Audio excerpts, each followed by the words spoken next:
tie. Ball took over A flight and Powell Shedden B flight, and that afternoon both were leading their pilots in formation. Within a couple of days there was a perceptible impression of the whole squadron clicking into position as a team. Barder kept trying to get the tools and spares, bickering daily with the stores officer. Many words were spoken, but no equipment materialized. About the 7th day he sent for West and asked if there was any more word about the tools and spares. "No, sir," West said.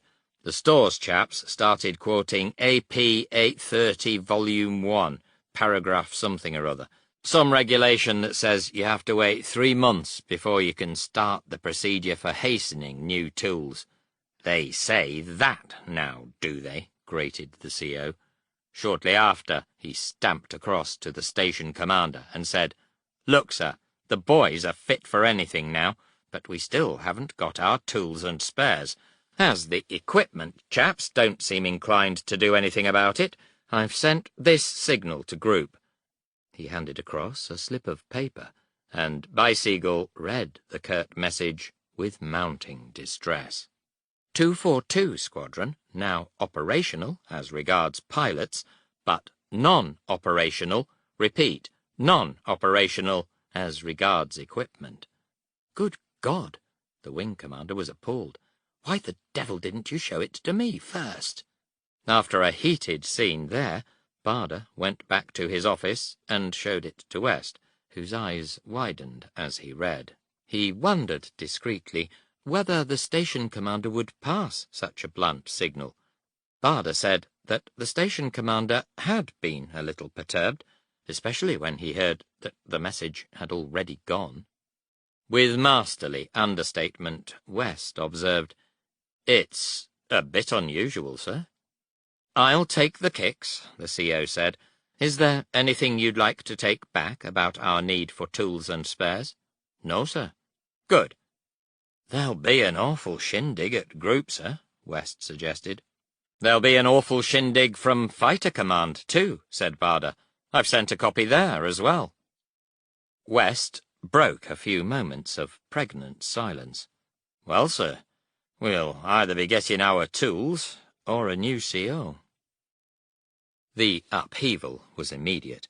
Barder was playing snooker in the mess with his pilots that night when an orderly announced he was wanted on the phone. He picked it up, and the voice of a squadron leader equipment at Fighter Command headquarters said coldly, "Squadron Leader Barder, what is the meaning of this extraordinary signal you sent today?" "It means exactly what it says," bluntly. "We haven't got any tools or spares, and I'm going to keep this squadron non-operational till I get them." "But you must have some tools there, surely." "About 2 spanners and a screwdriver." The voice observed with severity that these were difficult times, and tools and spares were short. He was having a grueling time organizing things, and surely a resourceful squadron commander could borrow things and make do till his requirements could be satisfied. Moreover, there was a proper procedure for obtaining new equipment, and if everyone ignored such a procedure and did what Squadron Leader Barder had done, there would be frightful chaos. "I've carried out the correct procedure, and nothing has happened," Barder snapped. "I'm quite sure you can operate with what you've got. Look, don't you tell me what I can do. I'll tell you what I want, and until I get it, this squadron stays non-operational."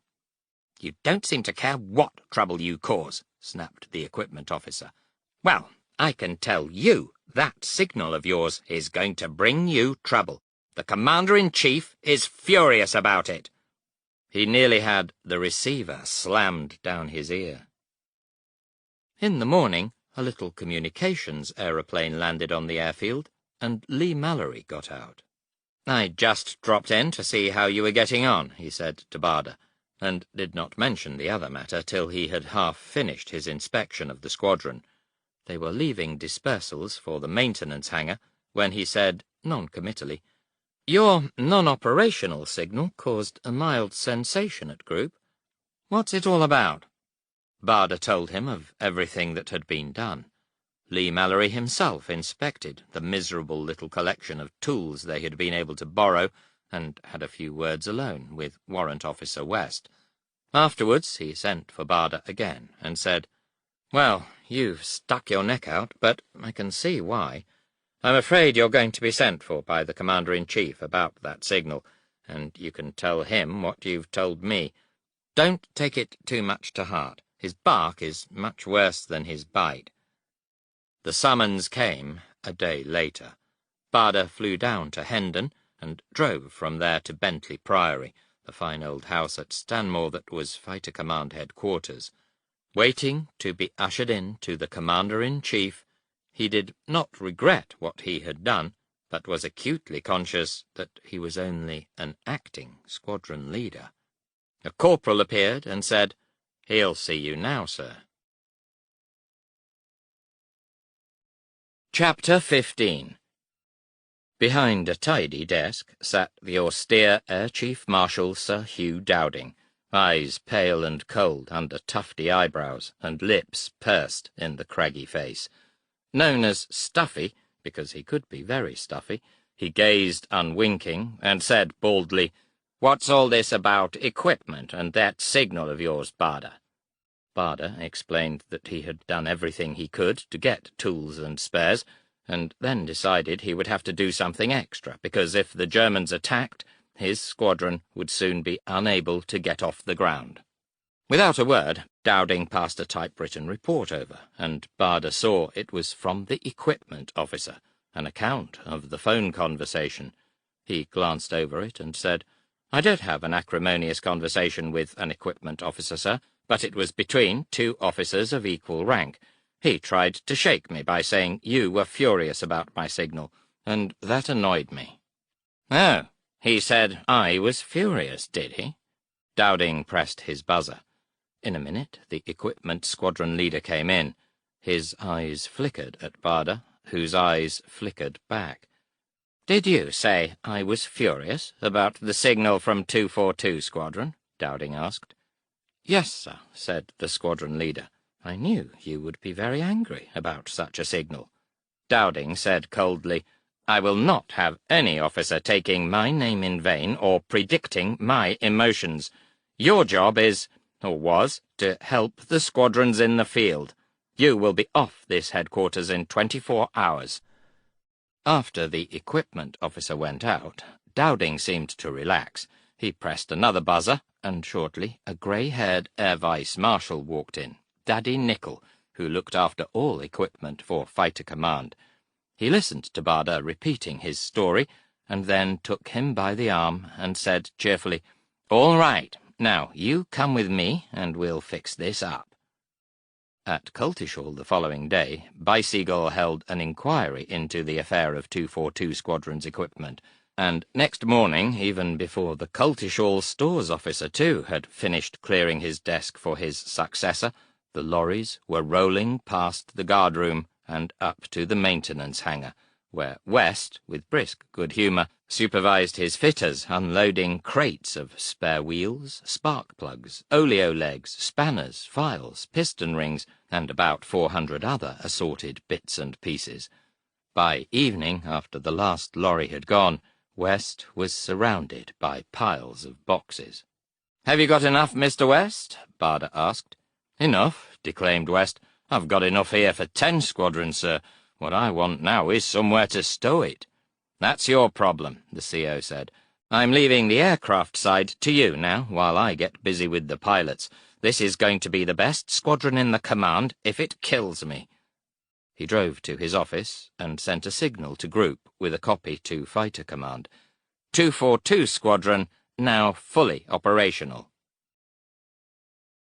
As a matter of fact, the pilots already thought they were the best squadron in Fighter Command, a distinct change from their opinions of a few days before. Now the Hurricanes were hardly ever out of the air, ranging over Norfolk in formation and cloud flying, climbing on practice interceptions, diving on air firing, and tangling in mock dogfights. Even when they were on the ground, there was always something to do, generally listening to the CO expounding with the fervour of an evangelist the finer points of air fighting. He was a dogmatist preaching dogma of a bygone day, and because he believed so ardently, they believed too. He made every pilot lead a formation in dummy attacks, and barked at him like an exuberant mastiff if the pilot did anything clottish. It was learn by practice, by example, by seeing for yourself, and more practice.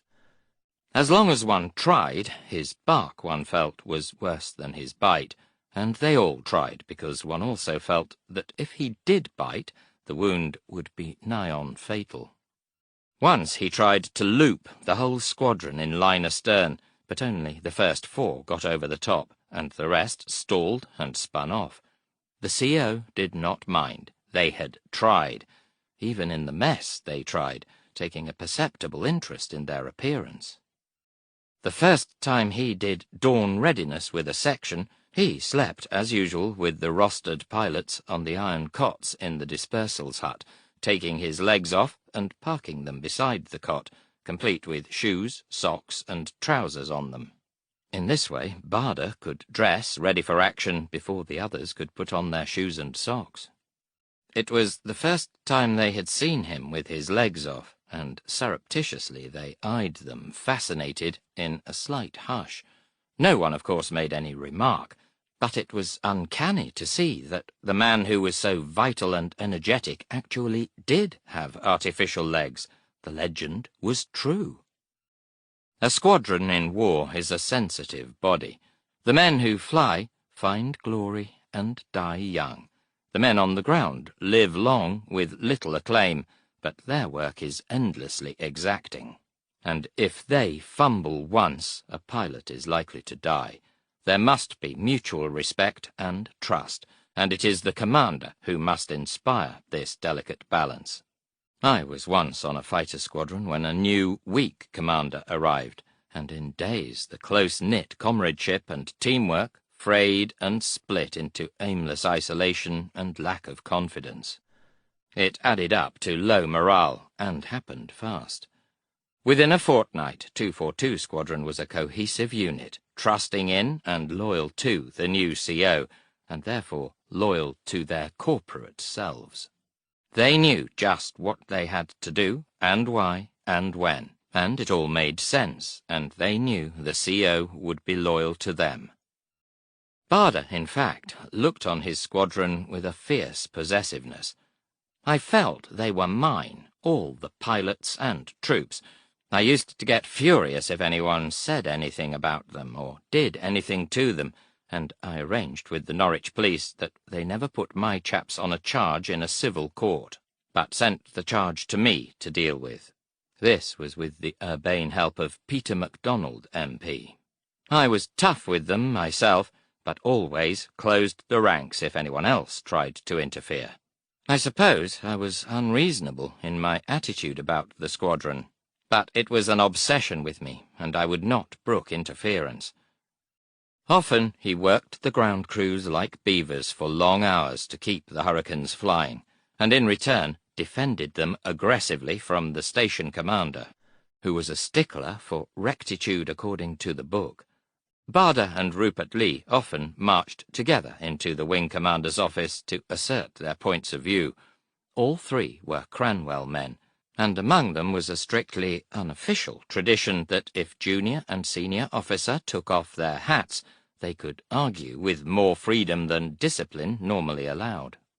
Hatless, they had some crisp debates, especially when some of the men were a little late back from leave or careless about the blackouts in the huts. Now, when the 242 pilots went out in the evenings to absorb beer, it became a habit to go in a homogeneous group with the teetotal CO, who did not mind how many pints they sank, so long as they were fit in the morning. He brought Thelma up to a house in Coltishall, and her presence helped ensure that the evenings were decorous enough, though not excessively so. A favourite game was the Muffin Man, where a man has to balance a pint of beer on his head and turn around, singing and bobbing his knees without spilling the beer. With his legs, Barder could not play it, but Smith, a young Canadian flying officer, taught him to sing Little Angeline, and he became crazy about the song. Command now had sublimated the last traces of the frustrated years. He lived for his squadron, and expected all his men to do likewise. The somewhat swashbuckling figure with the lurching walk was liable to appear anywhere on the squadron at any time, a masterful and undisputed head of the family, seeing that his house was in order. As Stan Turner, of the granite-chipped face, said to West, "Legs or no legs, I've never seen such a goddamn mobile fireball as that guy." The muscular Turner himself was not a mild man, having a large capacity for beer and a penchant for firing off a large revolver in public. The wing commander had suggested to Douglas, "You ought to get rid of that chap, Turner. He's too wild." But Barder saw eye to eye with Turner, who was a first-class pilot and fearless and decisive. Turner stayed. In fact, Barder made him a section leader, and found that responsibility curbed his wildness. Lee Mallory had been shrewd when he sent Barder to command 242. The Canadians lived with an informal and sometimes noisy vigour, respecting a rule or custom only for its usefulness, and never for its age or its index number in a book of regulations. They respected the same qualities in Barder, and understood the contradictions in him when his own exuberance clashed with his sense of discipline. Barder's sense of discipline was deep-rooted when it was a matter of obeying an order from Barder or from anyone whom he respected. It was less predictable in some other circumstances. Often he was bullying with his tongue, but his victims had forgiven and forgotten in 5 minutes, knowing that he likewise would have forgotten. Already he had his eye on several of the pilots as future section leaders, in particular Hugh Tamblin, of the firm jaw, steady eye, and dry good humour. The handsome Tamblin had an air of utter reliability about him, and so did Noel Stansfield, of the fair curly hair and good looks, and Laurie Kreideman, who was tall and slight, with crinkly hair and a cheerful charm. 2 years before, Kreideman had been leading a jazz band, and was still only about 24. Norrie Hart was a different type, shorter, firm-faced, quick of wit and speech delivered in a hard, dry accent. On the side of his hurricane he had painted a chamber pot with swastikas falling into it. John Latter was again different, with a drawly voice, a dark, slight young man who occasionally showed the dourness of Scottish forebears. Ben Brown was very handsome, very brave, and a very bad shot. Neil Campbell was even more handsome. Bob Grassick was compact and blithely imperturbable. All the Canadians seemed fearless, and none more so than Willie McKnight, a flinty-eyed little deadshot of 20 from Calgary, who had already knocked down several German aircraft in the shambles over France. Under the tender lips he was a tough little man with a DFC and a weakness for soft music. He had a large collection of Bing Crosby records, and played them endlessly in the mess in the evenings, being greatly irritated when Kreideman sang over the top of the velvety Crosby. Apart from Barder and the 2 flight commanders, the only other English pilot on the squadron was Dennis Crowley Milling, a sturdy blonde pilot officer who looked about 17, but was in fact 21. Then there was also Roy Bush, a steady-eyed New Zealander.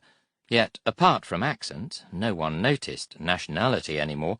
They were too busy training as a team, and life under the new CO was stimulating, though no fighting seemed in sight. One never saw a German aircraft. Once in a blue moon, a lone raider might flirt round the coast in cloud, and they said there were masses of them gathering in France. But unless Hitler tried an invasion, it looked as though the war had bogged down. Pity, in a way. But always, in the background, echoed Churchill's recent words. "The Battle of France is over. I expect that the Battle of Britain is about to begin. Upon that battle depends the survival of Christian civilization. Let us therefore brace ourselves to our duty, and so bear ourselves that if the British Commonwealth and Empire last for 1,000 years, men will say this was their finest hour. On the 11th of July, a sudden blanket of cloud sagged over Coltishall and streamed all morning, grounding the squadron. Barder was dozing in a chair in dispersals when the telephone rang, and operations said they had a plot of a suspicious aircraft flying down the coast from the north. Could they get a section off? Barder grabbed the phone and said, "No, we can't get a section off. The cloud's right on the deck, and I won't send my pilots up in weather like this. It's impossible." "Isn't there any chance? It's heading for Cromer, and we're pretty sure it's enemy." Ops sounded anxious. Oh, the temptation. "All right, I'll have a go myself." He dropped the phone and sloshed out through the rain to his Hurricane. It was almost an instrument take-off through rain that drifted in a veil across the field, and within seconds the cloud closed clammily round him. He called up Ops for a course to intercept, but water had leaked into the radio, and no sound came back. Climbing on instruments, there was not much point in going on, unless he broke soon into the clear. The needle was pointing at just over 1,000 feet when, abruptly, he came out of the cloud, like shooting into a new world, and down below saw the coast. More cloud hung close overhead, and without word from Ops, there was little chance of seeing anything in the broken sky, but he swung north towards Cromer, more to clear his conscience than anything else. Finding an enemy over England was about as likely as finding a burglar in one's room. Far ahead, a dot appeared in the sky, and began to grow larger, approaching very fast with the combined speeds, a little higher just under the cloud. It could not be an enemy, unless a very rash one or semi-blind, as it was flying straight on towards him. With a queer and abrupt shock he saw the thin body had twin fins, a Dornier. Heart-thudding, he wheeled up towards it as the Dornier slid by above, a couple of 100 yards away, and the Hurricane was already standing on a wingtip when the Dornier saw it and lifted for the cloud. Pinpricks of light flickered from the rear gun, and then Barder was lining up the luminous bead of his reflector sight. He jabbed his thumb on the gun button in a long burst, then fired again. The rear gunner stopped, and then the Dornier fled into the cloud, and the Hurricane lunged after it, still firing. He saw nothing but milky mist, and ranged furiously above the cloud, but it was a limitless, yielding ocean, and after a while he knew it was no good, dropped out below, and hedge-hopped back to base, muttering unprintable things. At dispersals, in a temper, he rang Ops and told them what had happened, then flopped back in his chair, in no mood for dozing. 5 minutes later, the phone rang again. "You know that Dornier?" Ops said, excited and triumphant. "Well, an Observer Corps chap saw it dive out of the cloud and go straight into the sea. You got him." That night in the mess they had a party. But Barder still stuck to orange squash. Any further stimulus he needed he found in the fact that he had got the squadron's first enemy bomber in weather which was too bad for him to let the other pilots fly. Now, he thought, he really had proved himself to the boys. But then, he always thought he had to go on proving himself. It was never conscious. The exterior was always masterful, but underneath hid the little demon born in him, aggravated in his childhood and again when he lost his legs. He just had to be better than anyone to find the deepest and unconsidered assurance. Such demons never stay content for long, but must be pacified with more evidence. Great men have them, though the demon himself does not make the greatness. He is only the spur for the other qualities of the mind, the body, and the spirit. Outwardly he exuded so much confidence that it was catching. Even Thelma had caught it now. He looked so virile and competent in everything that it did not seem real that he could be killed. The pilots had certainly caught it. Such a leader is precious to a squadron, because pilots are young and human and often frightened under the carefree surface. The shrinking mind keeps saying, "It can't happen to me." But logic also says it can, and it is good to be buttressed by invincible example. Now the squadron had 18 Hurricanes, and 3 more young men came to bring the pilots up to 21. Oddly enough, they were naval types lent by the Admiralty, because the RAF, short of pilots, was manning the ramparts for the battle.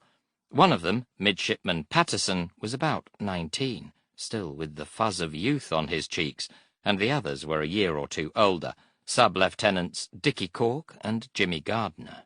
Cork was a rugged, laughing 6-footer, and Barder often put him in his own section, the third man being the hawk-eyed little Willie McKnight. On the 8th of August, off the Isle of Wight, 60 Stukas dived out of the sun on a convoy.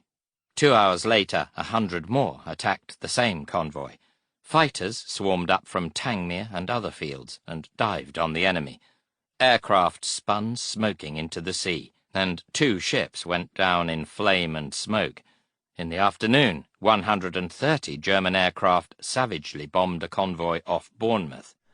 The storm had burst, and in the great crook of hostile airfields off South and East England, Goering had 4,000 aircraft.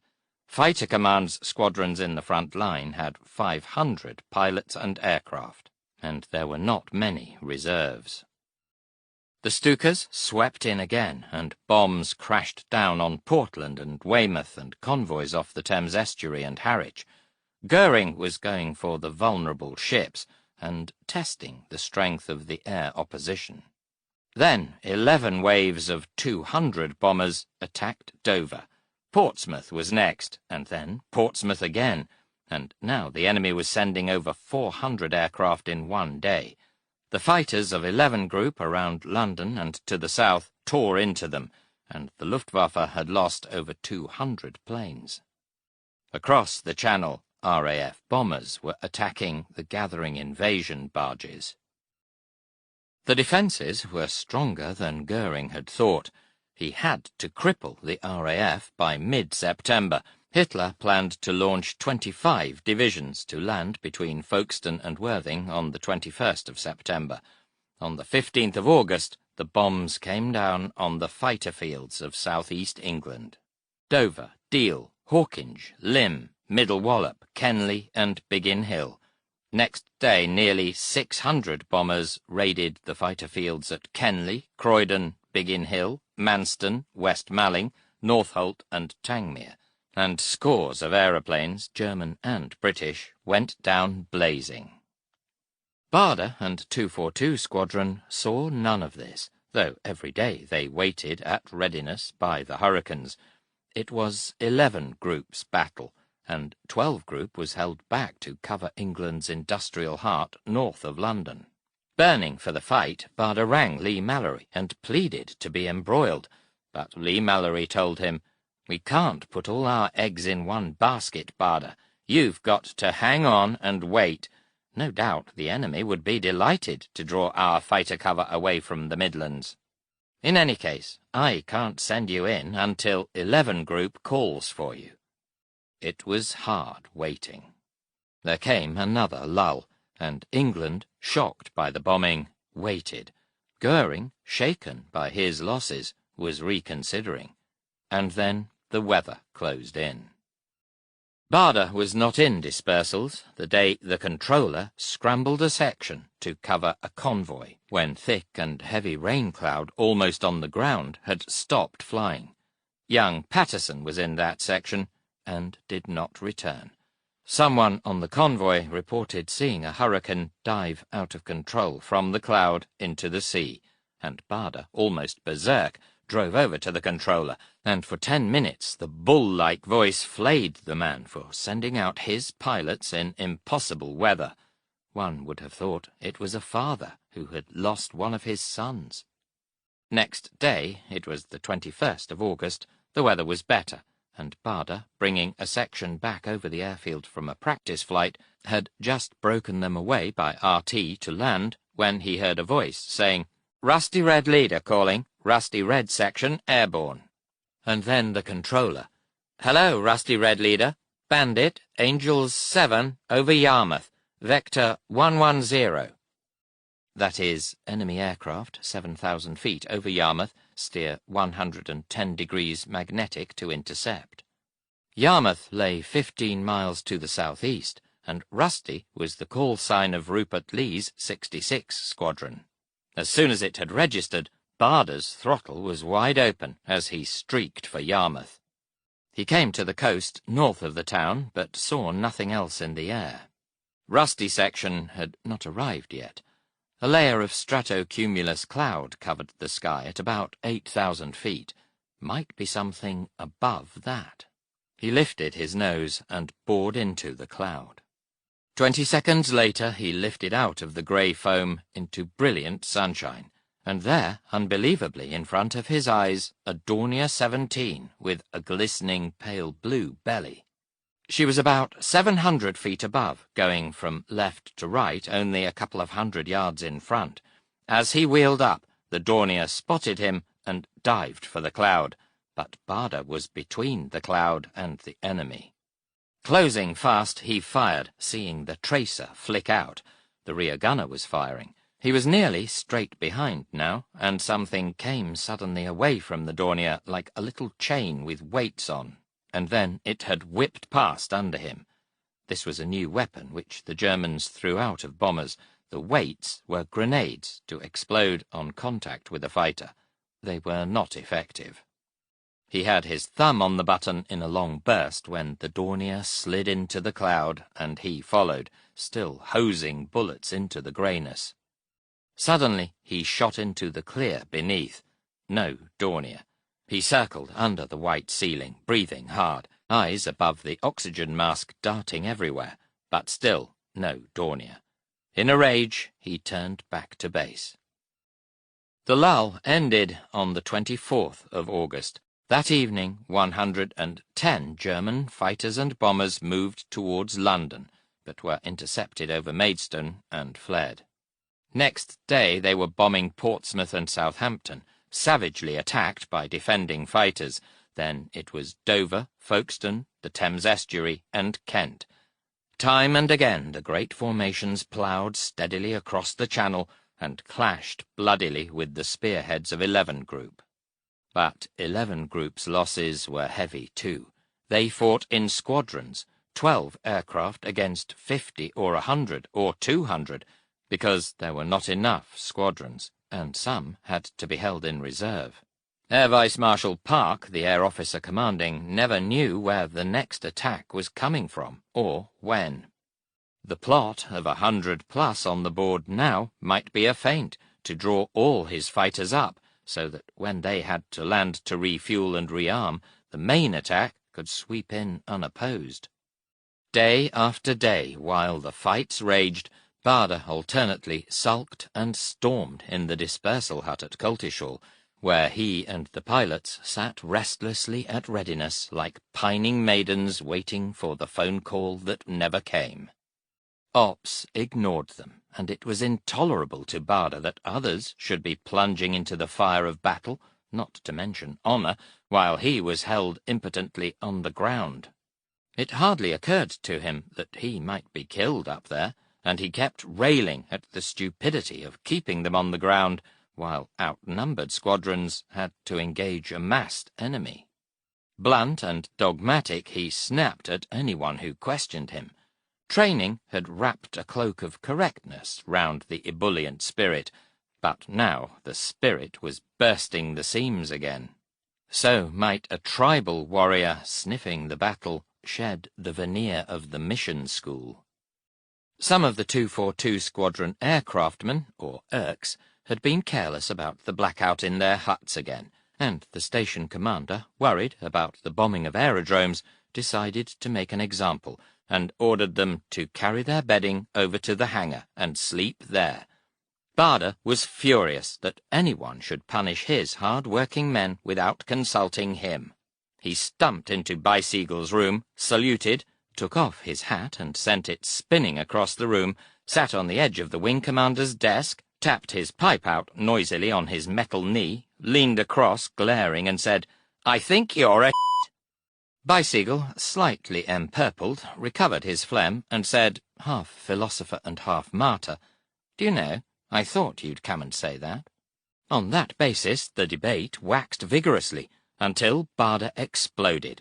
"All right, if the Irks have to go and sleep in the hangar, the officers will too, the whole damn lot of us."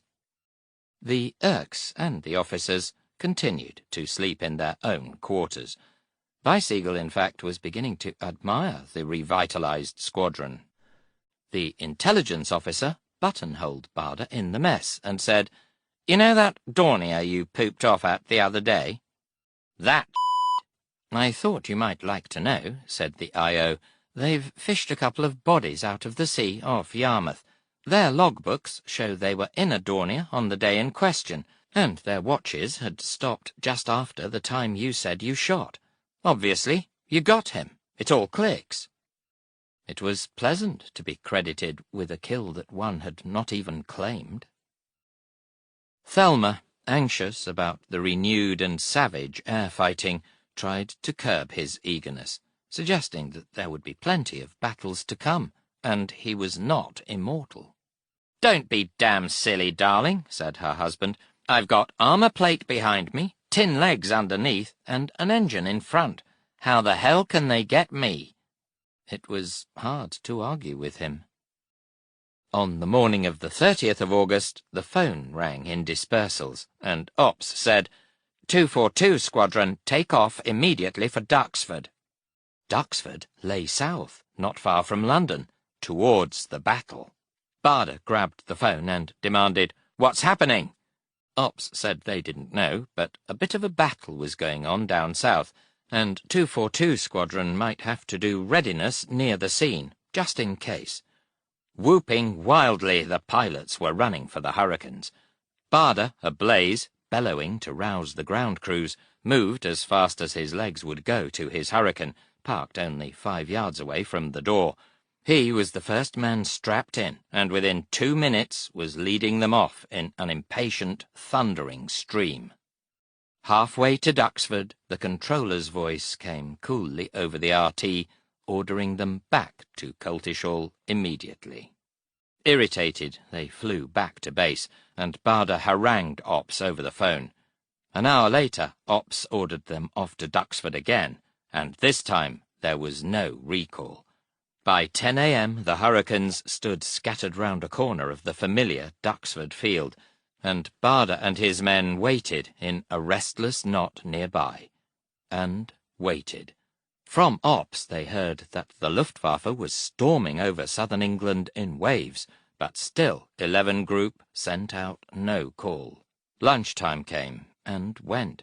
They had sandwiches and coffee by the aircraft. Barder sat by the phone in the dispersal hut, cold pipe clenched between his teeth, seething. At 5:15 the phone rang, and he grabbed it. Ops said crisply, 242 Squadron, scramble, Angels 15, North Weald. He slammed the phone down and was outside the door, yelling. Chapter 16. As the wheels, still spinning, folded into the wings, and the rest of the pack thundered behind, he flicked the RT switch. "Laycock, Red Leader, calling steersman, am airborne." A cool and measured voice answered. "Hello, Laycock, Red Leader. Steersman answering. Vector 190, Buster. That is, full throttle. 70-plus bandits approaching North Weald." He recognized the voice of Wing Commander Woodhall, Duxford Station Commander. Behind him the squadron slid into battle station, 4 Vics, line astern, and climbed steeply south through haze. Holding a map on his thigh, he saw that 190 degrees led over North Weald fighter station. The sun hung in the orb of the sky over the starboard wing, and he knew what he would do if he were the German leader. Come in from the sun, from the southwest. This was no damn good. He wanted to be up sun himself. Disregarding controller's words, he swung 30 degrees west. Might miss the enemy. One usually obeyed a controller. Hell, he'd made up his mind the way he thought was right, and now the brain was cool and clear, and only the blood ran hot. Soon, please God, the guns too.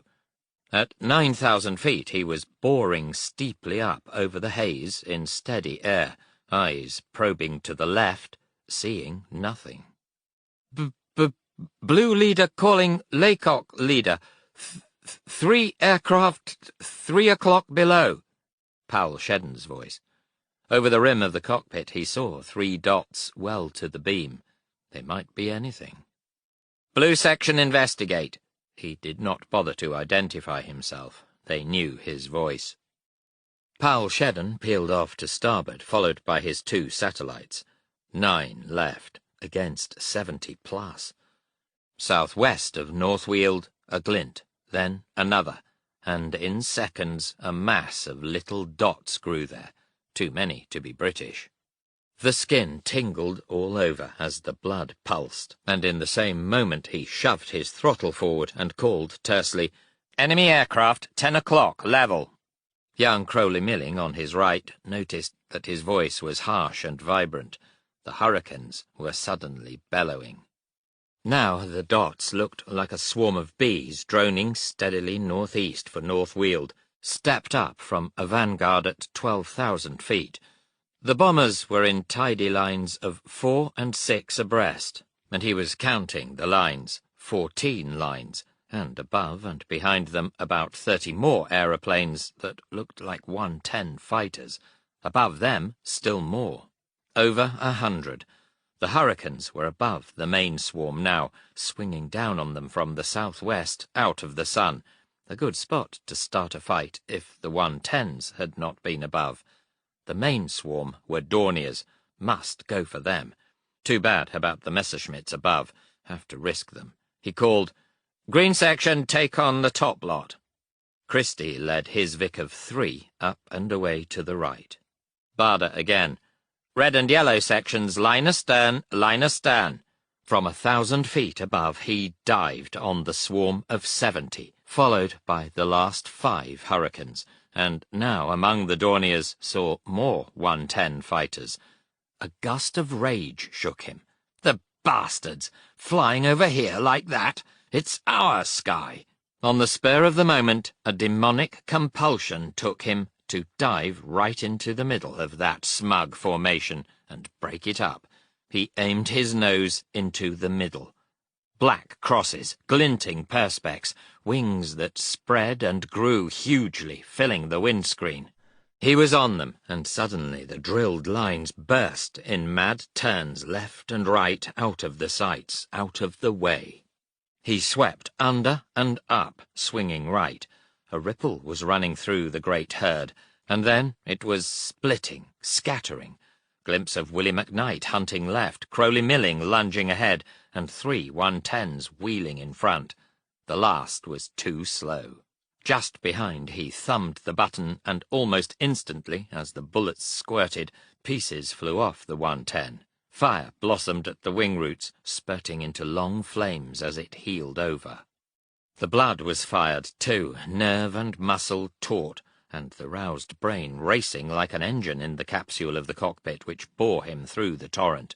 Above, to the right, another 110 was slowly curling out of a stall turn, and he reefed his nose up after it, closing fast. 100 yards behind, he fired for 3 seconds. The 110 rocked fore and aft, and he fired again. Pieces flew off the wing near the starboard engine. Flames suddenly burst along the starboard wing, and the 110 was going down blazing. Full of the fire of the kill, he looked for others, and exultation chilled. In the little mirror above his eyes, a 110 poked its nose above the rudder, slanting in. He steep-turned hard, and over his shoulder saw the 110 heeling after, white streaks of tracer flicking from its nose past his tail. The Hurricane turned faster, and the 110 dived and vanished under his wing.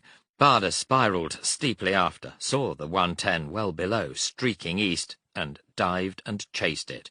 But the 110 was going for home like a bat out of hell, and it was hopeless. He was startled to see that he was down to 6,000 feet, sweating and dry-mouthed, breathing hard as though he had just run in a race. He pulled steeply up, back to the fight.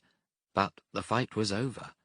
The sky that had been so full was empty, and he wondered again, as all fighter pilots wondered, that a mass of raging aircraft could vanish in seconds.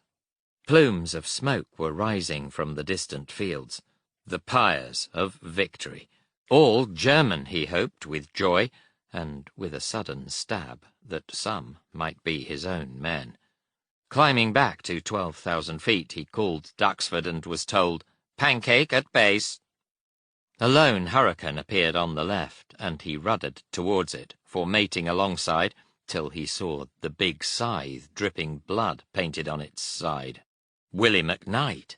Grinning under his oxygen mask, he raised 2 fingers to indicate that he had got a couple. McKnight nodded vigorously, and then 3 of his fingers were spread above the cockpit rim. 3. Round the field, hurricanes were coming in. Hard to see how many. He swept down to the grass, and Woodhall, the station commander, was standing beside the hurricane when he climbed out. "Did you get among 'em?" The old exuberance bubbled up as he told the story. All the hurricanes were back, the pilots coming in from dispersals, hanging on the sides of the flight trucks, cheering and yelling to each other. "Did you get one?" Drunk on high spirits, they babbled out their versions, and bit by bit the battle was pieced together. A Dornier had crashed into a greenhouse, another into a field full of derelict cars. A 110 had dived into a reservoir, another Dornier exploded into a ploughed field. 2 to Barda, 3 to McKnight. Turner got one, Crowley Milling had shot the belly out of a Heinkel, Ball had got one, several others. They totted up the score, 12 confirmed and several more damaged. The rest had dived and fled home. Not a single bullet hole in any of the hurricanes, and not a bomb on North Weald. Later, Barda explained to Woodhall why he had disobeyed his RT instructions. "From all the combat reports I've seen, the Huns seem to be using the sun. After all, they always did. In the mornings, they've usually come in from the southeast, with the sun behind them, and in the afternoons they swing round to the west or southwest, and come out of the sun again." He expounded his views with the usual vigour. "It's no good trying to protect North Weald or other targets over the top of them. In the morning, they must be protected from way down southeast, and in the afternoon, from southwest. We've got to catch them before they get to their target, not when they've got there and are dropping their bombs. If the controller will tell us where they are in time, direction and height, we'll sort out the tactics in the air, get up sun ourselves, and beat hell out of them before they can bomb." "I'm with you," Woodhall said. "I think you're dead right. It certainly worked today, and from now on I'll be on the other end of the radio every time you're up, so don't worry. I'll tell you your patrol line, and then keep telling you where the Jerrys are, so you can use your own judgment." He added grimly, "We may be sticking our necks out a bit." "Someone's got to," Barda said. "No one knows much about this game yet, and we've got to learn." "Nelson put his telescope to his blind eye and got away with it," Woodhall observed. "They'll like you if you get away with it, too, but they won't if you don't." "Trust the Jerrys," Barda said grimly. "They'll use the same tricks every time." From the start, he had the comfort of feeling able to talk frankly to Woodhall. The two had plenty in common, though Woodhall was older, a World War I veteran, grey-haired and stocky, with a lined and leathery face. A monocle gleamed in one eye, but he was no stuffed shirt, being known as a character who could turn a glassy blind eye to the Book of Rules at the right time. That afternoon his voice had come over the RT as clear as a bell, with unruffled poise. Barder led the squadron back to Coltishall in tight formation at 200 feet, turning in his cockpit to make rude and hilarious two-finger gestures at everyone. Lee Mallory flew over that evening, full of congratulations, and Barder took his chance to broach a new idea. "As a matter of fact, sir, if we'd had more aircraft, we could have knocked down a lot more. Other squadrons in the group have been standing by, like us. Would it be possible for us all to take off together?" "How would you handle them in the air?" Lee Mallory sounded interested. "It'd be easy to lead, say, 3 squadrons," Barder said. "I haven't worked it out, sir, but surely the whole object of flying in formation is to get a number of aeroplanes in the same place together. If I'd had 3 squadrons this afternoon, it would have been just as easy to get them to the enemy, and we'd have been 3 times more powerful. That's all you want, sir. Get as many as possible into the fight together. Once it starts, there's nothing more the leader can do. I think the thing is to dive into these bomber formations and break them up, and the quicker the better. Then it'll be a free-for-all, and the fighters will have the advantage of 8 guns against an isolated gun or 2. "Sounds splendid," Lee Mallory said. "I think it would save our casualties, too," Barder went on. "1 squadron against a formation of 100 or more is pretty sticky. We were lucky today because we were above and up sun." Lee Mallory said he would think about it. Next day, 242 Squadron, flushed with success, were scrambled 3 times to patrol North London again, but each time was an anticlimax, no trace of the enemy. It seemed 242 were only sent up at lunchtime or tea time to give 11 Group a spell when no German aircraft were about.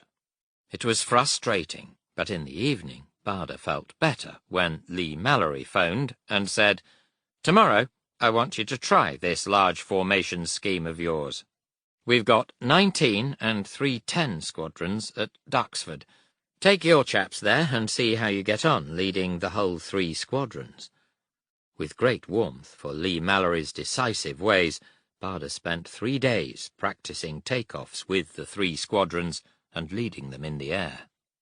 19 Squadron flew the faster Spitfires, so he had them flying above and behind as top cover, with the 310 Hurricanes staggered behind 242 on the same level. In those 3 days he also led 242 on several more patrols round North London, but again saw no trace of the enemy. Exasperating. Once Paul Shedden thought he saw something. They heard his voice on the RT. "Thousands! On the left!" A silence as the eyes darted across, and then a cold and scornful voice. "Barrage balloons, you clot!" Farther south, the Luftwaffe was still smashing at southern England, and 11 Group seemed to be hogging the battle. Intolerable. Barder said so repeatedly. On one abortive patrol, a plot came on the board just as the wing had to turn back short of petrol. It was maddening. Far below he saw a lone squadron climbing hard to intercept the plot, and hoped very hard that they could get height in time, and that there were not too many enemy. At Group's request he wrote a report on how to break up an enemy formation. "They can be dispersed by shock tactics of the leading section fighters diving into their midst as close as possible. Risk of collision is there, but the fact remains that the effect of a near collision makes German pilots take violent evasive action, which of course immediately breaks up any tight formation. Apart from giving the fighters their chance, it also ruins the enemy's chance of accurate bombing."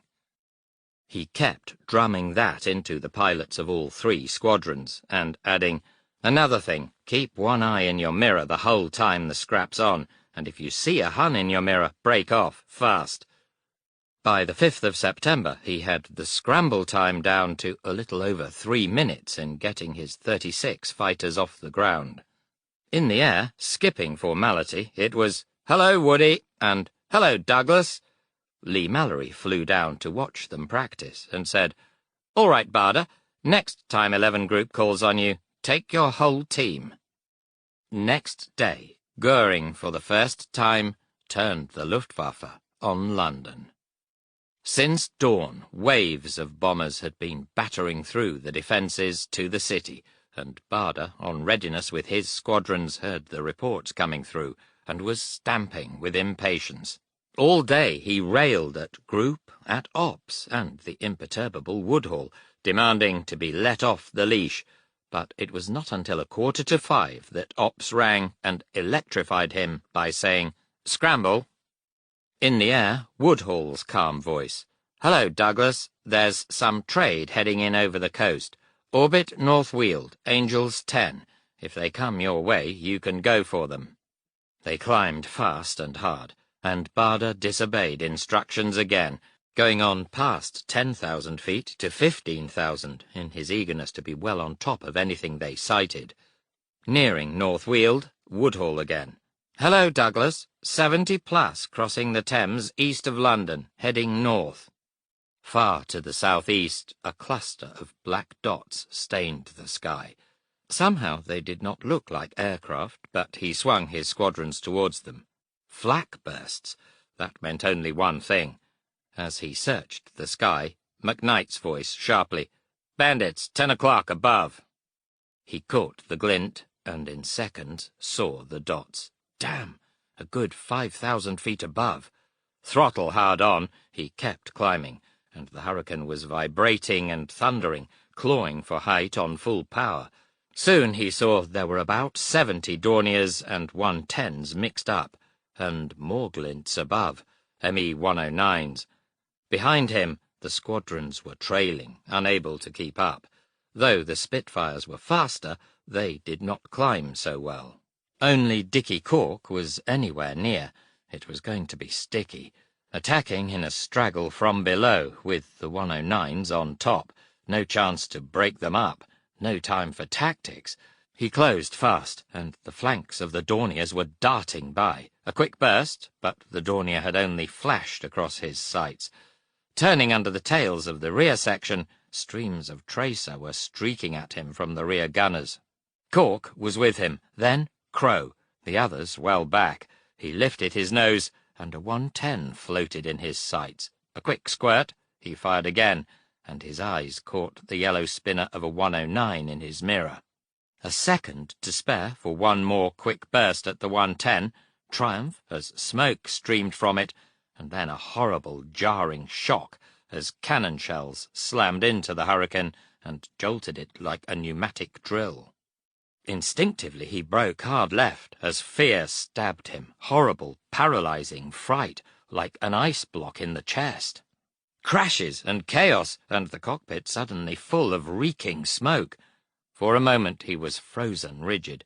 Then thought and movement switched on. He was on fire and going down. His hands shot up, grabbed the twin handles of the cockpit hood, and hauled it back. Must get out. Straps first. He yanked the pin of his straps, and suddenly the cockpit was clear of smoke, sucked out by the noisy slipstream. No fire. Must have been only cordite smoke. No panic now. He was all right, but furious at having been frightened, he slammed the hood shut and looked back, hunted and sweating. No Messerschmitt behind. The hurricane was in a screaming, diving turn, and he eased her out. A 110 was sliding below, and he peeled off in chase. It seemed to move towards him as he overhauled it and fired 3 sharp bursts. The 110 fell away on one wing, nosed straight down, and seconds later dived into a field by a railway line and exploded. He became aware that his hurricane was crabbing awkwardly, left wing dropping, and he had the stick hard starboard to keep her level. With a little shock he saw out on the wing that the left aileron was tattered and hanging almost off, and there were holes on the right of the cockpit. His Sidcot flying suit was gashed across the right hip, spilling chewing gum out of the pocket. Near thing. For the first time in his life, he had known the sickness of fear. After nursing the aircraft back to Coltishall, he taxied straight in to the maintenance hangar and climbed out, yelling brusquely, "West, I want this aircraft ready again in half an hour." West had a quick look at it and said, "Sorry, sir, but this job won't be flying again for a couple of days." "That's no damn good. I want it in half an hour." West, who understood his CO, said soothingly but doggedly, "More like a week, I'm afraid, sir. Apart from the aileron, you've got 4 bullets I can see through the petrol tank. You're lucky it's self-sealing, but it still stinks of petrol. Shells have also smashed your turn and bank, rev counter, and undercart quadrant. There are probably other things too. Sorry, sir, but I won't let it fly." Barda's anger was cut short. Cork was taxiing in, and got out painfully, eyes screwed up and face bleeding. Shreds were hanging all over his Hurricane, and the cockpit was a mess, where 109 shells had smashed it. Glass splinters from shattered instruments, reflector sight, and windscreen had hit him in the face and eyes. He said he was fine, but Barda sent him away in the ambulance. West marked another aircraft as unflyable. 3 other damaged Hurricanes landed. One by one, the pilots reported. Turner had got another, and had also seen Barda's first 110 burst into flames and crash. McKnight had also got 2, Ball 1, Tamblin 1, and others. Jubilantly they added the score. 11 confirmed. But the other 2 squadrons had been so far behind that they had virtually missed the fight. Young Crowley-Milling and Pilot Officer Benzie were not back. By dusk, they were still missing. Then a phone call from Crowley-Milling, who had been shot up and cut his face crash-landing in Essex. No word from Benzie. He was dead. In the morning, a little grimmer, 242 flew again to Duxford, but no call came from 11 Group, though the bombers again were storming London. He could visualize those single 11 Group squadrons climbing up under the German packs, vulnerable to the hovering 109s, while they tried to get at the bombers. Often they were picked off like pigeons, and for all the shiny stories of success, there were also stories of squadrons which had been almost wiped out in a week. They used to post them north to reform then, and bring down a fresh squadron, which might also have to be pulled back north for reforming a week later. After lunch, Lee Mallory flew in, and Barda said, "It didn't come off yesterday, sir. We were too low. If we'd been higher, we could really have got among them, and the Spitfires could have covered us from the 109s. Angry that the squadrons were kept so long on the ground, he added, "RDF get these plots of bombers building up over France." Radio direction finding, soon to be developed into radar. "If only we could get off earlier, we could be on top and ready for them. Why can't we do that, sir?" "The Germans might want us to," Lee Mallory suggested. "If they can decoy our fighters up, they can hold back for an hour till the fighters have to go down to refuel again, and then send the bombers in. It's worth taking that chance, sir." "So it might be," said Lee Mallory, "but it's 11 Group's decision, and they feel they should wait till the Germans start moving in. That doesn't give them much chance to scramble big formations then, but your score yesterday seems to justify the experiment, so carry on with the 3 squadrons. After all, it was only the first try. We'll try and get you off earlier in future so you can get your height. Let's see what happens then." Next morning, to readiness at Duxford again, with 3 squadrons for another day of impatient waiting. And about 5 o'clock, Sector Ops reported that RDF was showing a build-up of enemy aircraft over the Pas-de-Calais. Barda rang Woodhall. "For Christ's sake, let's get off in time and catch these shits on the way in." "Keep your hair on, Douglas," Woodhall said. "I'm prodding them as hard as I can." Soon Woodhall rang back. "Bombers heading in. Scramble, fast as you can." And then in the air. "Hello, Douglas. Looks like they're heading for London. Will you patrol between North Weald and Hornchurch, Angels 20? "Will you patrol?" Woodhall left that part open. Barda looked at the afternoon sun and thought, "I know damn well they'll swing west and come out of the sun." He forgot North Weald Hornchurch and climbed his 3 squadrons south-west over the fringe of London, ignored the Angel's 20 too, climbing till they were specks at 22,000 feet over the reservoirs of Staines, still climbing. And then, a few miles in front, the sky glinted, and around the spot, like a film coming into focus, the dots appeared, 2 great swarms of them, cutting across fast in front, heading for London, about the same height.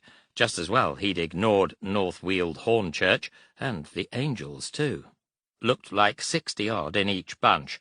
He wheeled to cut them off, still climbing, swinging higher now, and between the swarms, with the sun behind him, and calling 19 Squadron urgently to climb higher and cover their tails. Then, to the rest, "Line astern, line astern, we're going through the middle." In the corner of his eye a scatter of fighters darted out of the sun, and he thought with a surge of joy that more friendly fighters had arrived. Only a few pilots behind saw that they were 109s and wheeled back to fight them off. Diving now on the first swarm, he saw they were mixed, Dorniers and 110s. A Dornier was slightly in front, leading, and he plunged for it, firing almost point-blank for 2 seconds, then diving past and under, pulled up again. But the leading Dornier was falling over on its back, smoke pouring from both engines. Other bombers above. He kept zooming up like a dolphin, squirting at them, seeing flashes as the armor-piercing incendiary bullets hit. The mind was racing again in the deadly confusion of high-speed battle. To the side, another Dornier was diving, trailing fire and smoke, and a voice shouted in his ears, "Flamer!" Paul Shedden had scored. Black, twisting bombs were suddenly falling on Bada as the bombers jettisoned over the fields and turned southeast to flee. He steep-turned out of the way of the bombs, seeing that only about 20 of the bombers still clustered in ragged formation, the rest straggling over the sky, hunted by darting fighters. Half a mile ahead was a Dornier. He chased it and was soon pulling it back. 500 yards now. 2 Hurricanes suddenly dived in from each side in front of him, converging on the Dornier. Damn! Daylight robbery! Swiftly the 2 fighters swept together behind the bomber, and he suddenly screamed into his microphone, "Look out! You're going to collide!" A moment later, they did. The left wing of the Hurricane on the right folded and ripped away, and it spun instantly. The other Hurricane, crabbing crazily on, smashed into the Dornier's tail, and the air was full of flying fragments. The 2 broken aircraft wrenched apart and spun, followed by torn pieces twisting and floating down. It was over in seconds. A big Heinkel was fleeing about a mile away and well below, and he dived in chase. It seemed to be stupid or helpless, making no effort to dodge as he swept nearer. Must have been shot up. It filled his windscreen, a beautiful target.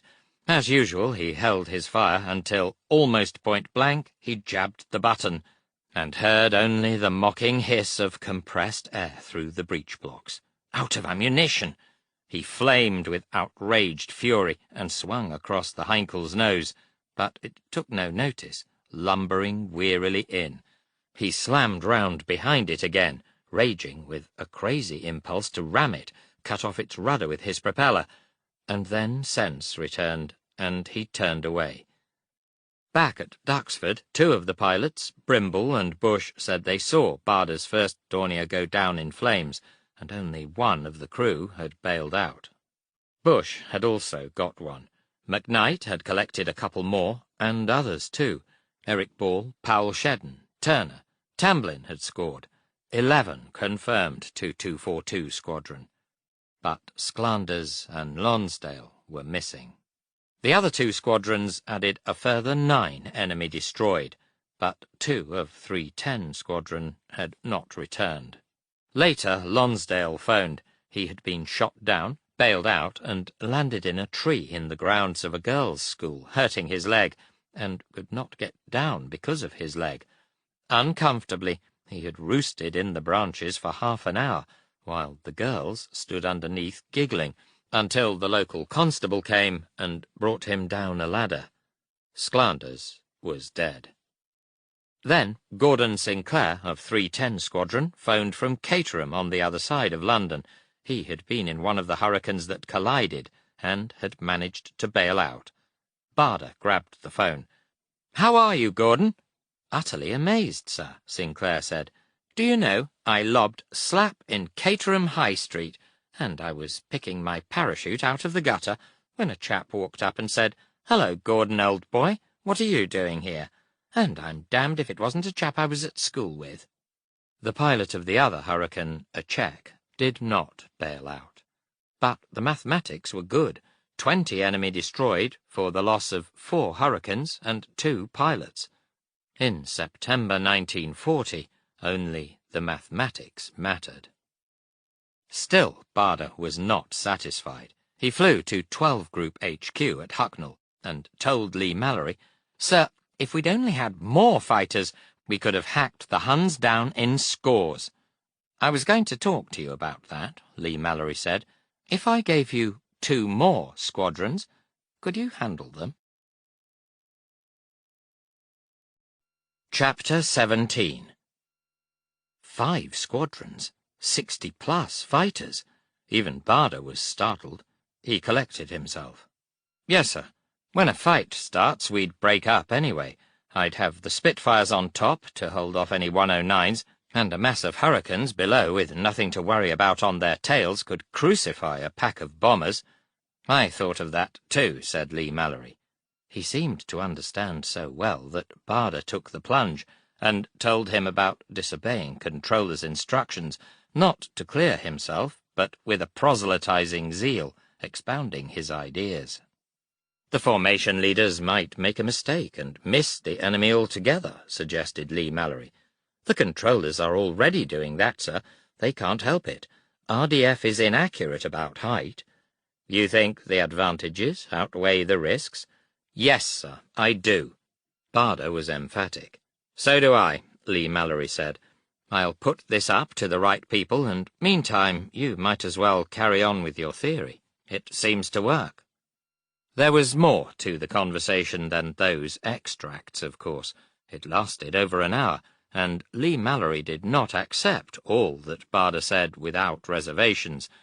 But he recognized the square-jawed man with the glowing eyes and manner as an individualist with a direct approach that impatiently threw out minor details and concentrated on the elementals. With equal zeal he could be abysmally wrong or brilliantly right on any problem. In this battle, where the right answers had to be won by bitter experience, the AOC thought Barder was right. He added that he was also spreading Barder's gospel of breaking up enemy formations by diving into their midst. Barder had done it the first time on the spur of a moment of anger. From that moment was born a new tactical method that was against all the teachings. Lee Mallory called 242 the Disintegration Squadron. Up before dawn next morning for Duxford, and the morning after. Several more patrols to relieve 11 Group, but nothing seen. Everyone complained of boredom, but that was only the fashionable, elaborately casual pose. In the past fortnight, 231 pilots had been killed or badly wounded, and 495 Hurricanes and Spitfires destroyed or badly damaged, mostly 11 Group. The factories only turned out about 100 new ones a week. Pilot replacements were also fewer than the losses, and many of the new pilots too raw for battle. Among the survivors, fear and tension lay under the surface like taut sinews in a naked body, but always decently covered with understatement, protection against showing emotion, either fear or unseemly elation at being the only instrument between Hitler and the conquest of Britain. Life was a brutal contrast. Off duty they could joke in a pub and sleep between sheets, to wake in the morning to a new world of hunters and hunted, sitting in deck chairs on the grass, waiting by the aeroplanes with needles in the stomach. Other men, who knew they themselves would still be alive at night, brought them sandwiches for lunch and coffee, but any moment the phone might go and they would have to drop the cup. Half an hour later, they might be trapped in a burning aeroplane, crashing from 20,000 feet. Only Barda had no pose. He swashbuckled around as though he were about to step into the ring and knock out Joe Louis with one punch, and without even bothering to change. His exuberance, the way he utterly ignored the danger, was contagious, and infected every other pilot. Morale was extraordinary. He loved the battle, and talked and thought tactics, fascinated by them. Insensitive to fear, he never had what was known as the twitch, like the others. For the Germans, hidden in their aeroplanes, he conceived an impersonal hate, but he passionately loathed those aeroplanes with the black crosses and swastikas dropping their filthy bombs on my country. By the same token, I felt a great love for every single English person I met on the ground. About this time he designed the squadron emblem, a figure of Hitler being kicked in the breeches by a flying boot labelled 242. West cut a metal template of it, and the ground crews painted it on the noses of all the Hurricanes. The ground crews were working devotedly day and night to keep the aircraft flying. Off duty, Barda did not mind anyone letting off steam violently. Peter MacDonald helped by turning on a champagne party for the pilots one night. Lee Mallory came over and entered into the spirit of things by forsaking his dignity and doing a Highland fling on a mess table. It all ended hilariously with a crowd of young men squirming on the floor in mock scuffle, punctuated by occasional sharp yelps when one of Barda's flailing tin legs hit someone in ribs or head. Lee Mallory seemed to be on duty all the time. He had a weakness for cold baths and midnight conferences, and was often working till 3 a.m., usually rising again at 6:30. He had been known to spend 27 hours in the operations room, and then go and talk to pilots on windy tarmacs when they came back from a flight. After that he would probably take them into the mess, stand drinks all round, and listen to any complaints or suggestions. Barda slept in the mess at Coltishall, but used to go and see Thelma every evening to let her know he was all right. On the 13th of September he was having dinner with her at the house in Coltishall when the phone rang for him in the hall. Lee Mallory's voice greeted him courteously. "Oh, hello, Barda. I wanted to be the first to congratulate you. You've just been awarded the DSO." A great glow suffused him, and then, in the emotion of the moment, he could think of nothing to say, until at last he managed an automatic, "Thank you, sir." "And another thing," Lee Mallory added a few moments later. The next morning, 302 Squadron, Hurricanes, and 611 Spitfires would also be flying into Duxford. Would Barda be good enough to include them in his formation, which was now to be called the 12-Group Wing? Barda managed to convey that he would be delighted to. It is good form to be offhand about decorations, but nothing can dim stirring inner pride. One always feels it, and no one more fiercely than Barda, who was living so wholly for the fight, and for the consummation of himself. It was too fierce a moment to be offhand about, or even to mention. He sat holding it to himself for an hour before mentioning it quietly to a flight lieutenant known as Poggy, who was also in the house. Poggy went delightedly to Thelma and said, "Isn't this wonderful about Douglas's DSO?" Thelma said, "What are you talking about, Poggy?" Then saw Douglas's face and realized something had happened. There was the usual scene of excitement, affection, and congratulations, capped by the general laugh when Thelma, eternal woman, said, "Well, I do think you might have told me first." Next morning, the 14th of September, the 2 extra squadrons, as promised, flew into Duxford, and twice that day Barda led the armed pack of 60 fighters into the air to patrol North London. They saw no enemy. The Luftwaffe was coiling for the next leap, and only one bomber sneaked through the cloud to bomb Buckingham Palace at the cost of its own destruction. Eric Ball's DFC came through, the first decoration Barder had recommended.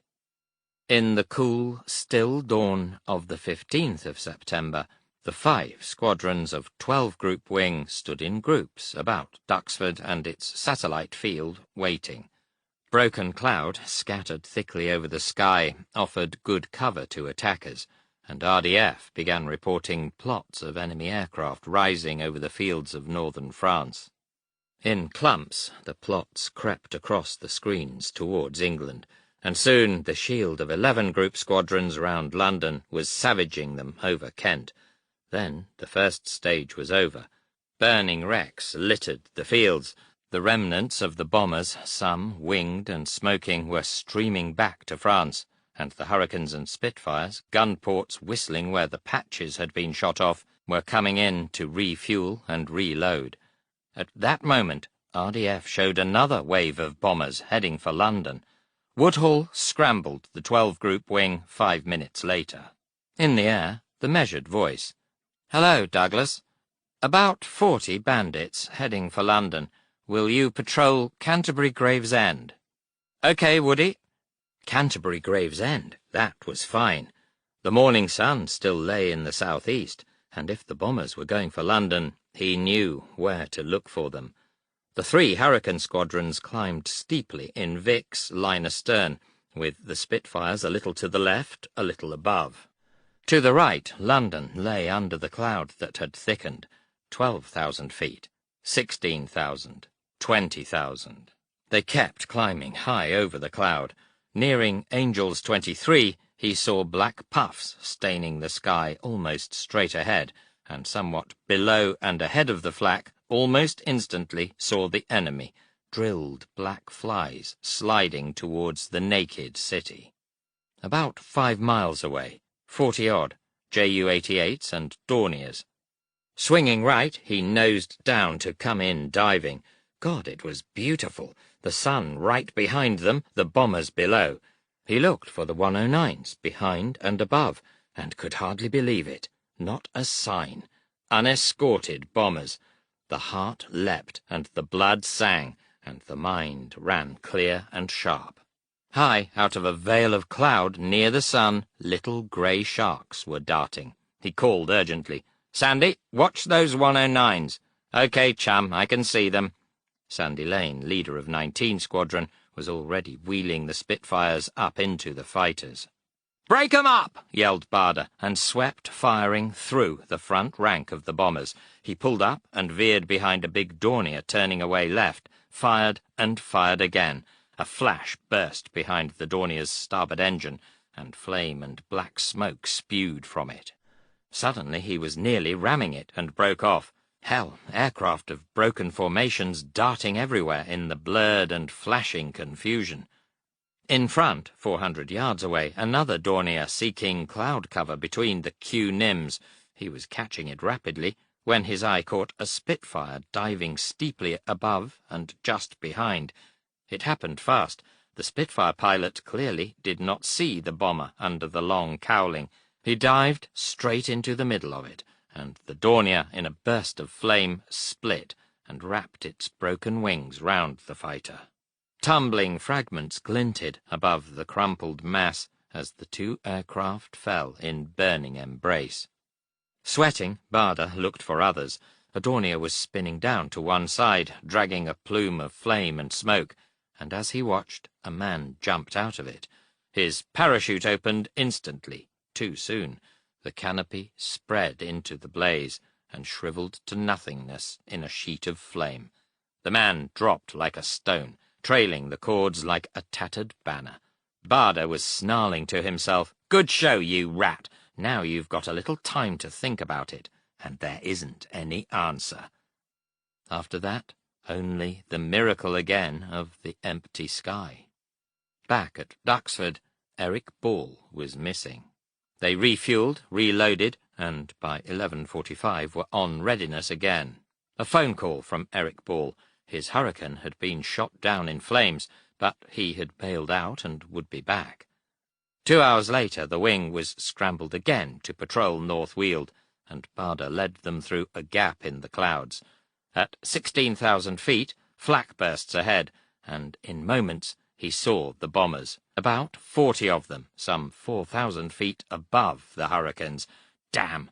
Everything risked again because they were scrambled too late. Throttle hard on, the thundering Hurricane had her nose steeply lifted, nearly hanging on her propeller at about 100 mph. A voice screamed, "109's behind!" Over his shoulder the yellow spinners were diving on them, and he yelled as he steep-turned, "Break up!" Around him the sky was full of wheeling Hurricanes and 109's.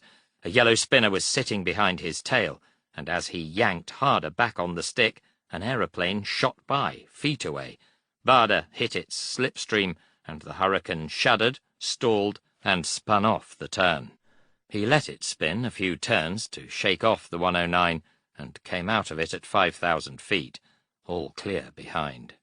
Far above, a lone Dornier was heading for France, and he climbed and chased it a long way, hanging on his propeller nearly at stalling speed again.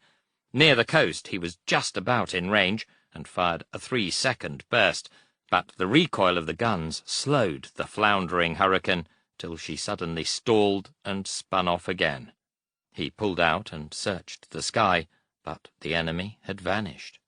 Back at Duxford, Powell Shedden was missing. That was the greatest day of the battle.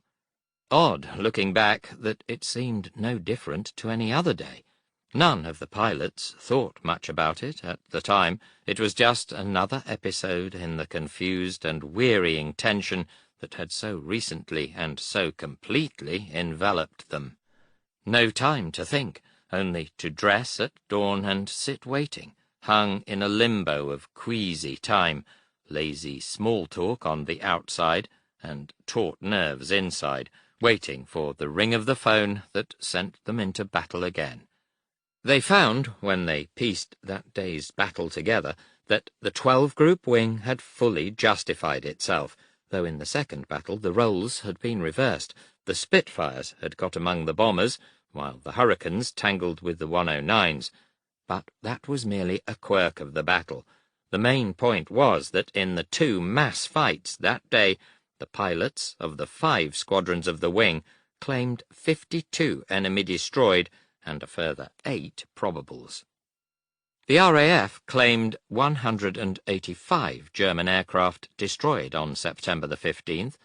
After the war, Luftwaffe figures said that only 56 had been lost. RAF pilots who fought in the battle flatly and vehemently disbelieve the German total. One might suspect that some of Goebbels's propaganda figures were discreetly promoted to official records status. 242 Squadron's share was 12. At least they were consistent. It was usually either 11 or 12. Cork, his face repaired, had got 2 Dorniers, 1 on each trip. Young Crowley Milling, whose cut face was also nearly healed, had flown again for the first time since he was shot down, and avenged himself by chasing a 109 across Kent and sending it smoking into a field. McKnight, Turner, Barder, Stansfeld, and Tamblyn had all scored, even Powell Shedden, who rang up from somewhere near Epping.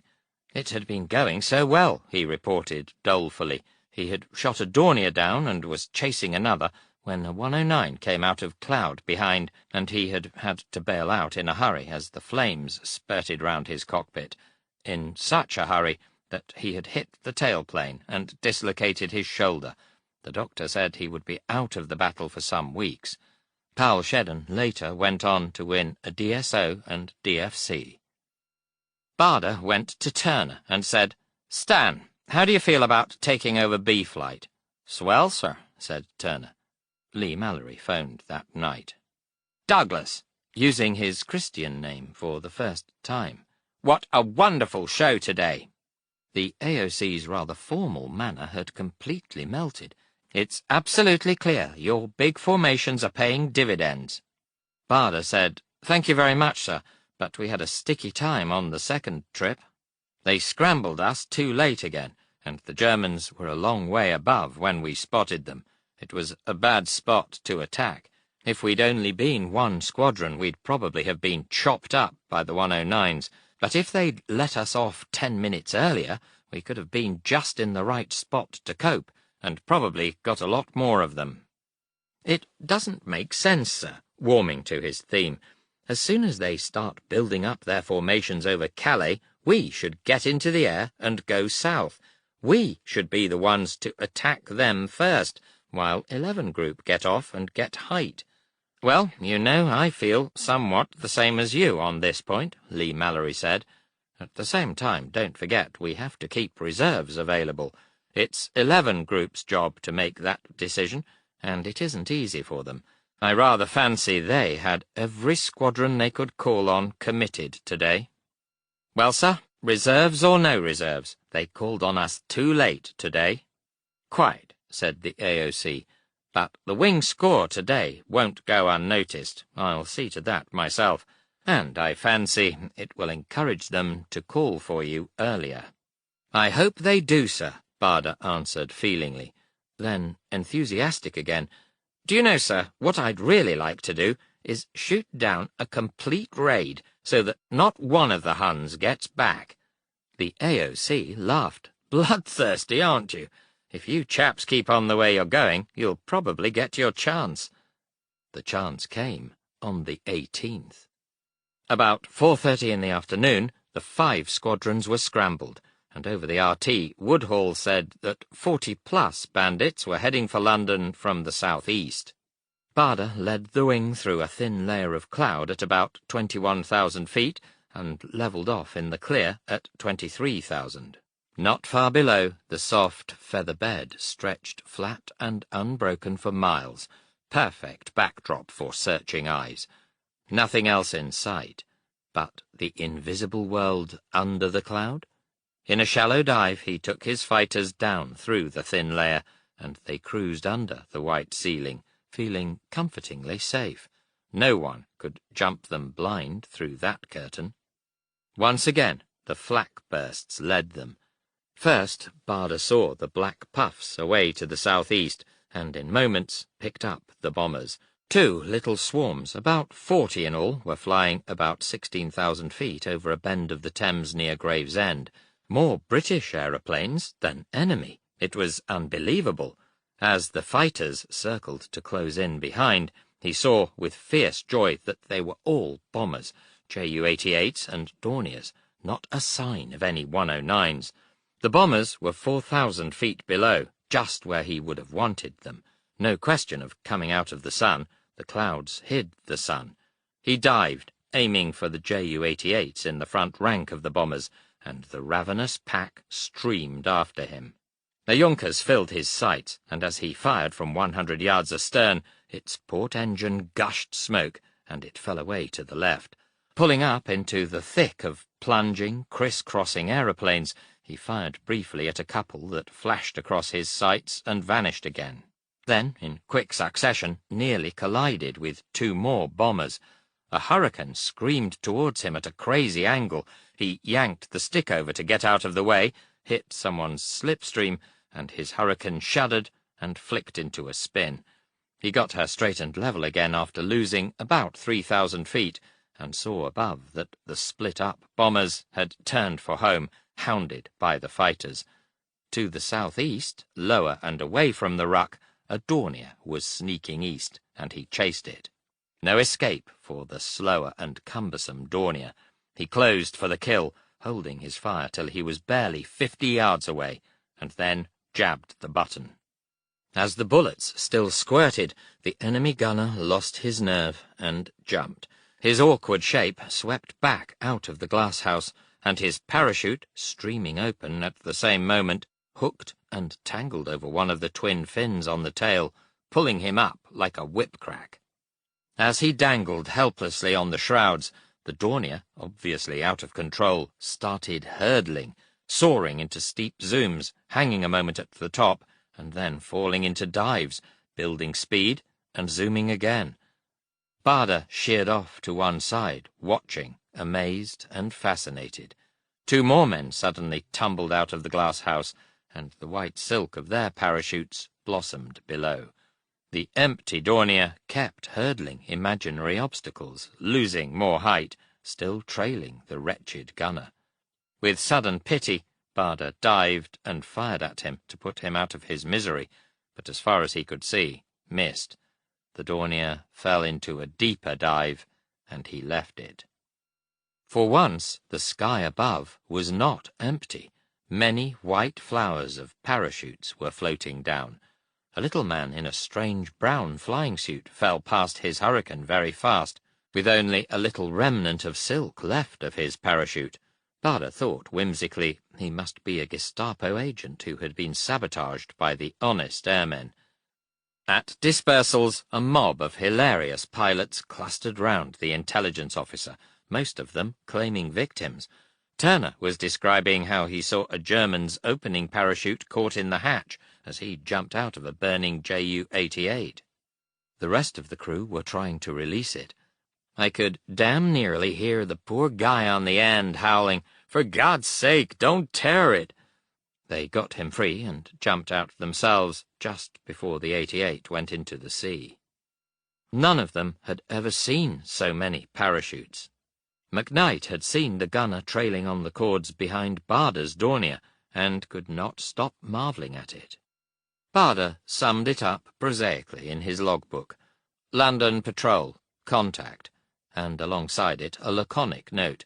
Wing destroyed 30, plus 6 probables, plus 2 damaged. 242 got 11. Personal score, 1 Ju-88, 1 Dornier 17. No casualties in squadron or wing. In his formal combat report he wrote, "To every German there seemed to be about 3 British fighters queuing up for a squirt. A little dangerous from the collision point of view, but a most satisfactory state of affairs." That time he rang Lee Mallory himself, described the fight like a fisherman telling his favourite story, and mourned about the few that had got away. Goering started to chop and change his tactics more, sometimes sending over squads of 109s in advance of the bombers to draw the fighters up and exhaust their petrol, something like the decoy idea that Lee Mallory had mentioned to Barda earlier. It was the beginning of the end of the daylight bombing, but no one knew that yet, as the aura of ruthless power still clung to the Germans. At best, it seemed a lull. Bombers still occasionally battered through the defences to London, but the spearhead on that target was blunted. More and more they went for Kent, for the estuary towns, and in particular Southampton, all on the south-east fringes of England and away from the 12 Group area. Once or twice, nearly every day, especially at lunch or tea time, the wing was scrambled to patrol an arc round London, and Barda had a new grievance. They never ran into the enemy any more. His personal score was 11 confirmed, but that only whetted his zest rather than satiated it. Besides, some others had 20 or more. He was famous now, which would have been good for placating the little demon inside him, if he had not been too busy to notice the publicity much. To stress team spirit, the RAF did not name its aces, but every time there was some new epic about a fighter pilot with no legs, the press knew well enough who it was. Barda himself lived in the little world of the wing, the battle, and the tactics. He was aware of the high morale of his pilots, but hardly realized how much of it was due to himself. They looked on him as a superman, and would have followed him into the middle of 1,000 109s. He obviously knew what he was doing in the air better than anyone else, and there was a fire about him so much more than breezy confidence. He was a kind of machine genius of the new aerial art, with an iron will exalted by the moment. Every time the wing took off, the masterful voice started firing comments over the RT with such assurance that pilots could not help feeling confident. His remarks, by design or accident, so often took the nervous sting out of the business ahead. On the 20th of August, for instance, a lanky 19-year-old boy called Cocky Dundas flew with the wing for the first time. Exactly a month earlier, Dundas had been with 616 Squadron at Kenley. They were waiting at readiness for an evening visit from Winston Churchill when they had been scrambled and run into a flock of 109s over Kent. It was Dundas's first fight, and a 109 had jumped him, shot his controls to bits, and put bullets in his engine and glycol tank. Smoke and glycol fumes filled the cockpit, and he could not get his hood open. He spun out of control from 12,000 feet, till finally he was able to jettison the hood and bailed out at 800 feet, breaking his collarbone at the same time. Now only 2 of the old pilots were left in the squadron, and Dundas, still shaken, shoulder still weak, was going back for more. They were scrambled in a great hurry, and, being young and human, he had the twitch, dry mouth, butterflies in the stomach, and thumping heart. Then, in his ears as they climbed, that odd, legless leader's voice. "Hey, Woody, I'm supposed to be playing squash with Peters in an hour's time. Ring him up, will you, and tell him I won't be back till later." Dear God, legless, playing squash. Woodhall's voice. "Never mind that now, Douglas. Vector 190, orbit North Weald, Angels 20. Oh, go on, Woody. Ring him up now." "Haven't got time, Douglas. There's a plot on the board heading for the coast." "Well, can't you make time? You're sitting in front of a row of phones. Pick up one and ring the chap." All right," said the philosophical Woodhall. "For the sake of peace and quiet, I will. Now, would you mind getting on with the war?" Dundas flew on with lifted heart, like all the others. Another squadron intercepted the plot on the board, and the wing landed an hour later and was released from readiness. Barder played squash and flew off to see Lee Mallory at Hucknall. Dundas thought that evening he would never have the twitch flying behind Barder again. He was wrong, but that came later. Some of the credit for the confidence also belonged to Woodhall. It is hard to say how much these absurd conversations were designed as confidence builders, and how much was instinctive. Barder himself is not sure, though later he realized their value and used the technique a lot. Even then it remained at least as much unconscious as conscious. It was just part of him. On the 24th of September, a DFC came through for Dicky Cork, and Barder was as pleased as Cork.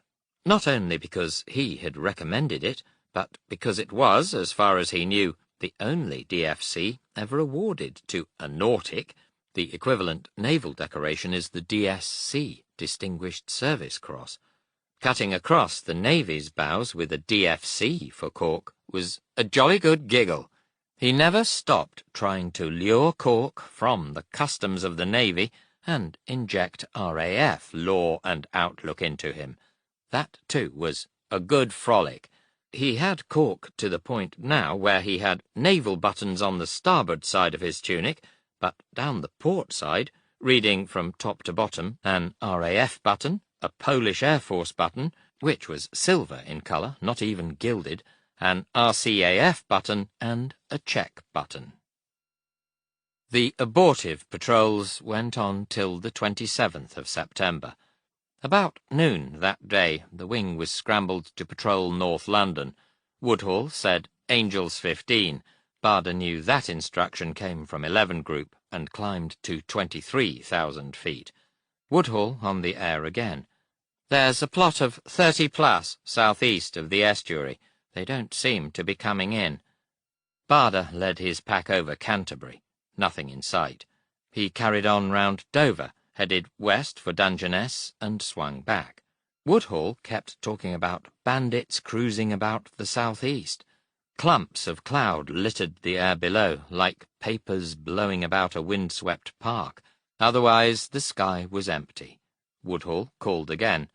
"All right, Douglas, I think the lunch shift is over. You might as well come back." "Just a minute, Woody," Barder said. "I'll do one more swing round."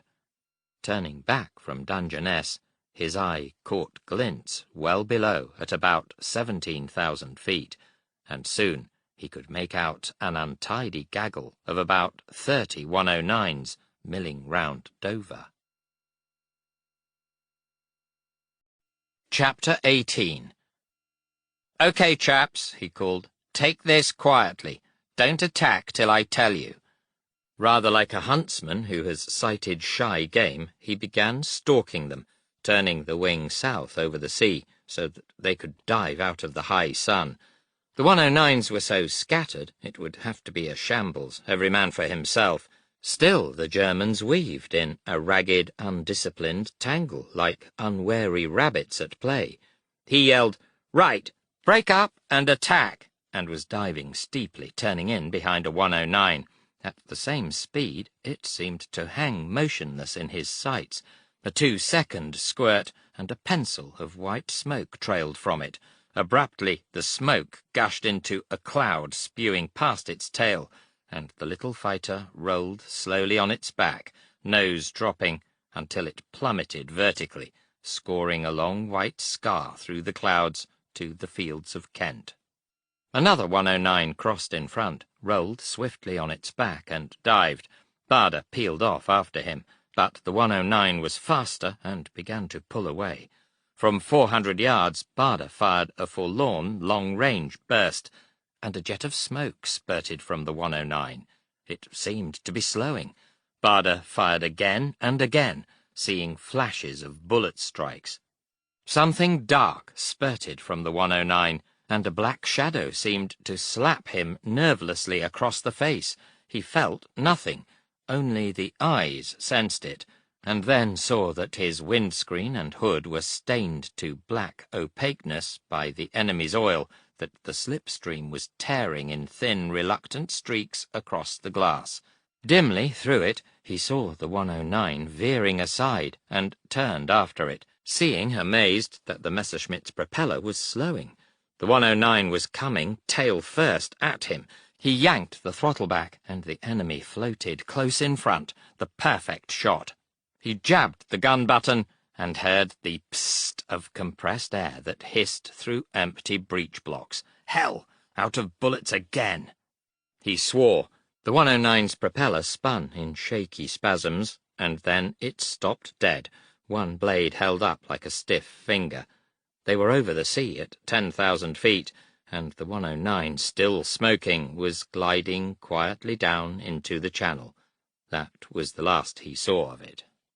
The wing got 12 in that fight, half of them to 242 Squadron.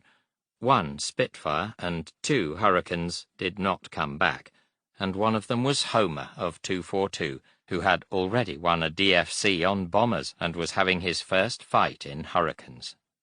Barder hated losing pilots, taking it, illogically, as some sort of reflection on himself. He felt that every man was under his care.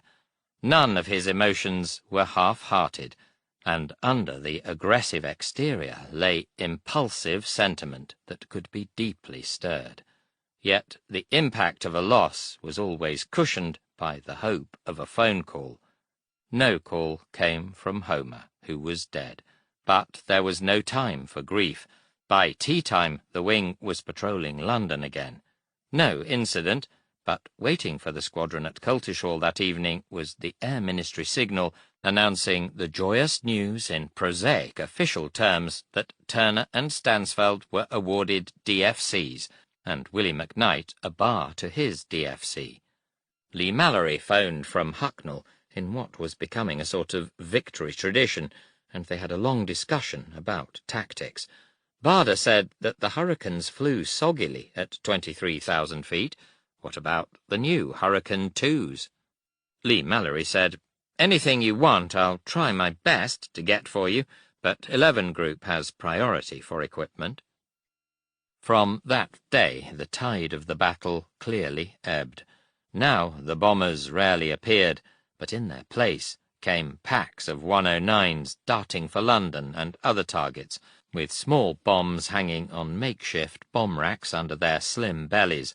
They came over fast and very high, dodging through cloud banks, and as autumn came, the cloud clustered thicker and thicker. Compared to the sound and fury of a few weeks earlier, the new attacks were forlorn. They so often bombed blindly, and the number of bombs was not much more than a trickle. The RAF changed its tactics too.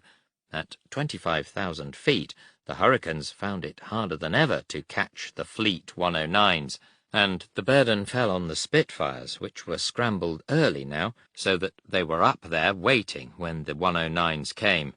Not many Messerschmitts broke through the screen of Spitfires, and now, in London, when the sirens wailed, people no longer bothered to stream out of the buildings into the cellars and shelters. It was the same in other cities. After the alarm sirens there was still a lot of noise, but now it was not the crashing symphony of bombs, but the cracking of anti-aircraft guns. Apart from those, one would not have known that the Luftwaffe was over, except for the fantastic patterns of vapour trails high overhead, where the fighters, sightless to the upturned faces, fought it out. For another couple of weeks, the 12-group wing kept assembling each day at Duxford and patrolling London, usually twice a day, always vainly now, still keyed up, but with the tension easing, like air leaking out of a bladder as the Luftwaffe faded from the scene. Even the 109 sneak raiders were dwindling, and not till the second week in October did Bader get near one. Leading the wing over the estuary, his radio died, and he fiddled with it, but it stayed mute, and at last, angrily, he slid the cockpit lid open, dropped back, signalled by hand to Eric Ball to take over the wing, and then peeled off for base. It was nearly dusk, and as he dropped to about 7,000 feet near North Weald, the land lay obscured under thick haze, with a low sun dazzling the eyes. Suddenly his radio popped and crackled to life again, and a few seconds later he heard Woodhall.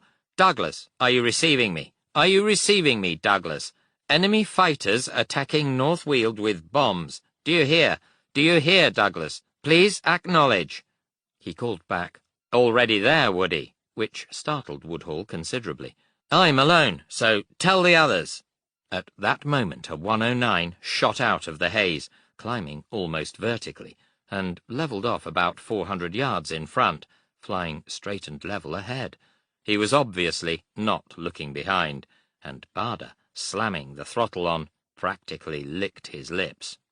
It was a real squadron leader's shot, a piece of cake on a golden platter. He was overhauling the unwary 109 when another Hurricane shot out of the haze in front, like a jack-in-the-box, and levelled off about 100 yards behind the 109, right in Bader's path. Before he had time to be irritated, the leading Hurricane fired one brisk burst. A great flash sparked on the cockpit of the 109, the Perspex hood flew off, and it turned on its back, and the pilot fell out as it dropped into its last dive. Bader flew up alongside the other Hurricane and recognized an old friend, Butch Barton. Barton turned, and must have guessed what had happened, because he lifted two rude fingers over the side of the cockpit. The theatrical Goering provided no good curtain for the daylight battles. The Luftwaffe came in like a lion and went out like a lamb, accompanied by a few hesitant and diminishing squeaks from the muted brass. So slowly did it taper that for a while the awakening people on the ground did not fully realize the significance of what was happening. The Germans had been the slaves of time. They had to break fighter command to invade Britain before winter, and they had failed. On the 12th of October, Hitler postponed the invasion till the following spring. Some people in England still waited for the next assaults, and the fact that Hitler, the Invincible, had suffered his first and resounding defeat did not make its full impact until Winston Churchill's phrase, "the Battle of Britain," took firmer root alongside those other famous words. Never in the field of human conflict has so much been owed by so many to so few. Then the country rejoiced, but Fighter Command had lost 915 aircraft and 733 pilots killed or wounded. Barder, perhaps alone, felt some sorrow that the brawling was over. The Duxford wing had shot down 152 enemy for the loss of 30 pilots and rather more aircraft. But now the dawn rendezvous of his 5 squadrons had petered out, and the days were more predictable, back to normal readiness at Coltishall. Among England's crumbled ruins, other people were getting back to normal too. Even the bureaucrats were catching up with their papers. A letter came to Sub-Lieutenant Cork from the Admiralty, pointing out, with a great number of formal words, that the DFC was not awarded to naval officers, and that Mr. Cork would therefore unstitch the ribbon of his DFC and have the DSC sewn in its place. "By God, no you don't, Corky," growled Barder. "The King has given you that DFC, and only the King can take it away from you, not my ruddy lords of the Admiralty. When the King sends you another letter to say you've got to wear the DSC instead of the DFC, then you can take it down, not before. That's an order." Now there was time for a little spit and polish and congratulations. 242 Squadron flew to Duxford again to be inspected and thanked by the Secretary of State for Air, Sir Archibald Sinclair. Barder made a point of introducing Cork and explaining about the medal trouble. Sir Archibald grinned and said, "I absolutely agree, Barder. Of course he must keep wearing the DFC. I won't let them change it." He leaned closer, confidingly. "These Admiralty people are a bit funny, you know. Sea complex and all that." He nodded meaningly. Convoy patrols again. Life was dull. A few 109s still poked their yellow spinners over Kent, but they were reserved for the Spitfires. Barder felt aggrieved, though occasionally he persuaded Lee Mallory to let him take the squadron down over the estuary. No luck, though. Now the worst crisis seemed over, the Lords of the Admiralty reclaimed Cork and Gardner and sent them to fly in Cornwall. The squadron farewelled them sadly. More pilots and aircraft came to fill the gaps of the dead, and the fire of the great days was dying. There were compensations. As ever when Mars leaves his arms on the field for home, other welcoming arms await with gratitude in the fire-warmed homes and pubs. Coltishall loved them. They were our squadron, and if 1 or 2 parents had qualms, their daughters did not share them. At the Bell, 242's favourite pub in Norwich, they were grieved to find that the landlord, a special friend, was in bed in a plaster casing. An incendiary had fallen on the pub, and he had climbed onto the burning roof to fight it, had fallen through and broken his back. En masse, the pilots stripped off his pyjama jacket and wrote messages and signed their names on the plaster. One day a strange aircraft blipped on the radar screen off Harwich, but Barder was not on readiness at the time. A section took off, and the handsome Neil Campbell found it, a Dornier, 30 miles to sea. They heard him over the RT as he yelled that he was attacking, but that was the last they heard. The rear gunner must have got him, because he did not come back. Later, the sea washed his body ashore. A DFC came through for John Latter. Against the last petulant stabs of the 109s, Barder led his wing on one last flight, an emaciated wing of his own squadron and number 19. Climbing over the estuary, a lone, startled shout came from Willie McKnight, and then a pack of 109s was spitting through them out of the sun. Only McKnight was quick enough to fire. He caught one as it darted in front, and the 109 did not lift its nose like the others, but went tumbling down the sky like a broken thing that had lost the grace of flight. 2 Hurricanes were spinning down too, one of them smoking. Later, a phone call from one pilot, who had steadied his torn hurricane and crash-landed. The other, Norrie Hart, was dead. As autumn gusts whirled the last yellowed leaves across the aerodrome, the embattled nation realized that not even a madman could invade now. In a sturdy people, danger deferred is more a stimulant than a cancer, and within the rampart of the sea, confidence grew with the defences. For some time Thelma had been losing her fear for Douglas, and now inside her was an odd feeling that he was invincible, quite illogical, quite firm. In her pride lay no regret that he was back in the Air Force. Still, she was a practical young woman, and therefore glad that the fighting was finished for a while. Then the bombers struck again, at night. Chapter 19.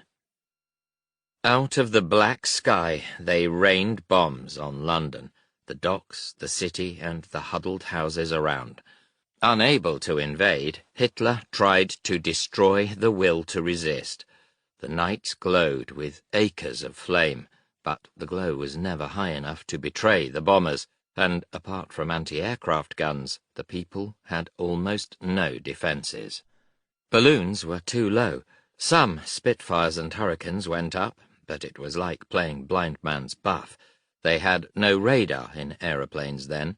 Luck was the main chance, and they found little of that. The bombers switched to Bristol, Liverpool, Hull, back to London. 242 Squadron was bypassed, the impotent patrols going to other squadrons, and his helplessness incensed Bader almost as much as the pity of the smoking ruins.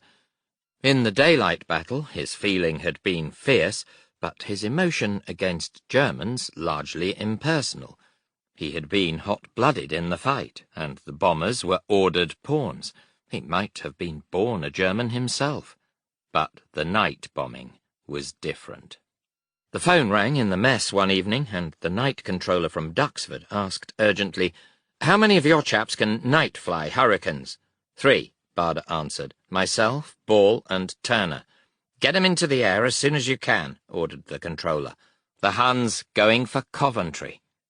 A full moon shone in a cloudless sky as he climbed hard to 18,000 feet over Coventry, and was emotionally shaken at the sea of flame below. For an hour he swung grimly round the city, but a full moon was not enough, and the bombers flitted unseen in the high darkness. Short of petrol he turned back, and could just see the flare path 12,000 feet below, when the engine suddenly coughed, and then stopped dead. Trying to force-land a fighter at night, dead stick, is too dangerous even to be sport. For a moment he was tempted to bail out, but the challenge of it caught him, and he decided to try and land it. With the propeller windmilling, he dropped his nose and glided silently down in a series of S-turns, keeping his eye on the flare path. They were lonely moments that picked at the nerves, but he straightened out finally for the last approach, dropped his wheels, and did not even have to side-slip off the last few feet. She settled neatly, and a lorry towed him in. The whole affair was a wretched anticlimax, except for one thing. He had begun to hate Germans more personally. 242 Squadron were changing their aeroplanes, becoming the second squadron to get Hurricane Mark IIs, which had more power, were faster, could climb higher, and all had the new and better VHF radio. Now, in the routine of unexciting readiness, Bader sometimes swashbuckled about, jabbing his thumb nostalgically on an imaginary gun button, with an accompanying raspberry to signify the rattling guns. He took up squash again, clanking sweatily about the court, and mortifying Crowley Milling by beating him, though, in fairness, Crow scrupulously obeyed the convention of putting the ball barely within a reasonable distance.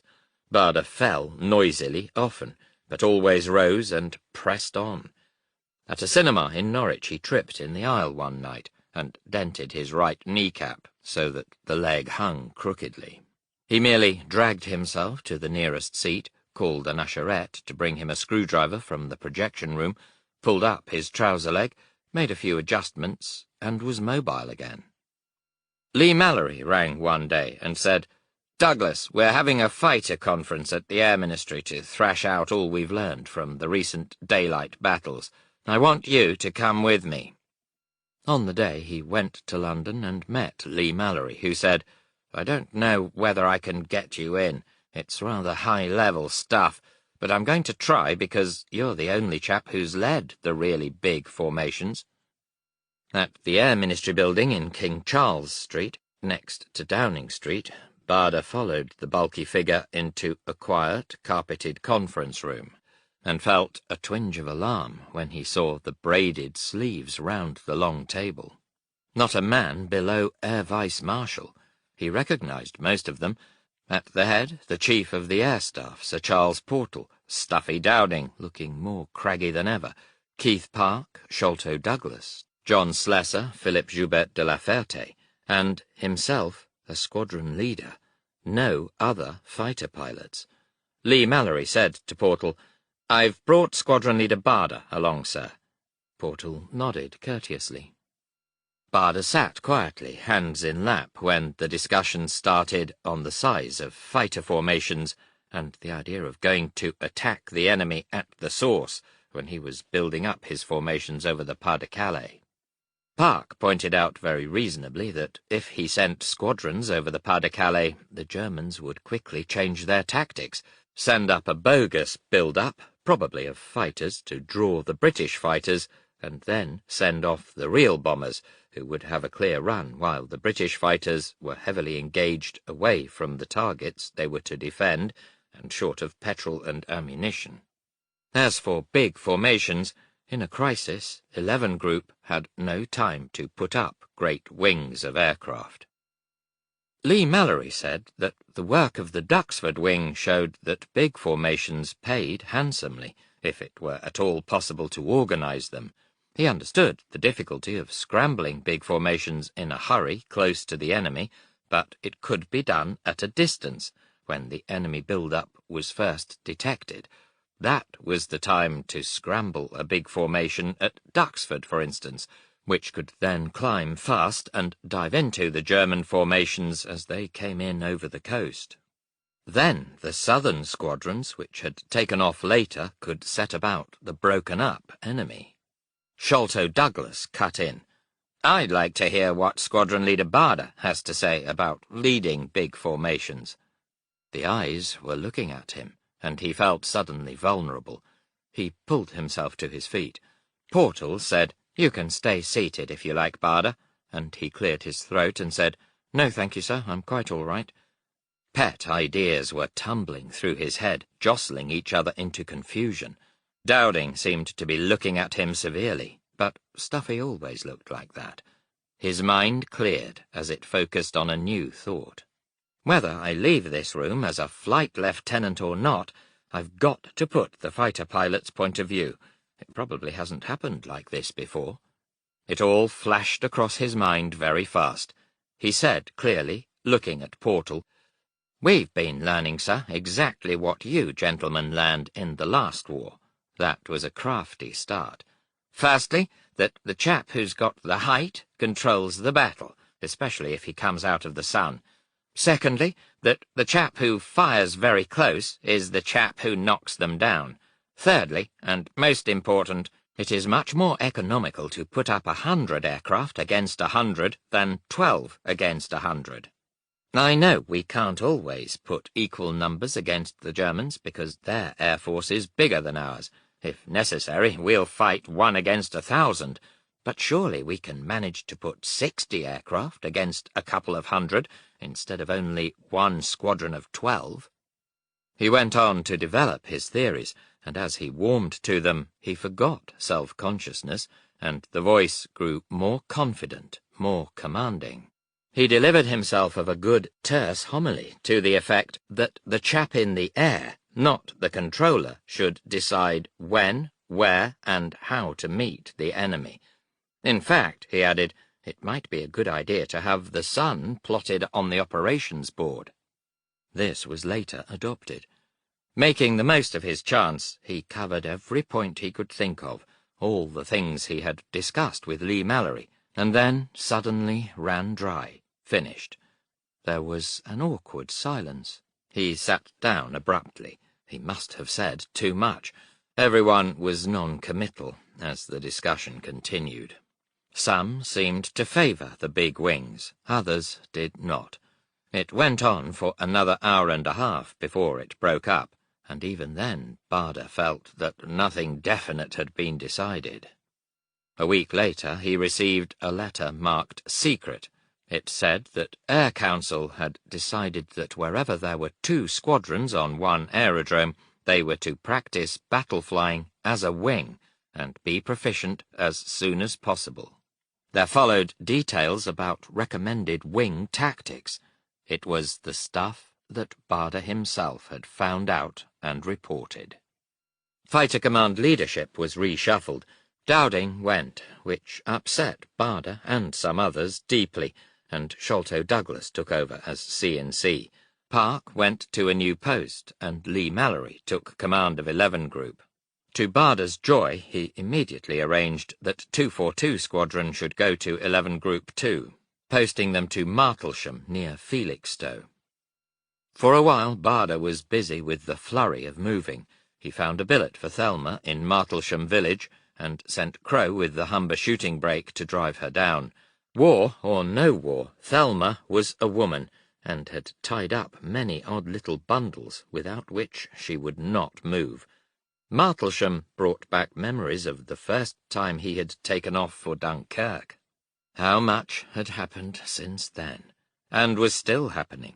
The night skies over England were louder now with the rumbling of bombers dropping hideous loads. The scientists were working to fit radar into aeroplanes, and meantime the RAF was nearly helpless. The fighters went up and roamed, and now and then they caught a bomber, but not often, and the news reports spoke more confidently than the men in private behind them. 242 Squadron still had no part in it. Barder flew convoy patrols with them, but felt better the day a phone call came from 11 Group. "I wanted to be the first to congratulate you again," said Lee Mallory. "You've just been awarded the DFC. I'm afraid it's long overdue." That time he made a point of telling Thelma first. She sewed the diagonally striped ribbon on his tunic after the DSO, and his exuberant exterior was awkward with the effort of hiding his pride when the others saw it. He could, and did, brag about things like squash and golf, often with his tongue in his cheek, but a decoration was different. Outside the heart one deprecated them. Privately he was gratified that they had given him the DSO before the DFC. The DSO was for leadership and using his head for the common weal, the team stuff, as against the solo effort. That was a smack in the eye for the little demon. A DFC also came through for Hugh Tamblyn. Dickie Cork flew in one day for a Christmas visit, and was delighted to see his old CO's new ribbon. Barder was not delighted to observe that Cork's only ribbon was now the Distinguished Service Cross. "Corky," he bellowed, "where the hell is your DFC, you turncoat? Didn't I give you an order?" "Yes, sir," said Cork, "but it's a sad story." One day on Bath Station, he said, an admiral's eyes had suddenly focused on his DFC ribbon. "Young man, what's that?" barked the admiral crustily. Cork explained. "Distinguished Flying Cross? What's that?" snorted the sea dog, who knew perfectly well. Rigidly at attention, Cork had explained the circumstances.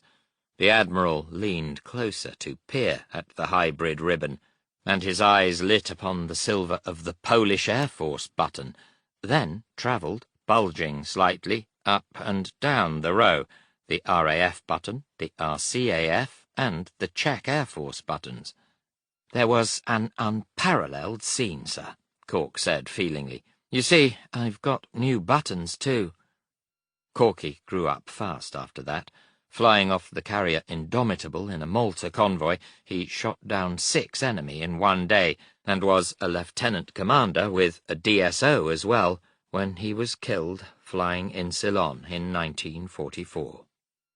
On the 1st of January, Barder neatly ruled off the year's flying in his logbook, and under the line wrote, "So ends 1940. Since have had 242 Squadron, June, we have destroyed 67 enemy aircraft confirmed, for the loss of 5 pilots killed in action, and 1 killed diving out of cloud. The squadron has been awarded 1 DSO and 9 DFCs. Lee Mallory sent for him one day, and at his Uxbridge headquarters said, "I suppose life seems pretty dull lately." "Yes, sir." "What do you think about going over to France and giving them a smarten up?" Barder was glowing again. "We thought we might send a few bombers over with a pack of fighters," the AOC went on. "You're experienced in that sort of thing, so I thought you might like to be in it." The operation order, labelled First Offensive Sweep, came to Barder soon after in an envelope marked Secret.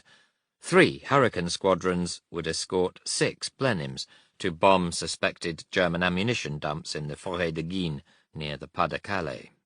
From the Luftwaffe's bitter lesson, the RAF already knew that it did not pay to send swarms of bombers with a trickle of fighters.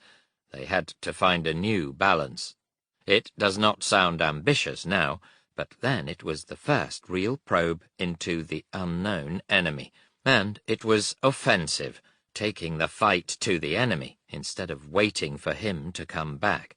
Much better for everyone's morale, except German. On the 10th of January, Barder, full of hopes for a fight, led 242 Squadron off, and over North Weald joined 2 more Hurricane squadrons led by Wing Commander Victor Beamish. When Barder was 13, Beamish had been one of the godlike athletic cadets at Cranwell who had inspired him.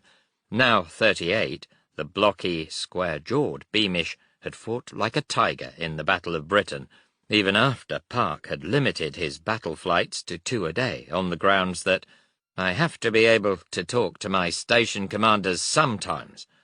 Later, Beamish was the man who spotted the Scharnhorst and Gneisenau leaving Brest. Over Hornchurch, they tagged on to the Blenheims and flew out across the Channel. 242 Squadron was top cover at about 17,000 feet, and Barder felt bold and buccaneering. They nipped over the coast near Calais.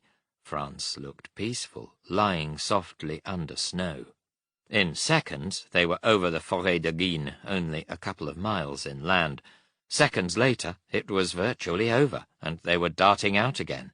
No time to look for bomb bursts. The wary eyes roamed the sky looking for 109s, but none appeared. In the last moments before they crossed the coast, the surprised Germans woke up, and black puffs of flak stained the cold crystal air. Odd to see the flak. It was a new enemy. In the Battle of Britain, the bursts had been friendly pointers. Then they were over the sea, and then they were landing at Martlesham. It was an anticlimax. The next days were not so mild.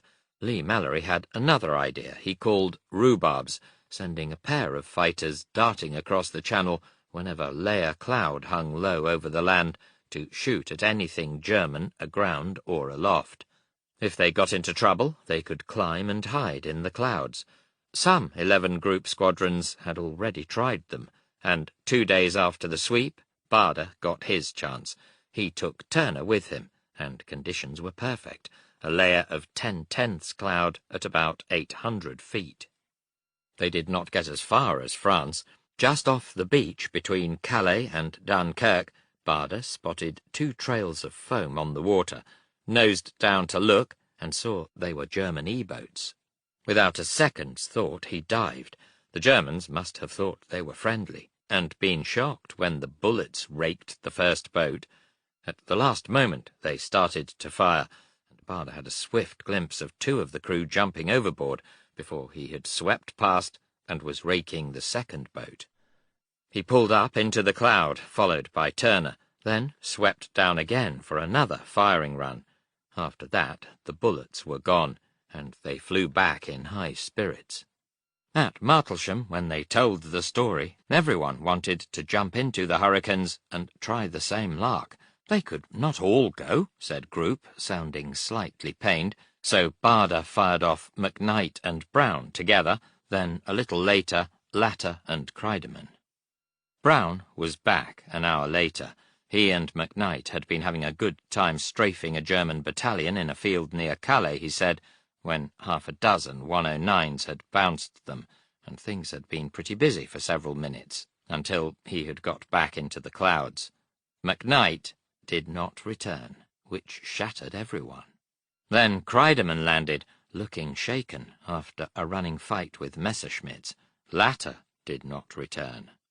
A week later, Barder was leading Kreidemann and Edmund in dull, protective circles round a cruiser and submarine heading north up the coast, when the controller sent them herring east into the North Sea for a suspected bandit. A few minutes later, Barder saw a Ju-88 about 1,000 feet above. Unseen by the German, he pulled steeply up and fired, and a moment later the belly flapped open like a trapdoor, and half a dozen black bombs poured out.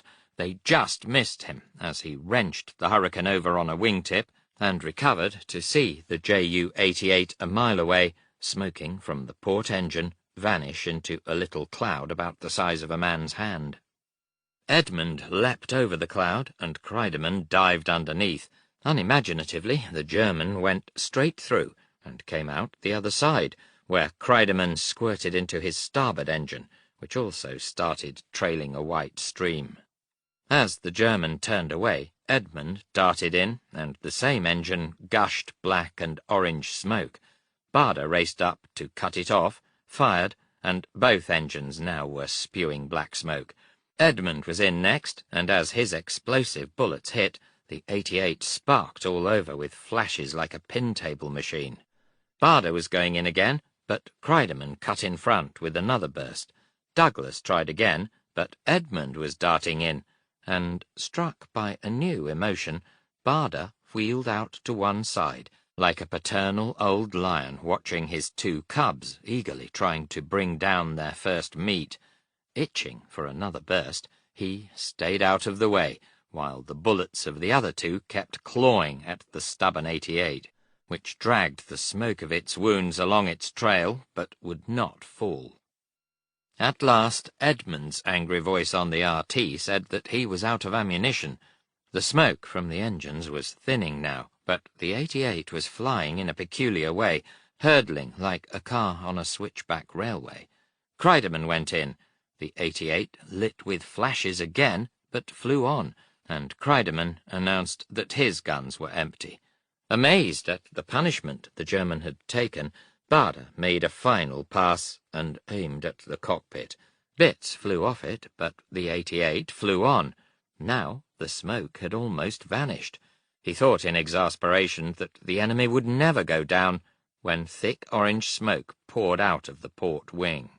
In a few moments, tongues of flame licked through the smoke, and slowly the 88 dropped her nose into a steepening dive till she went vertically into the sea in a welter of foam.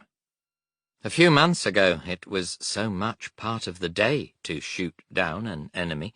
Now there were columns in the papers, and people rang up from all over the place with congratulations. For a while the days drifted. They were busy, but it was routine. Occasionally, when the clouds were thick, they tried a few rhubarbs, but saw nothing. With up to 4 flights a day, Barder's logbook shows the routine. Formation practice, convoy patrol, trying to find Huns, that was a rhubarb, dusk and night landings, formation practice, engine test, high flying, looking for Huns, testing rudder bias, and so on. Then they hit a bad patch. It started on the 8th of February, a cold day with ice cloud, when Laurie Kreidemann sheered off from a convoy patrol to intercept a plotted bandit. They heard him call half an hour later that his engine had cut. He was 600 feet up, far at sea. and never came back. Only days later, Ben Brown, pulling sharply out of a steep dive low down, spun off a high-speed stall into the ground. With McKnight and Latter, it made 4 dead in a very brief time, and seemed so cruel and pointless after they had come so well through the battle. In flying, death often seems to come in cycles. Then Ian Smith, who had taught Douglas little Angeline, went out on a convoy patrol and did not come back. Crowley Milling caught a Ju-88 over the North Sea, and as he dived to attack, his bulletproof windscreen was smashed into a whitely opaque and splintered shield as a cannon shell hit it. He could not see to aim, but went on chasing and firing until the 88 vanished into cloud. Crowley Milling got back. Then the steadfast, charming Hugh Tamblyn fought an intruder approaching a convoy. An hour or 2 later, a ship found him floating in his May West, but he was dead. Sergeant Brimble was posted to Malta and killed on the way. 7 in a matter of weeks. At that rate, a pilot could expect to live about 3 months. A squadron of 20 pilots would lose 80 a year, and there seemed no end to the war. Early in March, Lee Mallory sent for Barder. "We're working out ideas to carry the attack across to France in the summer," he said. "Fighter sweeps, like that other one you did, but probably more ambitious. To do it, we're building up our wing system, and one of the items on that program is to appoint wing commanders on certain stations to organize and lead the wings there. You," he went on, "are to be one of those wing commanders. Should be right down your alley. You'll probably be going to Tangmere." There are times when words sound like music. In army terms, wing commander meant a rise from lieutenant to lieutenant colonel in a year. And Tangmere was in 11 Group on the south coast, just across from France. When LM had disposed of the congratulations, Barder said, "Will I be able to take 242 Squadron with me, sir?" "Afraid not," Lee Mallory regretted. "You'll already have 3 squadrons there, all Spitfires." Barder suggested, awkwardly, that in that case he wasn't sure he wanted to be a wing commander. Lee Mallory said firmly, "You'll do what you're told," and then, because he knew his man, "Look at it this way. If you take 242, you won't be able to help favouring them a bit. I know you, and how you regard them." All he could do then was wait for the posting. 242 Squadron was not pleased. The whole squadron, from the lowest Irk up, revolved round the CO as a tight and exclusive team that had been firmly knit even before the bloody comradeship of the battle. The greatest leaders in the field always have colour, a certain bravura. Barder certainly had it. Still waiting, he drove with 242 to Debden to meet the King and Queen, and in the mess anteroom before the presentation, Turner jabbed his pipe into Lee Mallory's chest and said, "Look here, sir, you can't go and post our CO away, because we won't work for anyone else." It was enough to make an English officer's blood run cold. "Tanner!" Barder bawled. "Stop prodding the AOC with your pipe." Lee Mallory did not seem to mind at all. On the 18th of March, the bitter-sweet blow fell. A new man, Treacle Treacy, arrived to take over, and Thelma sewed the wing commander braid on Douglas's sleeves. The only man he was able to take with him from 242 was Stokoe, his conscientious and devoted batman. Chapter 20. Tangmere, not far from Southampton, was a pre-war station built for 2 squadrons.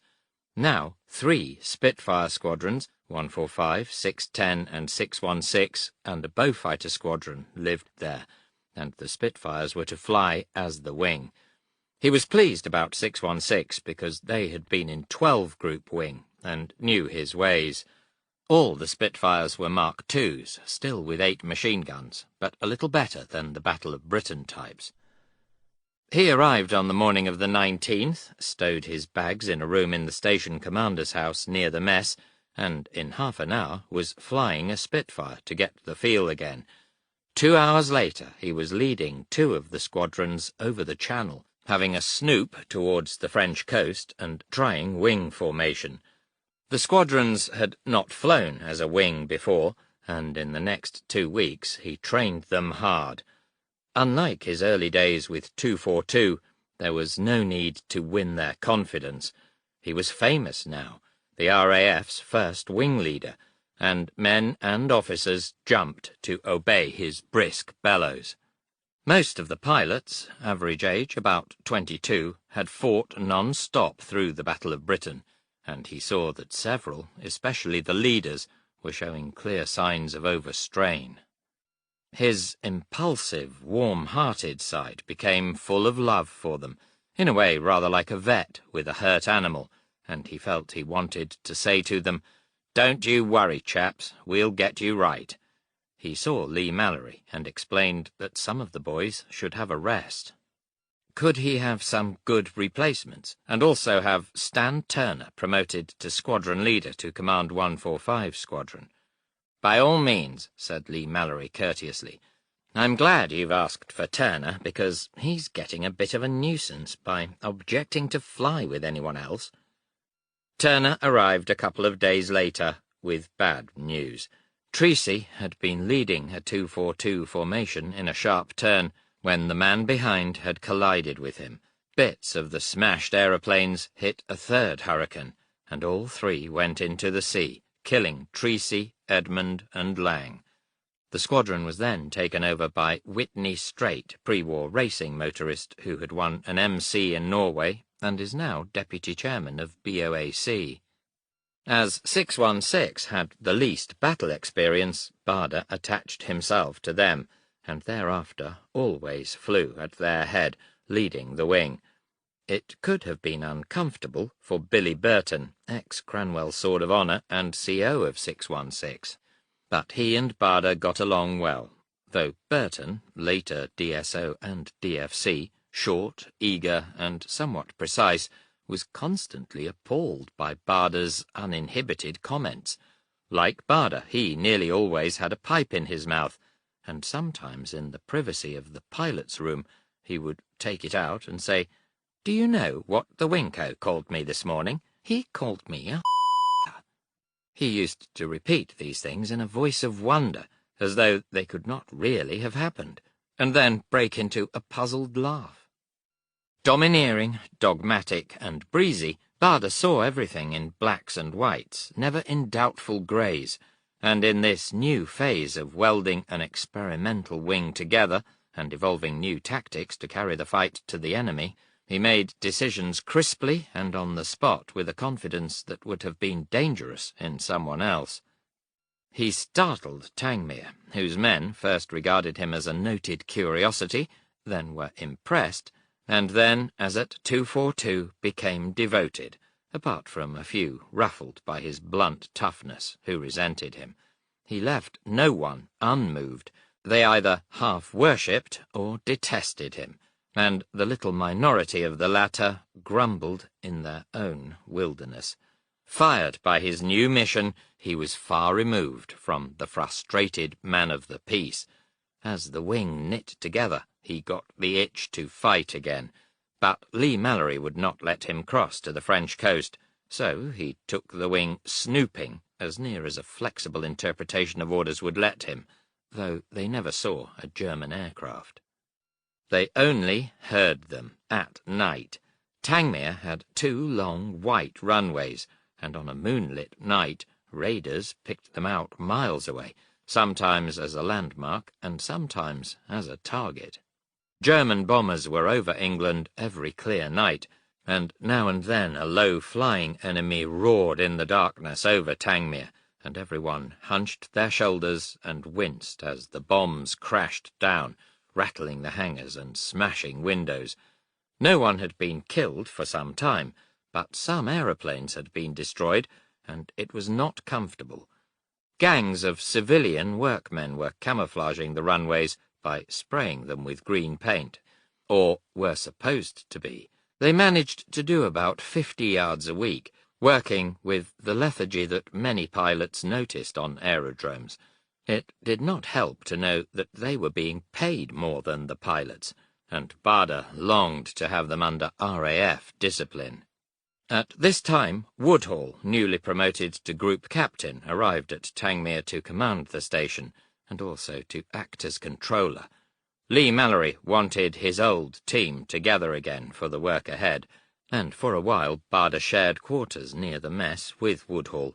Other wings were training now at stations like Biggin Hill and Kenley under new wing commanders like Sailor Malan, who was top-scoring RAF pilot. To be more easily recognised in the air during wing flying, Barda had his initials DB painted on the side of his Spitfire, which prompted Woodhall to christen him Dog's Body. He called him that in the mess and in the air over the RT, and the name stuck till it became Barda's official call sign. He did not mind. It rather amused him. Woodhall and Barda both plagued the workers on the runways to get a move on, but it was like talking to a collection of deaf mutes. They sprayed a few more yards in the next week, and it looked as though next moon period Tangmere was going to catch it again. The workmen lived some miles from the airfield. Woodhall rang the works department, but the local officials seemed helpless, and he could not locate any Olympian official who might have influence. An ear-splitting crash woke Barda one night, and outside he heard shouts and saw flickering lights. Strapping his legs on, he crossed to the window and saw that a bomb had fallen on a corner of the mess, which was burning. Overhead came a sudden roar and rattle of machine guns as the raider dived back to strafe the fire. As Barda stumbled out to it, the fire truck arrived and soon got it under control. Strangely, no one inside had been hurt. They had hurled themselves out of the windows into the nearest cover, and the hero of the night was the Roman Catholic padre, who, tin hat firmly planted on his head, had walked into the burning mess looking for injured. The story went round that you could hear the German bullets pinging off his tin hat, while all the brave fighter boys lay quaking in the air raid ditches. But it was the last straw. Barda sent his old golfing friend, Henry Longhurst, an invitation to visit Tangmere. It was just before Longhurst himself went into the army. He was still a journalist, and knew a story when he saw one. The following weekend, a caustic article appeared in the Sunday Express about squadrons on a certain RAF airfield being endangered by the sloth of men engaged to camouflage runways. It was serious for an officer to cut red tape binding the normal channels and tip off the press about dirty official linen. Outraged officials demanded to know from the newspaper who had let the cat out of the bag, but the Sunday Express urbanely declined to say. Then they rang Longhurst, who also declined to say. At last the official asked, "Was it someone on an aerodrome near Oxford?" Longhurst said craftily, "Oh, is it going on there, too?" The official hurriedly rang off. But eventually 2 and 2 were put together, and the Under-Secretary of State for Air paid a visit to Tangmere, lunched amicably with Barda and Woodhall, and over coffee said, quite politely, "Look, actually the reason I've come down here is to give you chaps a rocket over that article in the Sunday Express. The Air Ministry doesn't take a good view of it." Barda, hackles rising, said, "Well, sir, you can take the rocket back to Air Ministry and tell 'em what they can do with it. Those runways have been glistening in the moonlight for months now, drawing German bombers like flies, so I asked Longhurst down here myself, and damn well told him to write it up." The Under-Secretary looked startled at the truculent scorn for a high-level reprimand. Woodhall put in, "And I absolutely agree with Barda. I knew Longhurst was coming down that weekend, and I also asked him to have a look at the runways. I feel exactly the same as Barda about it." Said the Under-Secretary resignedly, as though he were washing his hands like Pontius Pilate, "Well, I was told to deliver the rocket, and I've done it." He seemed glad to get it over. The camouflaging of the runways was completed in a week, but by that time Barder had moved his aircraft to satellite fields nearby, 610 and 616 to West Hampnet and 145 to Merston. He was also doing some reshuffling in his wing, getting Crowley Milling and Ian Arthur from 242 Squadron as flight commanders in 610 and 145. Ken Holden, a big Yorkshire flight lieutenant in 616, was promoted to command 610 Squadron. The ruddy-faced Holden was about Barder's age, some years older than the other pilots, a resourceful and rather droll old sweat, fond of adopting a Yorkshire accent and saying to his pilots, "Now, come on, all you lads. Trouble with you is you've got no experience. I'm older than thee." Barder also found a house for himself and Thelma 5 miles from the mess, a pleasant little white place with a garden called the Bay House. Thelma came down with her baggage and bundles and her sister Jill, and was utterly delighted with it, the first house she had ever had. It became a social centre for some of Barder's pilots in the evenings, where everyone relaxed in a different atmosphere, though Douglas usually slept at the mess to keep in touch. Still, the tactical fanatic, he had begun to feel most dissatisfied with the VIX of 3, which had been standard squadron formation for so long. A hangover from peacetime, they were clumsy to deploy in battle, and after a lot of thought he evolved a new basic unit, 2 aircraft abreast, so that each pilot's eyes covered his comrade's tail, and cut out the need for weaving. He began experimenting, building his wing round these small sections arranged in various patterns. As his own number 2, he often picked the gangling Cocky Dundas, who had been so cheered by his voice during a Battle of Britain takeoff. He thought that Dundas, still in 616, still only 20, was a likely lad, and also had his eye on another 616 pilot officer, Johnny Johnson, a muscular, effervescent youngster, a press-on type, somewhat wild and in need of discipline, but possessing a hawk-eyed talent for the game and no visible fear. Barder's judgment and teaching seemed to have been good. 2 years later, Turner, Crowley Milling, Johnson and Dundas were all wing commanders with DSOs and DFCs. At 23, Dundas became the youngest group captain in the RAF, and Johnson was top scorer at the end of the war, with 38 confirmed and a string of probables. The Luftwaffe's terrifying night raids were easing off a little, and the war seemed to be static, though all 11 Group knew it was only a lull, and wondered what it was going to be like on the other side. In mid-April, Lee Mallory called Barder to HQ at Uxbridge, and there he found Milan, Harry Broadhurst, Beamish, Kellett, and other leaders. They went into a plain room, sat on folding chairs round a table, and Lee Mallory, standing at the head of the table, said quietly, "Gentlemen, we have stopped licking our wounds. We are now going over to the offensive. Last year our fighting was desperate. Now we're entitled to be cocky." He talked a long time about tactics, the idea briefly being to send a few bombers over the Channel, surrounded by hordes of fighters, and force the Germans to come up and fight. On the morning of the 17th of April, a screed about a yard long came over the Tangmere Operations teleprinter, headed Secret, Operations Order, Circus Number 1. There followed a lot of details under headings like Target, Bomber Force, Rendezvous, Escort Wing, Cover Wing, Target Support Wing, Rear Wing, with heights and speeds and map references. That afternoon, about 100 Spitfires escorted 12 Blenheims to bomb Cherbourg. Barder led his wing of 36 and did not see a single enemy. Far away, a few puffs of German flak stained the sky, and then they were on the way home again. Lee Mallory said later, "We're just poking the bear in his pit, gentlemen. You'll get some reaction in due course." Over the next couple of weeks they did several more trips to Cherbourg, expecting any moment to be jumped by hordes of 109s, but never meeting one. Yet northwest France was said to be a hornet's nest that might swarm any day, an unknown that must be invaded with more sense than Goering had shown. Rhubarbs were discouraged. 2 or 4 aircraft venturing across alone looked too close to suicide.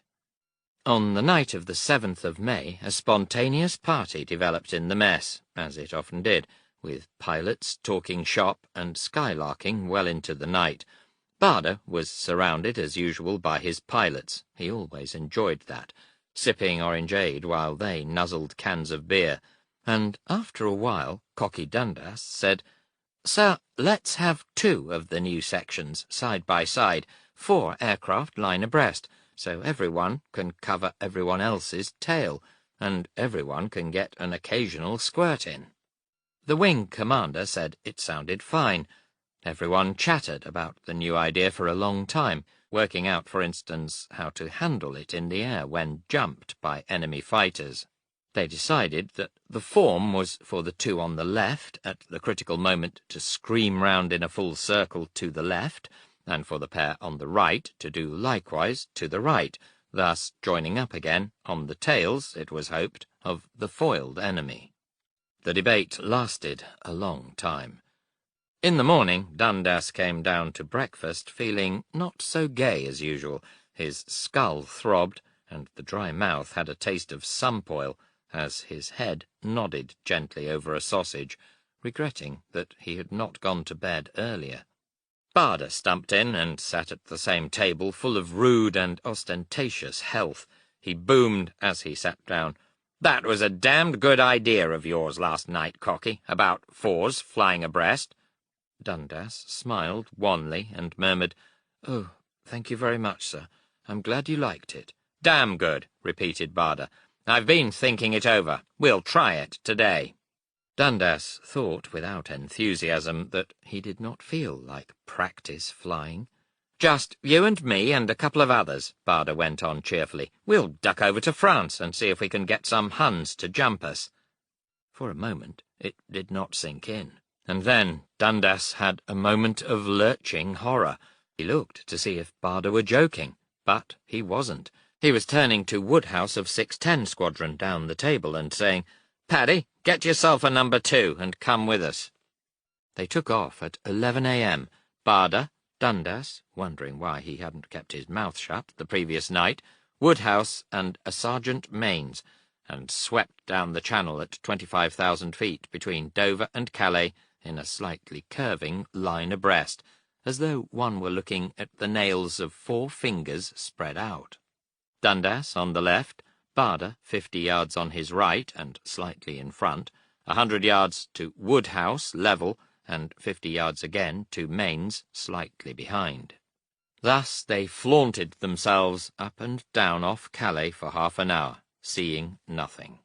Dundas was thinking with longing that in a couple of minutes they would be turning on course for home again, when above, 5 miles behind, slightly to the right and 1,000 feet above, he saw 5 109s turning on course after them. He called urgently, "Hello, Dogspotty, 5 109s, 5 o'clock, above." Barder's voice came delightedly. "Oh, good! I can see 'em, Cocky. I've got 'em." He throttled back a little, and the Messerschmitts came up fast. Barder was keeping up a running commentary. "Oh, this is just what we wanted. Wonderful, isn't it?" Dundas refrained from answering. The 109s were boring in. Barder was going on exultantly. "Keep your eyes on 'em, but don't brake till I tell you. Let 'em come in. Let 'em come in. Don't brake." He was beside himself with enthusiasm. "Don't brake yet. I'll tell you when." The 109s were slanting in for the kill when he snapped, "Brake now!" and abruptly 4 Spitfires spun round on their wingtips, Barder and Dundas fanning left, and Woodhouse and Mains right. In one of the tightest turns Dundas could remember, Barder's tail wheel bobbed above his windscreen, But his vision kept greying out as the mounting G kept loading his lanky, sagging frame, forcing the blood from the brain. He'd heard some theory that Barda could turn sharper than anyone because he'd lost his legs, and the blood could not sink that far. Better straighten a bit, or ease the turn and see where the Huns were.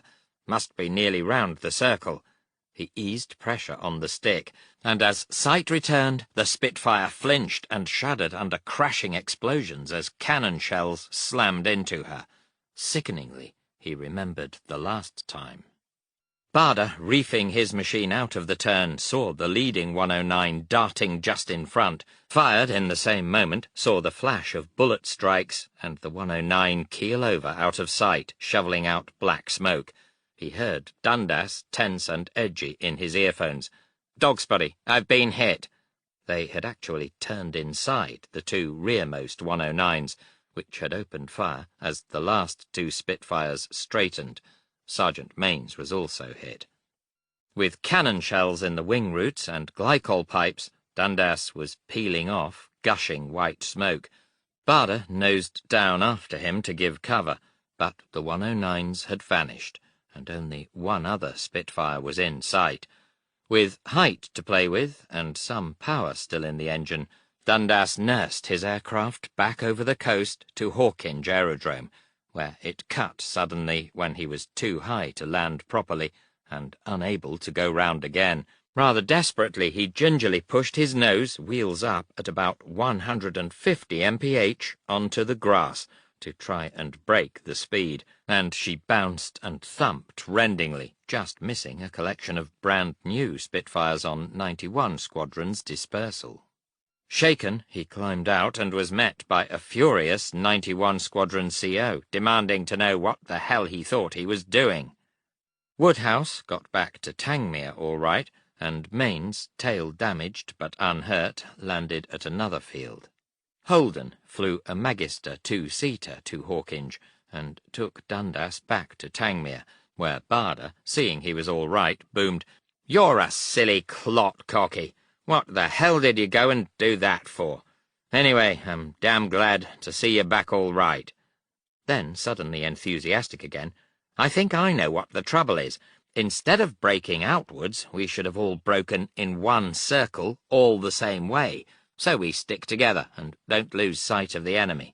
All it wants is some practice. We'll try again soon." After that, the desolate Dundas, oddly, was not so shaken. He felt it was just an incident in the search for knowledge, and was proud to be on such terms with the CO. Barda tried it again with another section the next day, but this time over Tangmere, with a friendly section of 616 Spitfires doing the attacking. Breaking the same way, he found that the Finger 4 line abreast was ideal, flexible, and good for both defence and attack. Inside a week, the Finger 4 became the backbone of the wing, and was later copied by other wings, and used extensively throughout the war. He tried it on Channel snoops and circuses to Cherbourg and Le Havre. They were not sent deeper than the coast at this trial stage, but had no chance to test it in action because the Messerschmitts stayed away, though at this time the wing had its first casualties.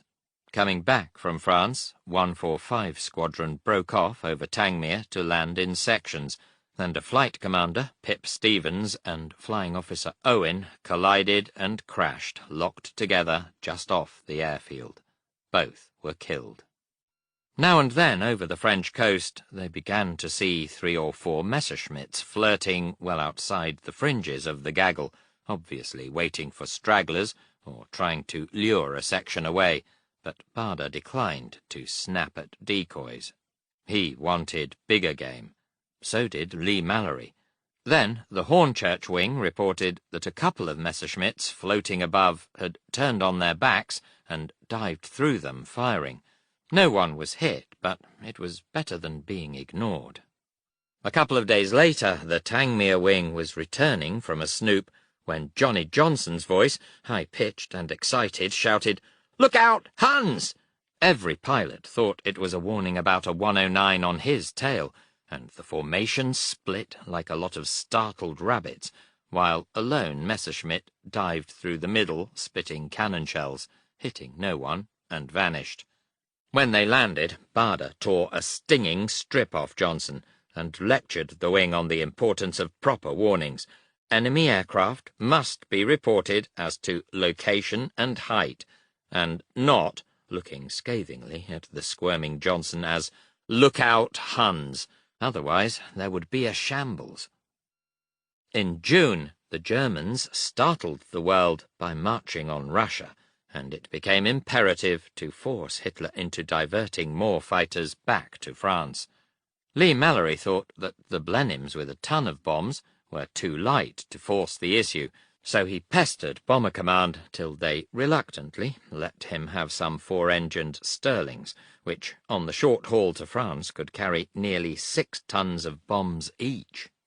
He packed about 200 Spitfires round them, and sent them across the coast to an inland target, and with the swarm of darting fighters about them, Bader thought it looked like a great beehive. He said so at the group conference later, and thereafter it was known as the Beehive. Lee-Mallory sent the swarm inland again to blast the rail yards at Lille, an important junction for the Germans. Agents reported that the French rushed into the streets cheering and waving towels. Then the Beehive went and wiped out a Messerschmitt repair factory at Albert. Ah, this was better. The Germans were stung. A staffel of 109s savaged the Biggin wing, and some of each side were shot down. Bader went off later to the usual wing leader's confab with the AOC, and landed back storming, "Milan got 2 today, and his boys got a few more. It's damn well time we found some." Lee-Mallory's tactics began to pay. Goering was pulling fighter squadrons out of Russia. Over France now they were coming up in packs of 30 and 40. Oberstleutnant or Lieutenant Colonel Galland, Germany's most distinguished fighter leader, was reported in Saint-Omer with a full Geschwader of 109s, a whole group. The RAF estimated that their fighters were knocking down 3 Germans to every 2 Spitfires lost, and that was profitable. Rarely was a bomber lost, and then only to flak. One bomber, straggling with 2 engines burning, was brought back safely to Manston with about 100 Spitfires packed protectively round it.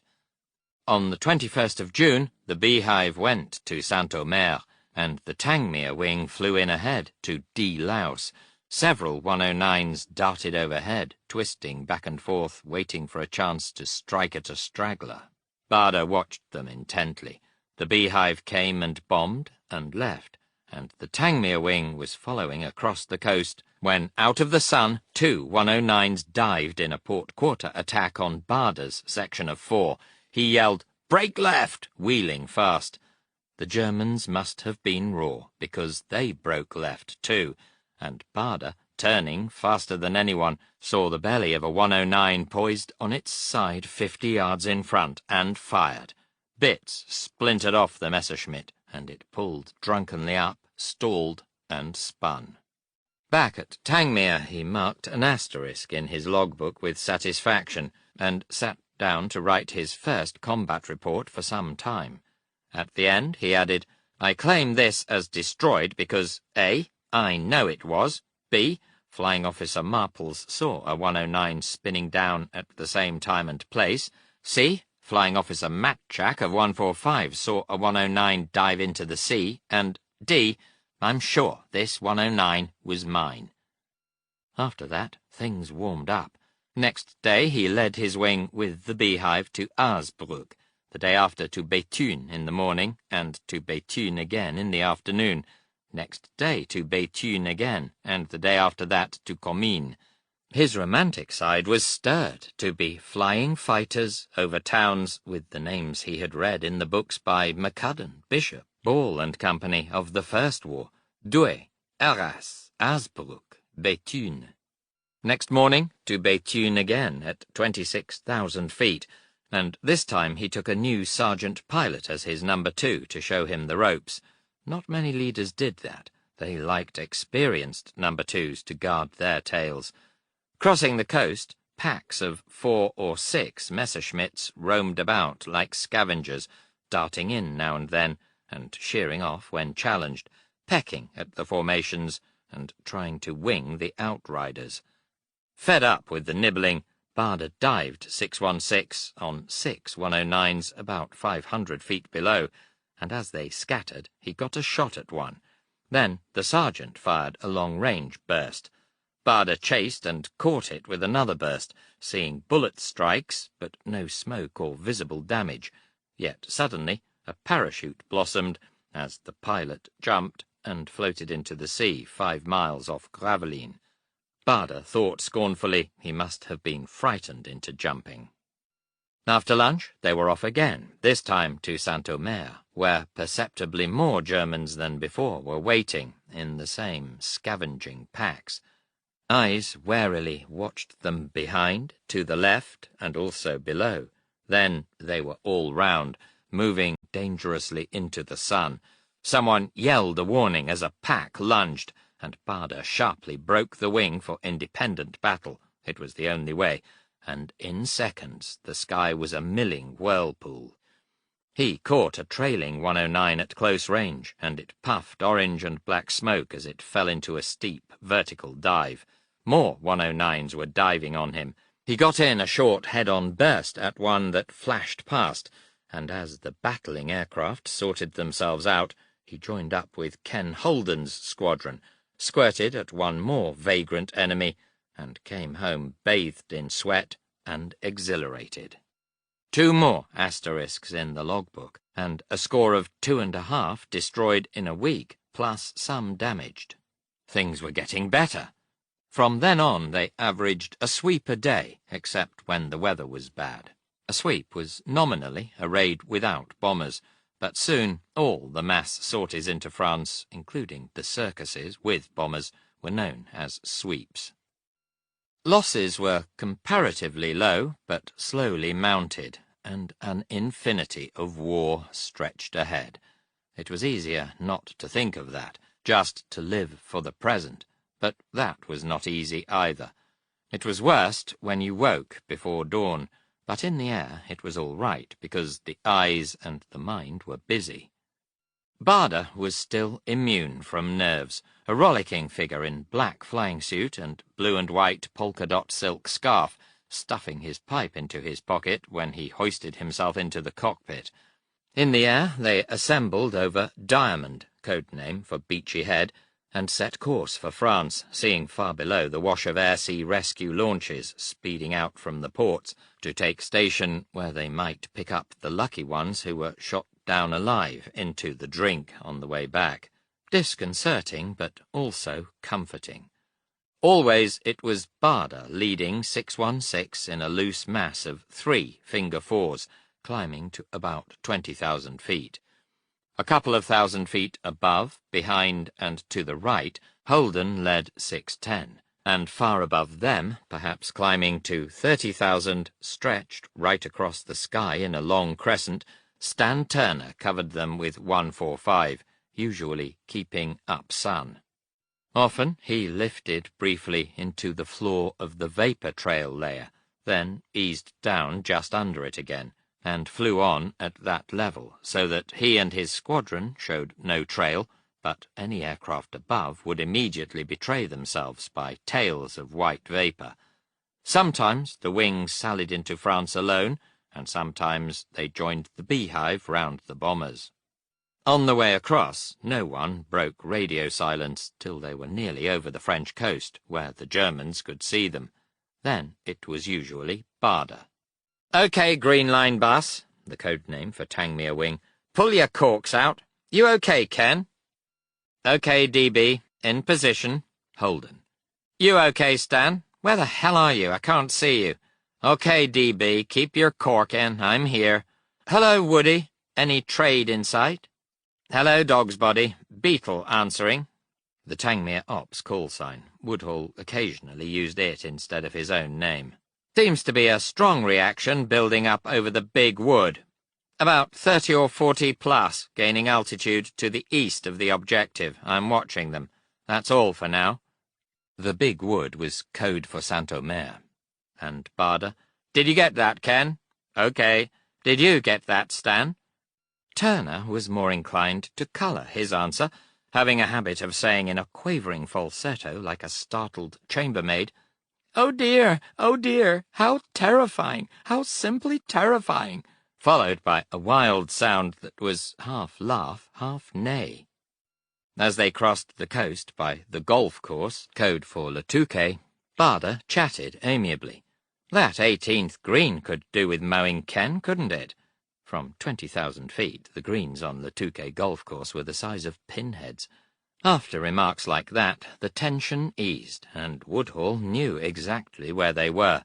Then Barder's voice lost its flippant tone, and thereafter was crisp. Woodhall's voice was unchanging, deep bass and clear, calmly matter-of-fact, sounding somehow as though he were beside you in the cockpit, like a reassuring coach. The blend with Barder meant real leadership. Soon, Woodhall again. "Hello, Dog's Body. The 109s over the big wood are climbing south. Looks as though they might be trying to come in down Sun on your right flank." "OK, Woody." A few minutes' silence, and then, "Hello, Dog's Body. If you look about 3 o'clock above, I think you'll see what you're looking for." It was uncanny how accurate he was. Usually, in a few moments, someone saw them sliding into Sun ambush, looking against the sky like a stream of silver fish, darting in a ragged straggle through a pool. They broke into small packs to come in from many angles, and Barder had his eyes everywhere, assessing, manoeuvring the wing, warning, detaching sections, reorganizing, picking the moment to lunge and start the roaring, whirling frenzy. It used to go like this, taken from the actual radio log of a quiet day early in the season, before the battle became savage. 50 plus, near 2 o'clock. I haven't got 'em, Johnny. What are they doing? OK, DB, no immediate panic. They're going across us. I'm watching 'em. OK, I see 'em. Silence for a while. Then, aircraft behind. Aircraft 3 o'clock.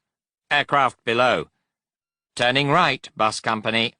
109's overhead. OK, I see 'em. Aircraft behind. Muck in, everybody. Barder. Tell me when to brake. I can't see the bastards. 6 bastards behind us. I can see 'em in my mirror. 2 aircraft below. Then some Messerschmitts must have attacked. Brake right. He nearly had you, Cocky. 4 right above you. Right on top of you. Get organized. I'm f***ed if I can. 4 behind and above. OK, I'm looking after you. Look behind. It's only me. Don't get the wind up. All right, you Don't f*** about. We'll have some collisions in a minute.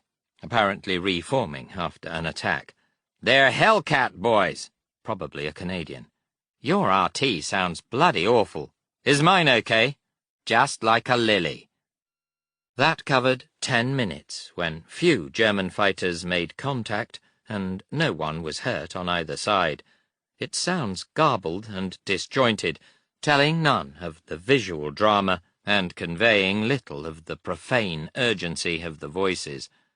Inside the blast walls of the Tangmere ops room, a loudspeaker purring with static clicked and spoke the metallic words of the pilots. Sitting at the radiophone, Woodhall had plenty to do, and so did the beauty chorus, the team of WAFs pushing the pawns of the radar plots across the ops table with long-handled paddles. Chapter 21. Now the Messerschmitts were ever more numerous and bolder, every day savaging the flanks. More and more often Barder broke the wing to go for them, and for frantic minutes the sky was full of snarling, twisting, spitting aeroplanes. Several of the wing scored kills, and 3 Spitfires did not come back. The Messerschmitts, quite rightly, never stayed long to mix it with the more manoeuvrable Spitfires, as they could never hold their own in a roundabout tail chase. Despite British propaganda, the 109s were slightly faster, and their proper tactics were to dive, shoot, and break off. Sometimes they pulled up again, and sometimes they half-rolled onto their backs and dived steeply out of the fight in the reverse direction. Any Spitfire on its own after a fight was under standing orders to join up with the nearest friendly fighters, so there would be at least 2 in line abreast to watch each other's tail. It was jungle law up there, and the devil took the odd man out. Coming back over the channel one day, Dundas was startled to see Barda, flying alongside, flip back his cockpit top, unclip his oxygen mask, stuff his stub pipe in his mouth, strike a match, apparently holding the stick between his good knee and tin knee, light up, and sit there like Popeye, puffing wisps of smoke that the slipstream snatched away. Dundas longed to light a cigarette himself, but desire was tempered by realization that no normal man lit a naked flame in a Spitfire cockpit.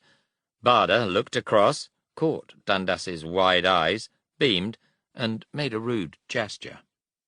After that he always puffed his pipe in the cockpit on the way back, and pilots flying alongside used to sheer off, half in joke, half in earnest, in case Spitfire DB blew up. But it never did, adding to the growing and inspiring myth that Barda was bomb-proof, bulletproof, and fireproof. With virtually daily trips now, someone dubbed the wing the Barda Bus Service, the prompt and regular service, return tickets only. That tickled everyone's fancy, and some of the pilots painted it on the side of their cowlings. It felt good to be one of the Tangmere wing. Almost every night he took a few of his boys, and sometimes their girlfriends, back to the Bay House, where Thelma and Jill made sandwiches, and they sat yarning and quaffing beer. It began to be known affectionately as the Bag House, which Thelma tolerated with her usual imperturbability. Any new pilots he nursed carefully, yarning to them about tactics, air discipline, e.g. strict radio silence at the right times, and putting them in the middle of the pack for their first few trips. Once, in mid-channel on the way out, a new boy in 145 called, "Hello, Red Leader. Yellow 2 calling. I can't turn my oxygen on." A brooding silence followed. The voice, plaintively again. "Hello, Red Leader. Can you hear me? I can't turn on my oxygen." Then Turner's Canadian voice, ferociously sarcastic. "What the hell do you want me to do? Get out and turn it on for you. Go home." No one made that mistake again. On the 2nd of July they went to Lille, and Barda dived 616 on 15 109s. He fired at one from almost dead behind, and as its hood flew off and the pilot jumped, another 109 plunged past and collected a burst. Smoke and oil spurted, and he went down vertically. Barda left him and pulled up, obeying the dictum that it is suicide to follow an enemy down. Coming back over the channel, he dived on another enemy, and as he started firing, the 109 rolled on its back like lightning and streaked back into France. Barda was getting fed up with 109s diving out of a fight like that, though he respected the correctness of their tactics, and when he got back to claim 1 destroyed and 1 probable, he added as a flippant afterthought, "And the 3rd one I claim as frightened." He hoped for a bite from intelligence at group, but they maintained a dignified silence. Instead, he got a phone call from Lee Mallory, who said, "Douglas, I hear you got another 109 today." "Yes, sir." "Well," Lee Mallory went on, in his deceptively pompous voice, "you've got something else, too. A bar to your DSO." Down at dispersals next day, when he was congratulated, Barda said awkwardly, "All this blasted chest cabbage doesn't matter a damn. It's what the wing does that really counts." He meant it, too, and the pilots were surprised at the self-consciousness that lay under the boisterous exterior. Coming away from Lille a couple of days later, little schools of Messerschmitts began pecking at them again. Barda fired at 3, but they half-rolled and dived away. 2 more dashed in, and Barda shot one in the stomach from 100 yards. Explosive bullets must have slugged into the tank behind the cockpit, because it blew a fiery jet like a blowtorch and fell out of the sky, dragging a plume of black smoke. Remembering the 3 that got away, he claimed 1 destroyed and 3 frightened, and this time got a bite from Group. A puzzled message arrived, asking what he meant, and he sent a signal back explaining. Group answered stiffly that they were not amused, though everyone else thought it was a good giggle. It takes an odd genius to handle a wing in the lightning of battle, where it is so easy to become confused or excited or tempted by a decoy. There was a day a 109 flew in front and just below them, and Barda called, "That looks too obvious. Look up sun, everyone, and see if you can see anything." No one could, and at last Barda said, "Come on, Cocky, let's take a pot. The rest, stay up." As he led Dundas down, the 109 half-rolled and dived, presumably transmitting, because seconds later his friends came out of the sun. Holden's squadron intercepted some, and the rest came down on 616, which swung back into them. Turner's men plunged from above, and the fight was on. Separated and set on by 4 109s, Dundas fought them alone for 5 minutes, twisting and gyrating, unable to shake them off, until finally he took the last chance, stick hard back and hard rudder to flick into a spin. He let her go for 12,000 feet, came out at 5,000, dived for the coast, dodged several 109s, flashed over an airfield, squirted at a 109 coming into land, and was chased by others for miles, seeing glowing little balls darting past his wingtip as they fired. Not till mid-channel did he shake them off, and landed with empty tanks, a dry mouth, and a sweaty brow. Barda hailed him. "You stupid goat, Cocky. Serves you damn well right. Teach you to get stuck out on your own." A day or 2 later, after a brisk shambles, Barda found himself isolated, and called on Holden. "Hello, Ken. I'm on my own. Can you join me?" "Okay, DB. What's your position?" "About 15 miles north of Big Wood." "Good show. I'm in the same area at 25,000 feet. What are your angels?" 8,000. In his broadest Yorkshire, Holden said, "He will be a bit conspicuous down there." He heard Barda's domineering rasp. "To hell with that. You come on down here." A pregnant silence, and then Holden. "Nay, you come up here." Dreadful words came over the RT, but Holden, grinning behind his mask, was already on his way down, and they all came home together. After a while, to the regret of the beauty chorus, Woodhall disconnected the loudspeaker in the ops room, feeling that some of the battle comments were too ripe even for the most sophisticated waffs. "They laugh, you know," he said, "but damn it, I get so embarrassed." Barda was not exactly the least of the RT offenders, but whenever his buccaneering presence lurched into the ops room, there was a lot of primping, giggling, and rolling of eyes. On the 9th of July, near Mazangalbe, he sent a 109 down, streaming glycol and black smoke, and noted the flash on the ground where it presumably exploded. Another 109 lunged at him, and he turned quickly and got in a burst as it broke off. His combat report said, "A glycol stream started. I did not follow him down, and claimed a damaged. Several others were frightened, and I claim one badly frightened, who did the quickest half-roll and dive I've ever seen when I fired at him." No further bite from Group about the frightened. They only allowed victories when the enemy was seen by witnesses in flames, or seen to crash, or the crew bailed out. Over Shock next day he dived 616 on 20 Messerschmitts. More 109s swung in from one side and ran into Holden's squadron. Then Turner's men came plunging down, and the welkin shook to the roaring, swelling thunder of the dogfight. Barder sent one down, shedding bits and pieces, pulled up behind another, and fired into its belly. Under its cockpit burst a flash of flame, and suddenly the whole aeroplane blossomed with red fire as the tanks blew up, and it fell like a torch. July was turning out a wonderful month. In 8 days he had 4 destroyed, 2 probables, and 2 damaged, but it only whetted his appetite.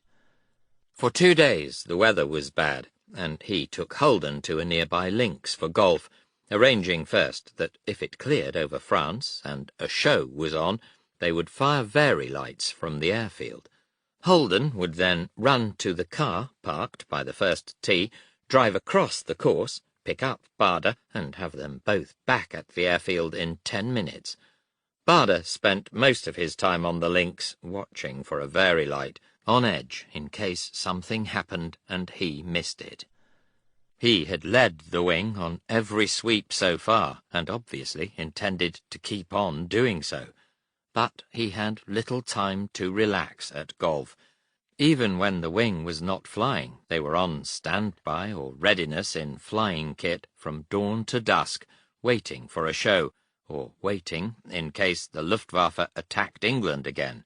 There were no days off for the nerves to relax.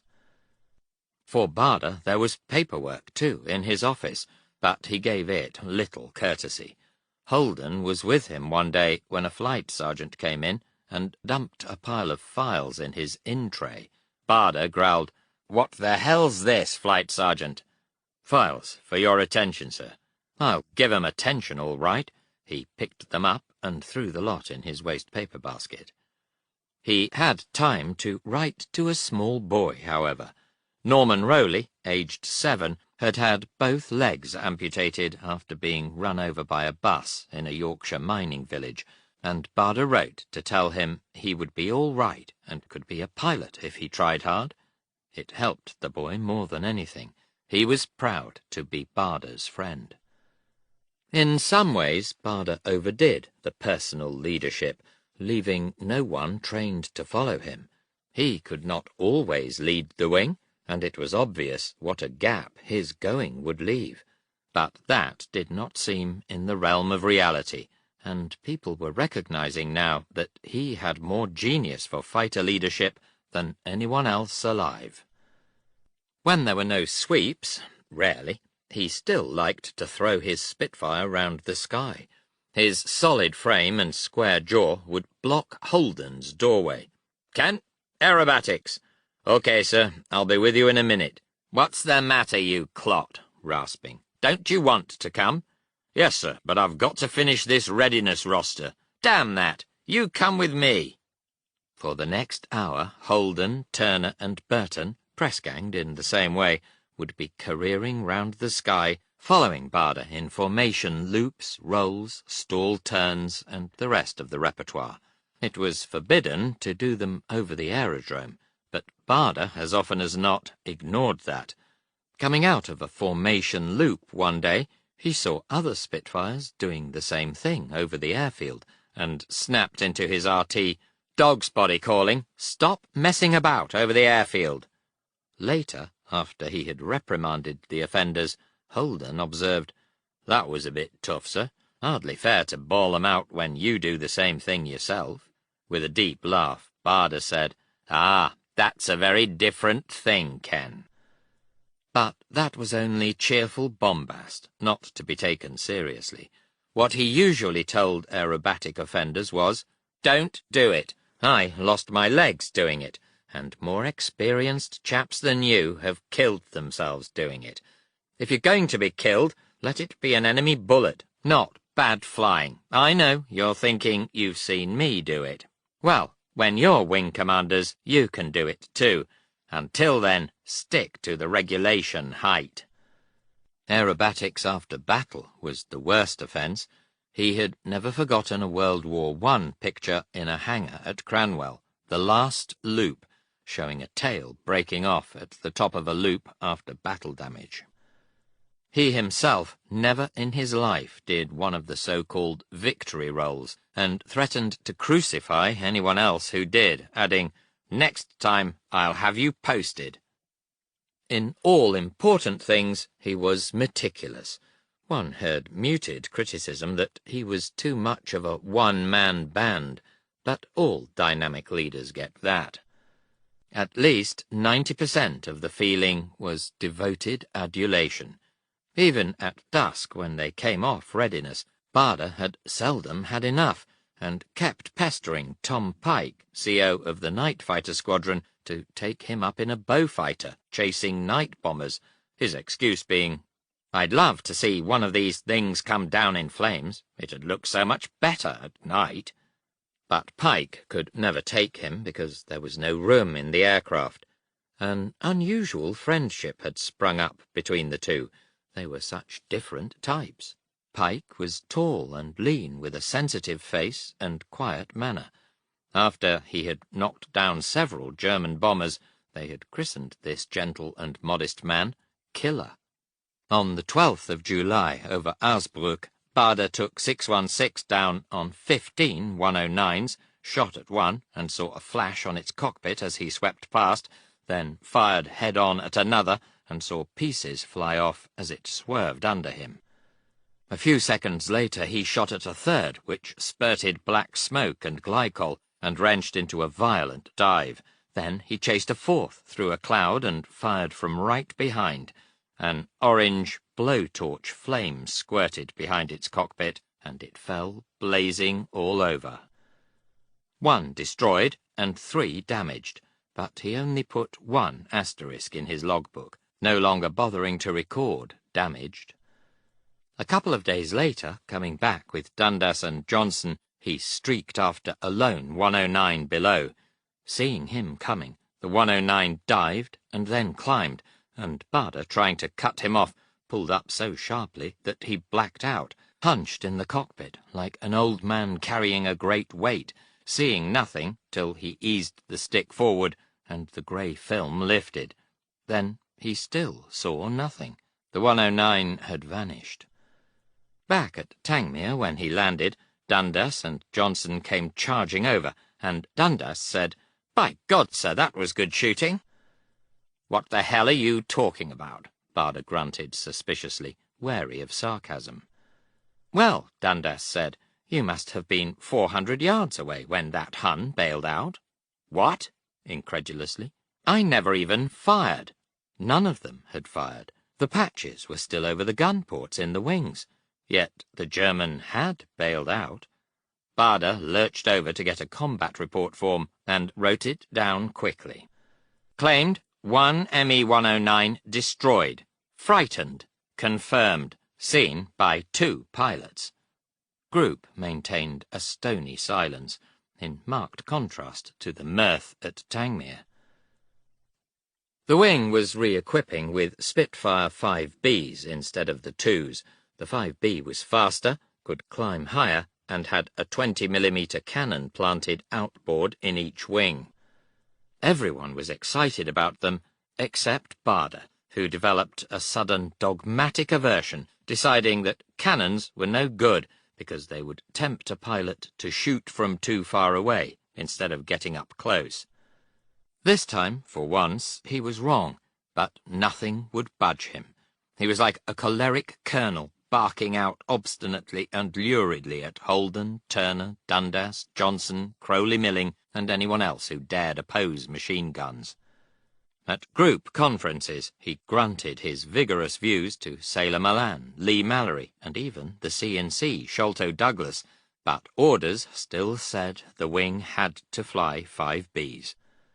As they arrived in 1s and 2s, he gave them first to Turner's top cover squadron, where their better performance was most needed. Then Holden's team got them, and lastly 616, with whom he led the wing. Stubbornly, he himself refused to fly one. Allotting them in this order was ideally correct. The formation leader should fly the slowest aircraft, because he sets the pace, and people behind must be able to keep up without wasting fuel on constant high power. Not all wing leaders did that, though Barder would have done it the way he did, even had he approved of cannon. Finally, he got a 5A, with machine guns. Bad weather set in again, and the pilots had time off to relax in surrounding towns. Barder always went with a group round him, demanding the presence of Holden, Turner, Dundas, Johnson, Crowley-Milling, and others, even when they did not want to go. He hated being alone, and liked to be the genial centre of a little court circle, ignoring their feelings in that respect. Not that they usually minded, being under the influence of his personality. There was an evening dancing with Thelma at Sherry's in Brighton, when the other dancers recognised him, and queued up for his autograph. He loved it, and no one minded that either, because he did not try to hide it, but was like a small boy having a whale of a good time. In those moments the loss of his legs must have meant nothing at all. It never seemed to worry girls either. His masculinity and audacity drew them in giggling clumps, which Thelma eyed with a tolerant smile. Rugged mess parties known as aerobatics sometimes developed to let off steam. After one of them, a group captain had his arm in a sling for days, and others bore the marks of combat. There was a lot of de-bagging. Fire extinguishers were sprayed over the room, and buckets of water thrown. At one party, Cocky Dundas was drinking champagne out of a large water jug, when the jug was dropped in a scuffle, and a scrum formed over the broken glass, with Billy Burton underneath shouting, "On! On! On!" After another party, a certain visiting wing commander, whose name has already been mentioned, wrote to the mess. "Wing Commander desires to tender his sincere apologies for the usual black put up on the night of the 5th and 6th. He wishes to thank his many friends and admirers for the tender inquiries and floral tributes, and hopes by now you will have recovered from the shocking hangover, from which, if there is a God above, you must undoubtedly have suffered." And underneath, delete last sentence where applicable. A Cranwell man, too. After the war, Tom Pike, risen to Air Vice Marshal and Assistant Chief of the Air Staff, said this of Barder at the time: "I think he almost eliminated fear from his pilots. His semi-humorous, bloodthirsty outlook was exactly what is wanted in war, and their morale soared. He was a tremendous tonic." And the shrewd Holden, looking back, "I've never known a braver man. He was mad about getting at the Hun, and couldn't talk about anything else. He was like a dynamo with terrific morale, and a strange power over his men, so that they all caught his spirit. After every show he got all the chaps together to yarn about it, though he didn't like people chipping in or putting him in second place. He could be pretty testy with his authority. He always had his own ideas, and would take no opposition. It was just as well most of his ideas were sound. Now and then he got a wrong idea, and nothing would shake him until he found out himself it was wrong, and then he'd suddenly switch right round the other way." Everyone felt he was invincible, and that this power shielded those who flew with him. Thelma now literally knew that the enemy would never get him. Every time he came back from a sweep, he swooped low over the bay house to let her know he was safely back, but she had come to regard this more as an affectionate salute than a reassurance. Some of the Messerschmitts had shrewdly taken to setting about the beehive as it came home over the French coast, when the fighters were short of petrol. It was suggested that a fresh wing should go out to meet the homing beehive, and over the Channel, on the 19th of July, the Tangmere wing came down like wolves on an unsuspecting pack of 109s. Barder's first burst sent a 109 spinning down in a sea of flame.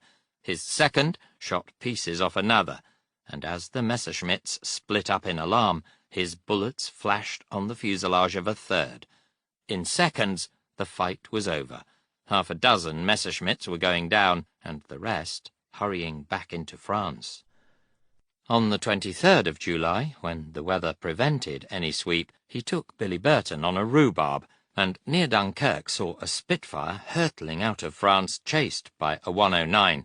He squirted into the Messerschmitt's belly, and it cartwheeled into the sea with a great splash. The next weeks were frustrating.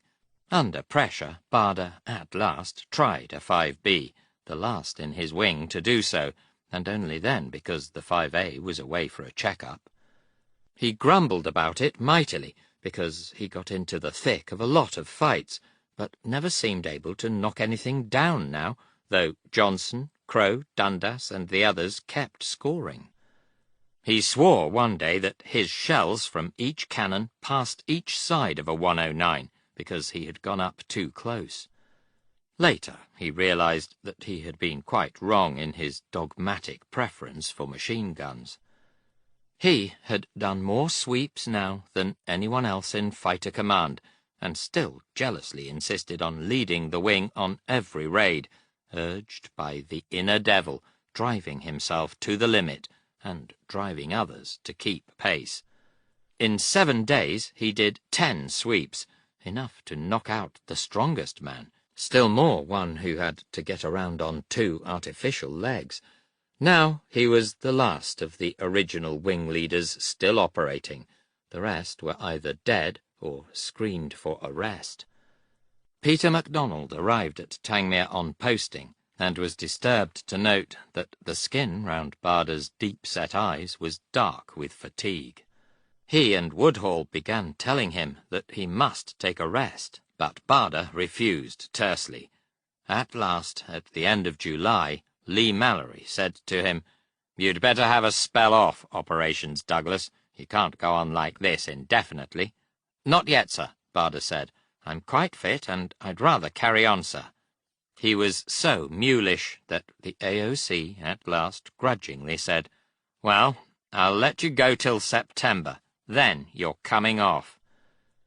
Thelma was increasingly worried about him, but he would not listen to her either. The Daily Mirror columnist Cassandra wrote that Bader had done enough, was too valuable to lose, and should be taken off operations. He read it angrily. He was not fighting on to build up a personal string of kills, though at this time he was 5th on the list of top-scoring RAF pilots. He had 20.5 enemy aircraft confirmed destroyed, but, like other leading fighter pilots, his actual score was probably greater. In his logbook he had nearly 30 asterisks, the ones he himself was fairly sure he had got, though he never displayed them. Milan and Tuck had nearly 30 official victories each, but Bader was not jealous, though he would have loved to have caught them. The wing was the thing, and the battle an intoxicant that answered his search for a purpose and fulfillment. No luck early in August. On the 4th he noted in his logbook, "High escort, dull." Next day to Lille Power Station, noted tersely, "Damn good bombing, blew 'em to hell." On the 8th of August, Peter MacDonald cornered him in the mess. "I'm going to insist you take a few days off," he said. "I'm taking you and Thelma up to Scotland for a week, and you can relax with some golf at St. Andrews." After an argument, Bader said, "I'll think about it," and that evening MacDonald forced the issue by ringing St. Andrews and booking rooms for the 3 of them from the 11th. That, he thought, would settle it. Next day, everything went wrong from the start. Chapter 22. First, there was a tangle on takeoff, and the top cover squadron went astray. Climbing over the channel, the others could see no sign of it, and Bader would not break radio silence to call them. Then, halfway across, his airspeed indicator broke, the needle sliding back to an inscrutable 0, which meant trouble timing his rendezvous with the beehive over Lille, and after that a difficult landing at Tangmere, not knowing in the critical approach how near the aeroplane was to a stall. Time to worry about that later. More urgent things loomed. It looked a good day for a fight, patches of layer cloud at about 4,000 feet, but a clear vaulting sky above, with a high sun to veil the venom of attack. He climbed the squadrons to 28,000 to 30,000 feet, so that they, not the Germans, would have the height and the sun. The job that day was to go for German fighters where they found them, and they found them as they crossed the French coast, just south of Le Touquet. Dead ahead and about 2,000 feet below, a dozen Messerschmitts were climbing the same way, spread in finger fours abreast, which they seemed to have copied lately. None of them seemed to be looking behind. They were sitters. Bader said tersely into his mask, "Dog's body attacking. Plenty for all. Take 'em as they come. Ken, stay up and cover us," and plunged down at the leading four, Dundas, Johnson and West beside him, and the rest hounding behind. The Germans still climbed placidly ahead, and steeply in the dive he knew it was the perfect bounce. Picking the second from the left, he closed startlingly fast. The 109 seemed to slam slantwise at him, and, trying to lift the nose to aim, he knew suddenly he had badly misjudged. Too fast. No time. He was going to ram, and, in the last moment, brutally jerked stick and rudder, so that the Spitfire careened and flashed past into the depths below, seeing nothing of the carnage among the enemy as the other Spitfires fired and pulled back up. Angrily, he flattened again at about 24,000 feet, travelling fast, watching alertly behind, and finding he was alone. Better climb up fast again to join the rest. Deadly to be alone in this dangerous sky. He was suddenly surprised to see 6 more Messerschmitts ahead, splayed abreast in 3 parallel pairs, line astern, noses pointing the other way. More sitters. He knew he should pull up and leave them. Repeatedly he'd drummed it into his pilots, never to try things on their own. But the temptation! They looked irresistible. A glance behind again. All clear. Greed swept discretion aside, and he sneaked up behind the middle pair. None of them noticed. From 100 yards he squirted at the trailing one, and a thin blade of flame licked out behind it. Abruptly a flame flared like a huge match being struck, and the aeroplane fell on one wing and dropped on fire all over. The other Germans flew placidly on. They must have been blind. He aimed at the leader 150 yards in front and gave him a 3-second burst. Bits flew off it, and then it gushed volumes of white smoke as its nose dropped. The 2 fighters on the left were turning towards him, and crazily elated as though he had just pulled off a smash-and-grab raid, he wheeled violently right to break off, seeing the 2 on that side still flying ahead, and that he would pass between them. In sheer bravado, he held course to do so. Something hit him. He felt the impact, but the mind was curiously numb and could not assess it.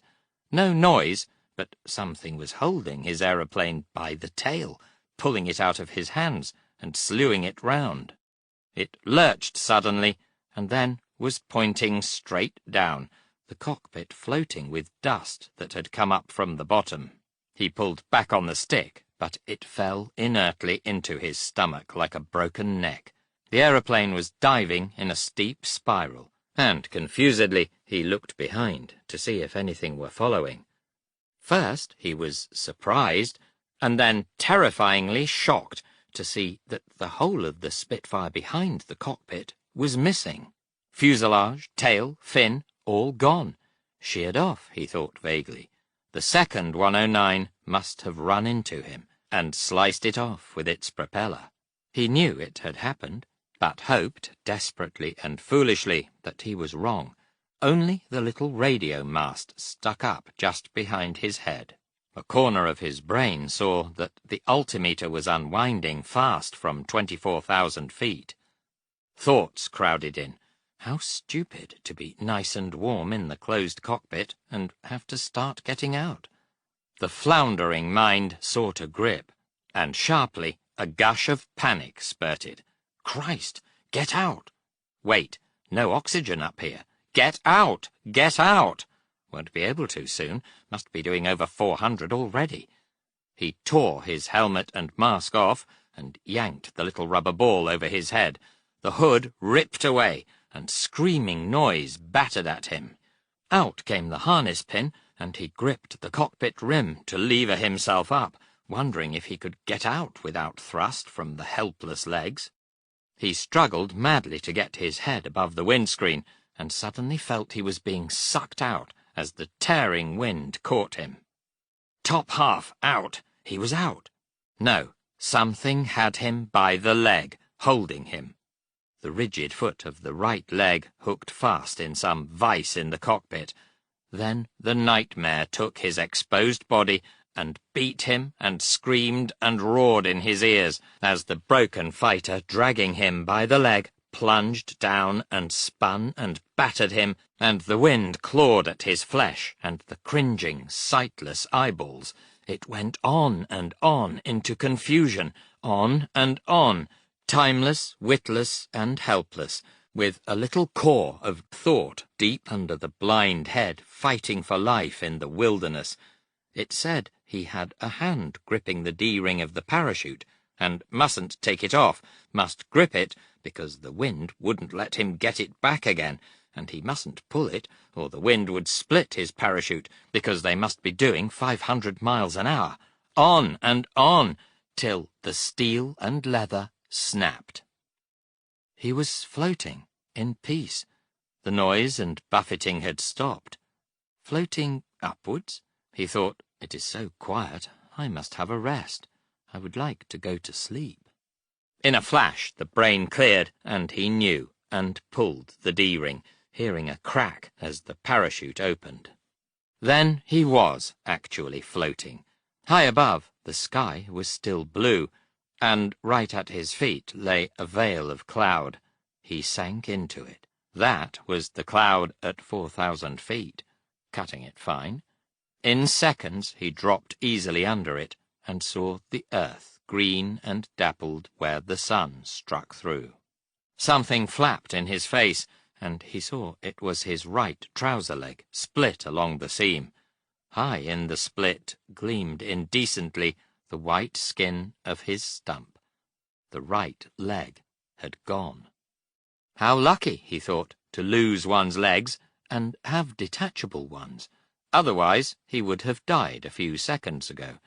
He looked, but saw no burning wreck below, probably not enough left to burn. Lucky, too, not to be landing on the rigid metal leg like a post that would have split his loins.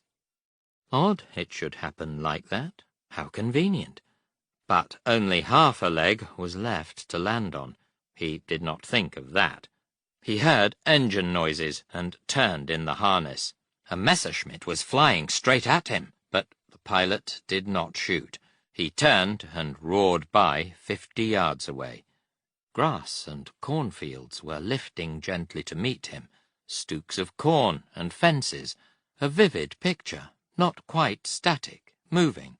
2 peasants in blue smocks leaned against a gate looking up, and he felt absurdly self-conscious.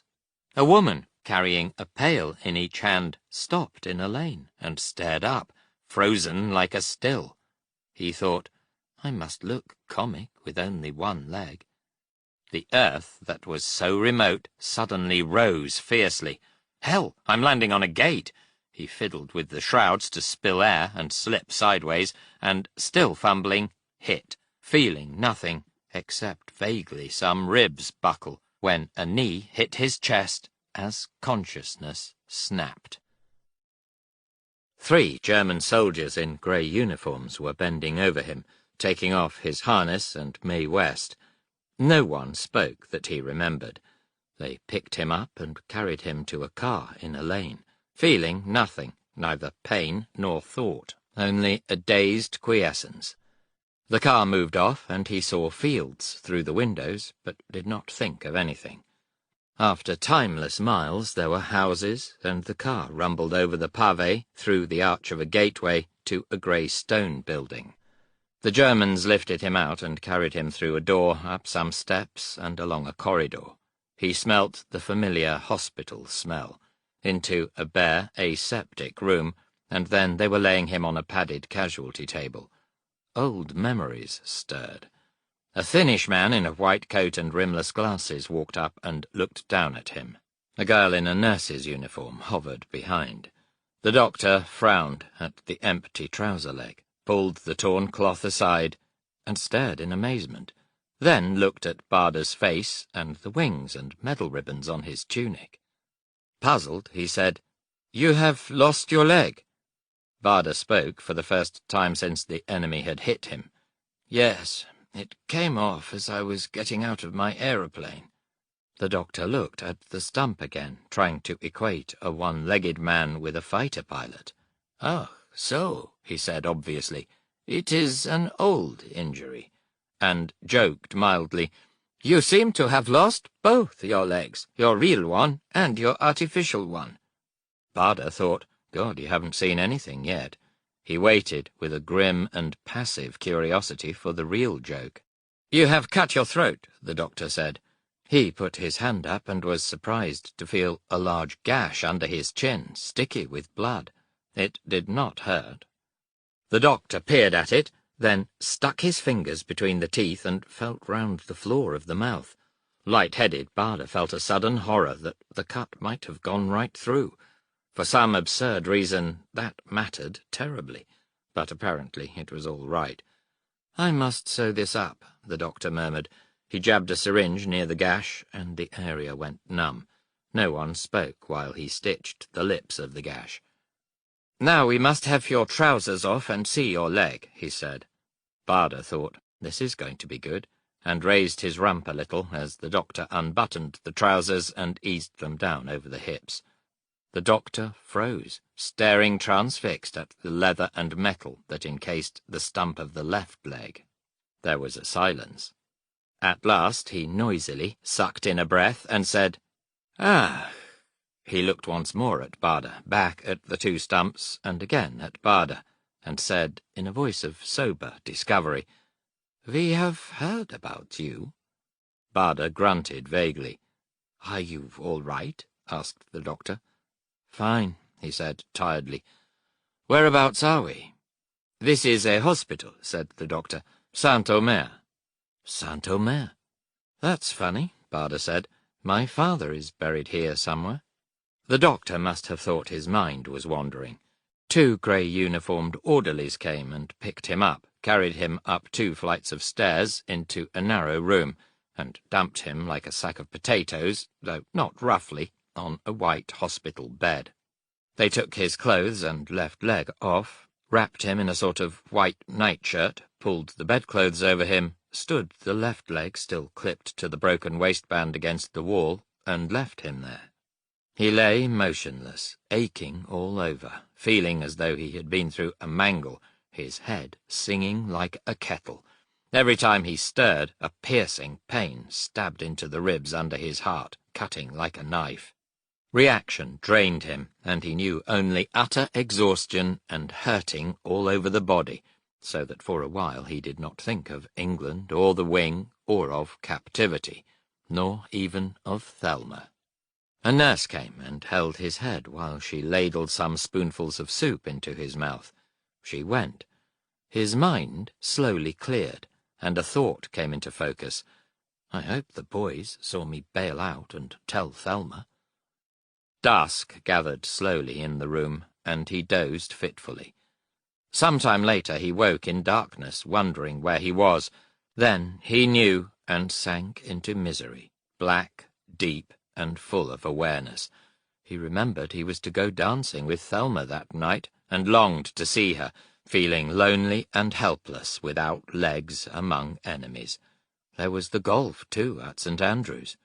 For the first time in his life, he looked back over his shoulder, rejecting the present and trying to hold on to the past. But the clock would not go back, and the night moved slowly on. No one had seen him go down. He had vanished after the first dive, and did not answer when they called him. In the air they had been chilled by the absence of the familiar rasping banter. Back at Tangmere there was stunned disbelief when he did not return. They watched the sky and the clock until they knew he could have no petrol left, and a gloomy hush seemed to fall over the place. Pike said to Woodhall, "You'd better tell his wife," and Woodhall stalled, saying, "No, give him time. He may have landed somewhere else with his RT-US. He'll turn up."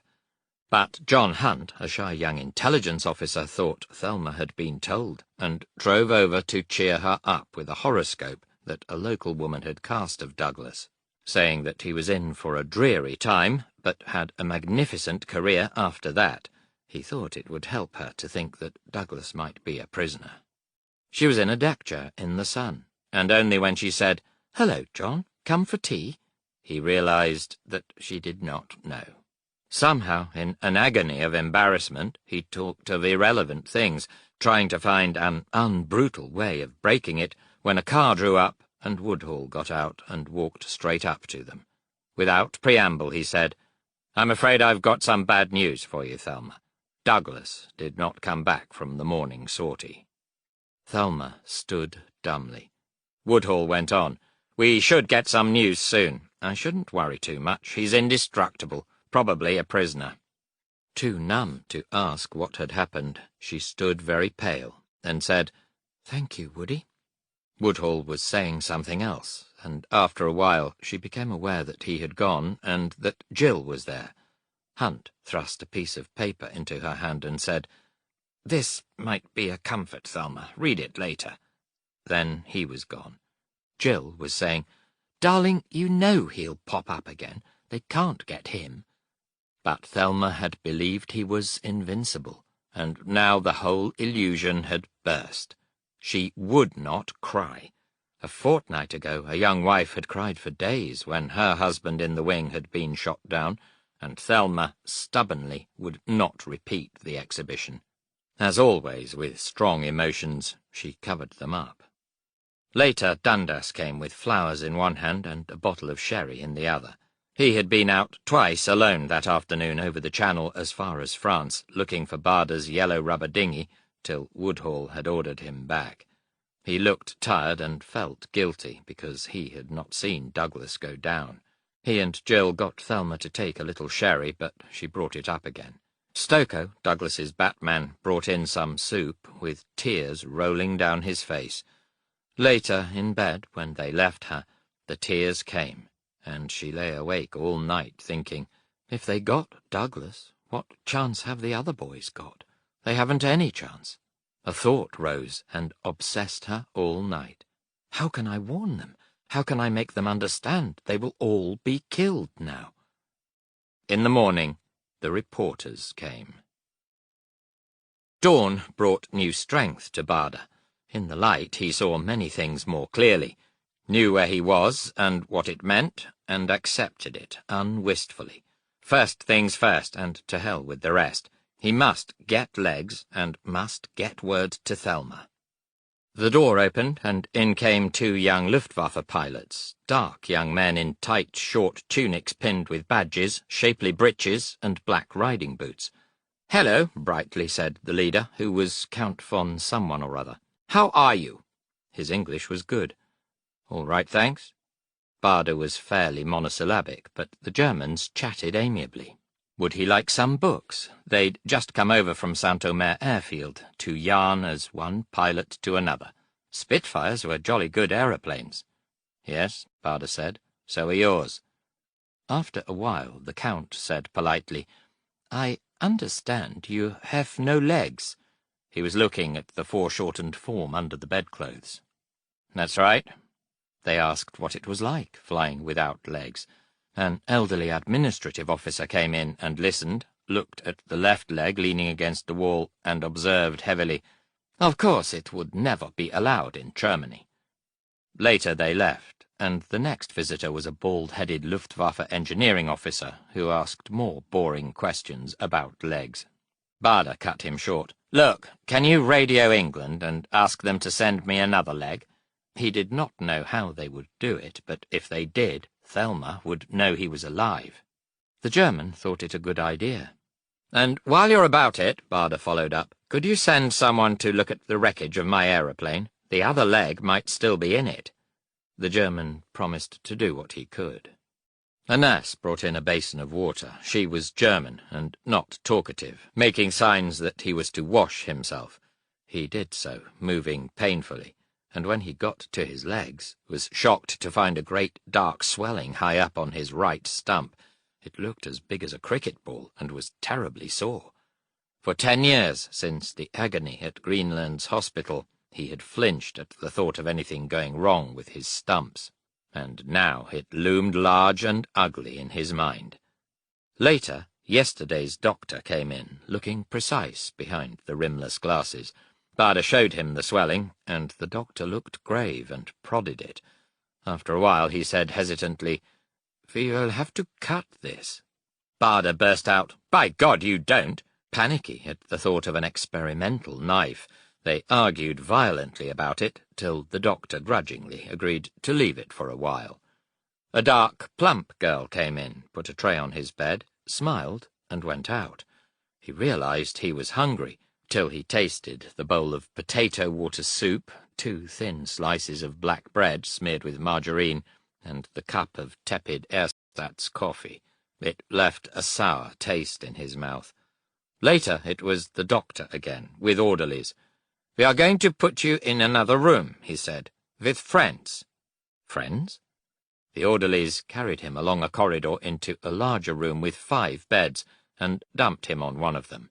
A fresh-faced young man in another bed said cheerfully in an American accent, "Hello, sir. Welcome. My name's Bill Hall, Eagle Squadron. We heard you were here." He had a cradle over one leg, which was in traction, the foot pulled by a weight on a rope. His kneecap had been shot off. In the next bed was a Pole with a burnt face, and beyond him, Willie, a young Londoner who had been shot through the mouth, all Spitfire pilots. They chatted cheerfully till well after dusk. Willie and the Pole had been trying to think up some way of escaping, but the Germans had taken their clothes, and they had only the nightshirt, which made it rather hopeless. Barda asked, "Isn't there any way out of here?" "Yes," Willie answered a little bitterly. "Soon as you can stagger, they whip you off to Germany." Apparently he and the Pole were due to go at any moment. "If you had clothes," Barda persisted, "how would you get out?" "Out the bloody window on a rope," Willie said. "The gates are always open, and no guards on them." He jerked his head at the door of the room. "They put the guards outside that door." "How would you get a rope?" Willie said there were French girls working in the hospital who might smuggle one in. Barda slipped off to sleep, thinking grimly about that, but he slept well, and in the morning did not feel so stiff and sore. The plump girl came in early with more black bread and acorn coffee, and Bill Hall introduced her to Barda as Lucille, a local French girl. He tried to joke with her, but she barely understood his schoolboy French, though she coloured nicely and smiled at him again. She did not say anything. A German guard stood in the doorway. The doctor came in to see his stump, but the swelling was visibly less, which was an enormous relief. In his blunt way, Barda told the doctor that the food was bloody awful, and the doctor bridled. Barda waved a piece of black bread in his face, and they had a shouting match, till the doctor stormed out. Lucille came back with lunch, more potato water and black bread. Later, a tall, smart Luftwaffe officer of about 40 came in. He wore the red tabs of the flak, clicked his heels, saluted Barda, and said, "Herr Wing Commander, we have found your leg." Like a star making his entrance, a jack-booted soldier marched through the door and jerked magnificently to attention by the bed, holding one arm stiffly out. Hanging from it was the missing right leg, covered in mud, the broken piece of leather belt still hanging from it. Barda, delighted, said, "I say, thanks," then saw that the foot, still ludicrously clad in sock and shoe, stuck up almost parallel to the shin. "Hell, it's been smashed."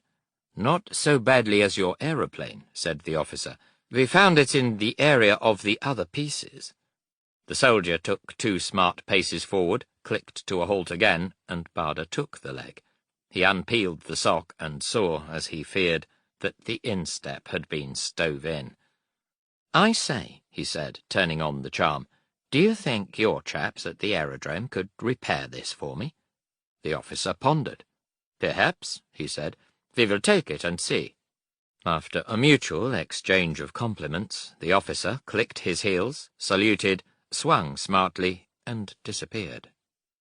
Next it was a new girl, fair-haired and with glasses, carrying a tray. She was Hélène, and everyone goggled to see that she carried real tea on the tray and some greyish white bread. Apparently the shouting match had been worthwhile. In the morning the swelling on the stump had deflated with amazing speed, and that was a great relief. Later, the officer with the red tabs marched crisply in, saluted, and as he said, "Herr Wing Commander, we have brought back your leg," the jack-booted stooge made another dramatic entrance behind, and came to a crashing halt by the bed, not flicking an eyelid, holding out a rigid arm with the leg suspended from it, a transformed leg, cleaned and polished, and with the foot pointing firmly where a foot should be. Barder took it and saw they had done an amazing job on it. The body belt was beautifully repaired with a new section of intricately worked, good-quality leather, and all the little straps that went with it. The dent in the shin had been carefully hammered out, so that, apart from a patch bare of paint, it looked normal. A dent in the knee had been hammered out, and even the rubbers correctly set in the ankle, so there was resilient movement in the foot. "Is it okay?" the officer asked anxiously. Barder, impressed and rather touched, said, "It's really magnificent. It is very good of you to have done this. Will you please thank the men who did it very much indeed?" He strapped both legs on, eased off the bed, feeling unsteady for a moment, and went stumping round the room, a ludicrous figure in a nightshirt with the shoe-clad metal legs underneath. Without a stump sock, lost in the parachute descent, the right leg felt strange, and it gave forth loud clanks and thumps as he swung it. The others looked on fascinated. Beaming with pleasure, the Germans finally left. Barder lurched over to the window and looked thoughtfully at the ground, 3 floors and 40 feet below. To the left of the grass courtyard he could see the open gates, unguarded. They became aware of a drone that began to swell and fade and swell again. The Pole and Willie joined him at the window, and high above they saw the twisting, pale scribble of vapour trails against the blue sky. Obviously, a sweep and some 109s were having a shambles over Saint-Omer. Tensely they watched, but the battling aircraft were too high to see. Shortly a parachute floated down. A German, he hoped, and hoped there were more coming down without parachutes. He looked up at the contrails, at the parachute, and down at the courtyard and the gates, his mind a fierce maelstrom. A Luftwaffe Feldwebel came in and told Willie and the Pole to be ready to leave for Germany after lunch. He would bring their clothes later. When he had gone, Willie, depressed, said, "Once they get you behind the wire, you haven't got much chance." Barder began worrying that it would be his turn next. He must stay in France as long as possible. Lucille came in with soup and bread for lunch. The guard looked morosely in the doorway, and then turned back into the corridor. Barder whispered to the Pole, "Ask her if she can help me get out or put me in touch with friends outside." In a low voice the Pole started talking to Lucille in fluent French. She darted a look at Douglas and whispered an answer to the Pole. They went on talking in fast, urgent whispers, each with an eye watching the door. Barder listened eagerly, but the words were too fast. They heard the guard's boots clump in the corridor, and Lucille, with a quick, nervous smile at Douglas, went out. The Pole came across and sat on his bed. "She says you're bien connu, and she admires you tremendously, and will help if she can. But she can't get a rope because the Germans would guess how you got it. She doesn't know whether she can get clothes, but she has a day off next Sunday, and will go to a village down the line called Aire or something. She says there are agents anglais there." English agents. It sounded too good, but she was going to try, and hope welled strongly. Sunday. This was only Wednesday. Hell, they mustn't take him. The uncertainty of fear gnawed. Better try and act weak from now on. They took Willie and the Pole that afternoon. Now he had to rely on his schoolboy French. In the morning, Lucille came in with the usual bread and acorn coffee. The sentry lounged in the doorway.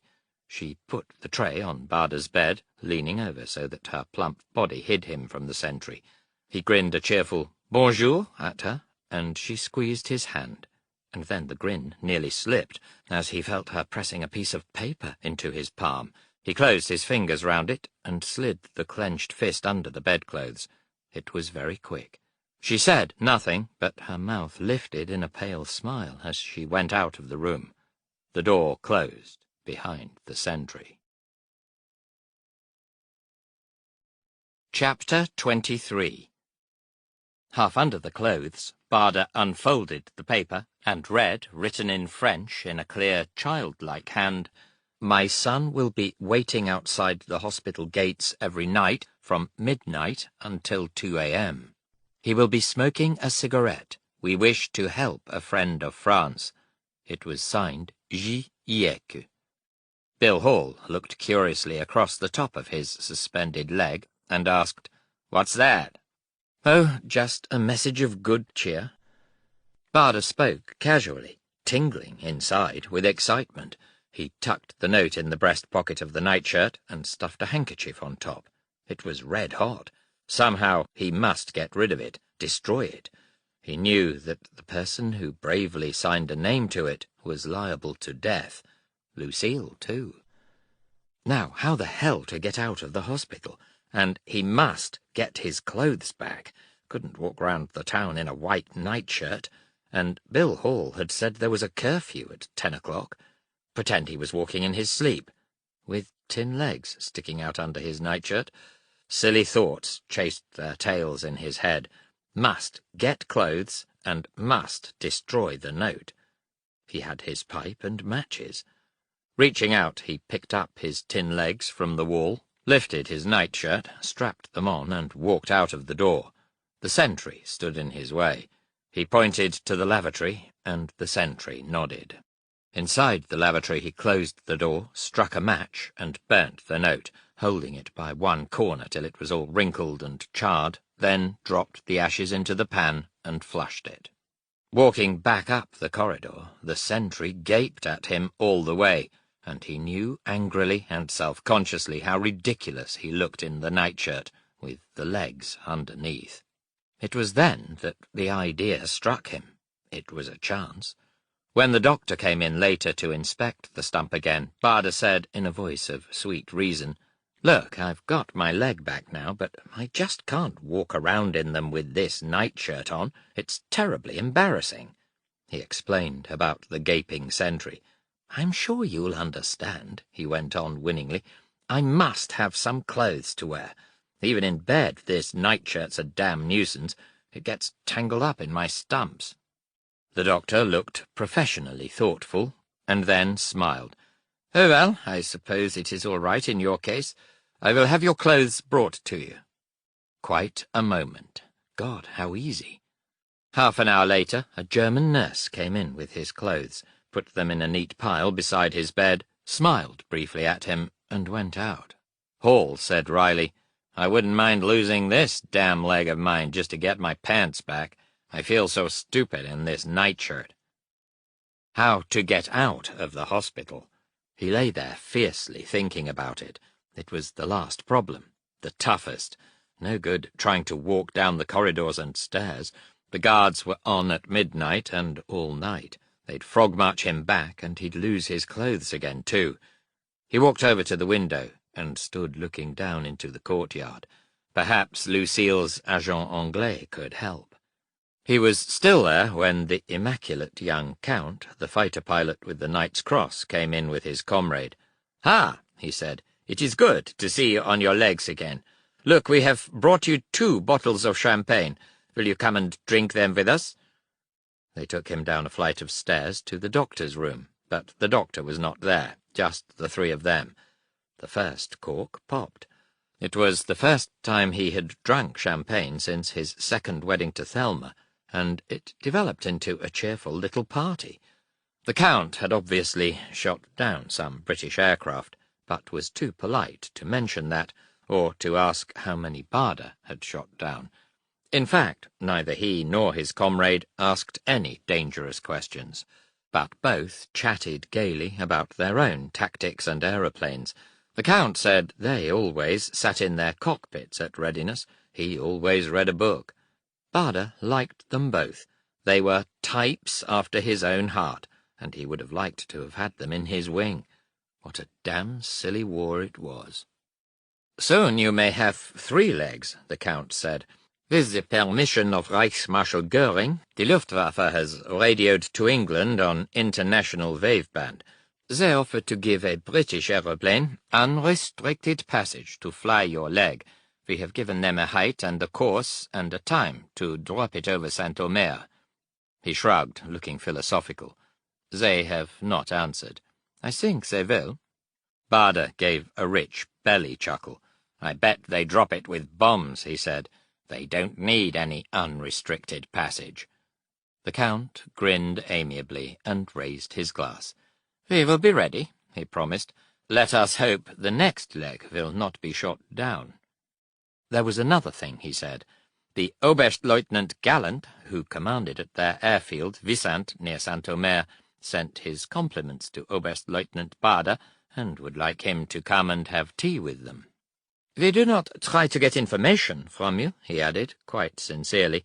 "He would like to meet you. We are comrades, as you say, on the wrong sides." Barda was intrigued. It would be churlish to refuse, and in any case he would love to meet Galland. Probably they had already met in the air. It brought a breath of the chivalry lost from modern war, and it was a chance to spy out the country, to see the other side, life on an enemy fighter station, to weigh it up and compare it. Might get back home with a 109. "I'd be delighted to come," he said. "Good," beamed the Count. "A car will come for you." Agreeably, they finished the second bottle. The car came bearing the bald little engineering officer, who sat by him all the 15 miles to Wissant. It was a sunny day, and it felt good to be out.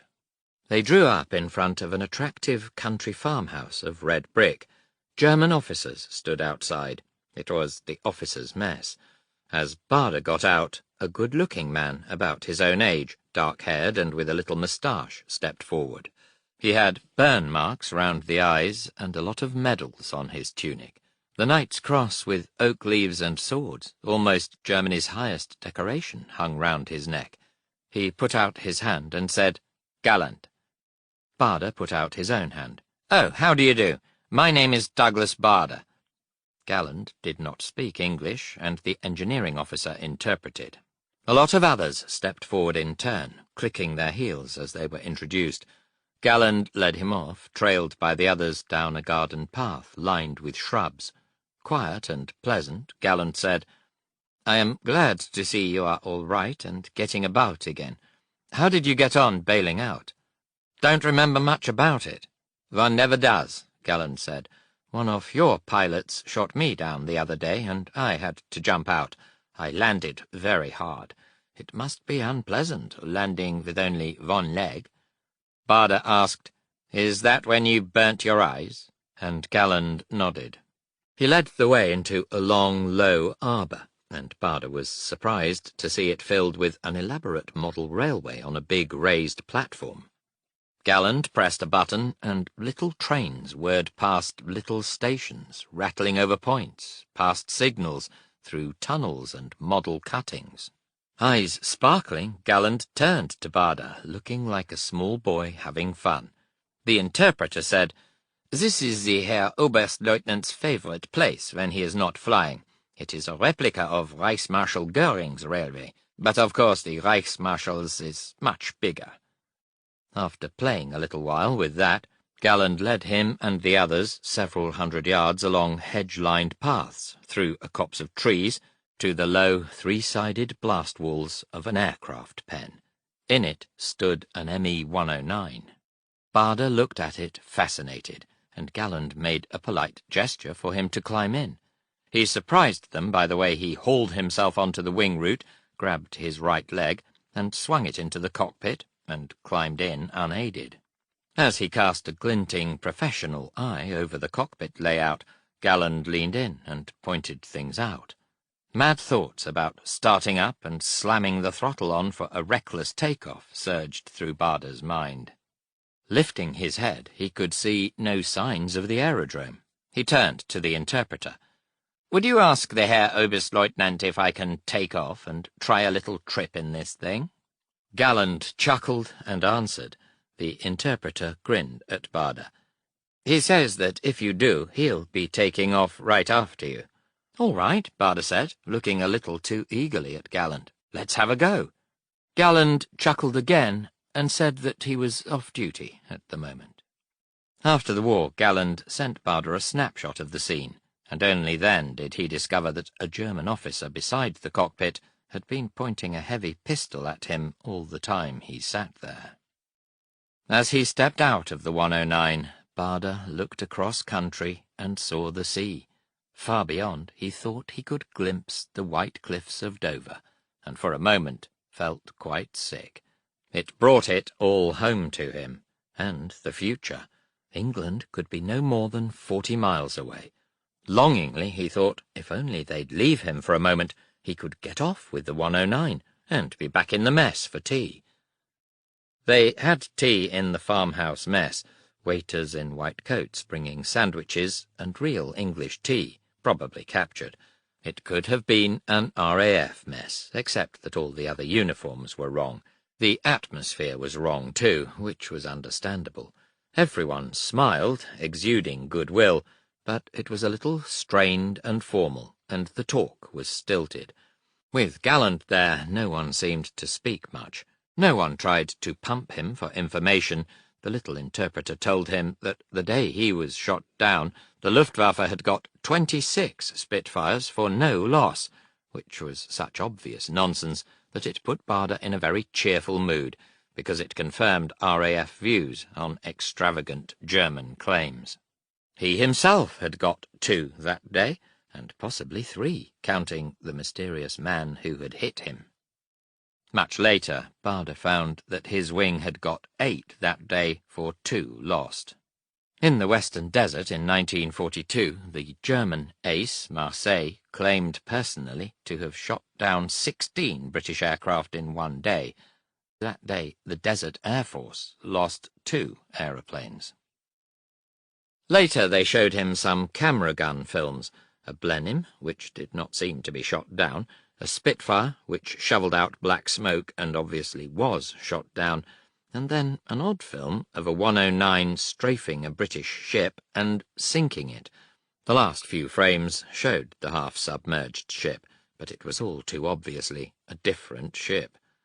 Galland gave him a tin of English tobacco, and when he took him out to the car said, "It has been good to meet you. I'm afraid you will find it different in prison camp, but if there is ever anything I can do, please let me know." He smiled warmly, shook hands, clicked his heels, and bowed. At a discreet distance behind, everyone else clicked heels and bowed. Barder got into the car with the little engineer, and they drove back to the hospital. He would have liked to have had Galland in his wing. Rumour said he had over 70 victories, but of course he had been fighting in the Spanish Civil War and in Poland too. The engineer officer took him back up to the ward, shook hands, clicked his heels, and bowed himself out. More black bread stood by his bed. Lucille had evidently been in with dinner. After his tea with Galland, he regarded it distastefully. "How do you get on?" Bill Hall asked. "Fine," he said. "Jolly fine. They're a good bunch. Got some loot, too." He held up the tobacco. A comatose form lay in the bed by the window, and the room stank disagreeably of ether. Barder looked across. "Who's that?" "New boy came in while you were out," Hall said. "Sergeant pilot, shot down yesterday. They've just taken his arm off. He's still under the dope." The door opened, and a German soldier wearing a coal-scuttle helmet came in. It was the first of the fabled helmets that Baader had seen. The soldier, who must have been awaiting his return, saluted and said in atrocious English, "Herr Wing Commander, tomorrow morning at 8 o'clock you will be pleased to be ready, because you go to Germany." The words seemed to hit Baader right in the stomach. The German clicked his heels, saluted, and clumped out. He sat on his bed, stunned. Then, with deep feeling, uttered an eloquent word. Hall murmured, "Tough luck, sir. Looks like you've had it." Baader roused and said crisply, "Well, I've got to get out tonight, that's all." He lurched over to the window and pushed it open. It seemed a long way down, and immediately below were flagstones. After the parachute affair, he did not feel like jumping. He turned back and scowled round the room, austere with its board floor and 5 prim beds. My God, sheets, knotted sheets. One learned something from school. Each bed had an undersheet and a double bag-type sheet stuffed in the continental style. He stumbled over to his bed and ripped the sheets from under the blanket. Need a damn sight more than that. He clumped noisily to the 2 empty beds and stripped them in the same way. With a sudden idea, he began ripping the bag sheets along the seams to get 2 out of each one. The tearing seemed to scream a warning to the Germans. "Make a noise," he hissed to Hall, and Hall started on a monologue in a loud American voice, talking nonsense, saying anything that came into his head, and laughing loud and humorlessly. Both were acutely conscious of the guard just outside the door. Once they heard the rasp of a boot on the boards, and then a couple of clumps. Baader looked up like an animal. Then a creak as the guard sat in the wicker chair out there. "Know anything about knots?" Baader whispered to Hall. "Not a sausage." He started knotting the corners together in an unskilled double granny with 3 hitches, jerking tightly to make them fast, and hoping they would stay so when the test came. "What about the curfew?" Hall asked. He said, "F*** the curfew." The knots took up a lot of length, and when he had finished, the rope was clearly not long enough. "Here, take mine," Hall said. Gently he eased the sheet from under Hall and took off the top one. When he had added them, the rope still did not look long enough. "You'll be up the creek if you're left hanging," Hall warned. "Won't be able to climb back, and won't be able to drop without bisecting yourself." Baader went over to the bed of the sergeant pilot, who was breathing stertorously under the ether. Gently working the sheet from under him, he said, "This is frightful, but I've just got to." "He won't mind," reassured Hall. "I'll tell him when he wakes up." Soon he had 15 sheets knotted together, littered around the room, and prayed that no one would come in.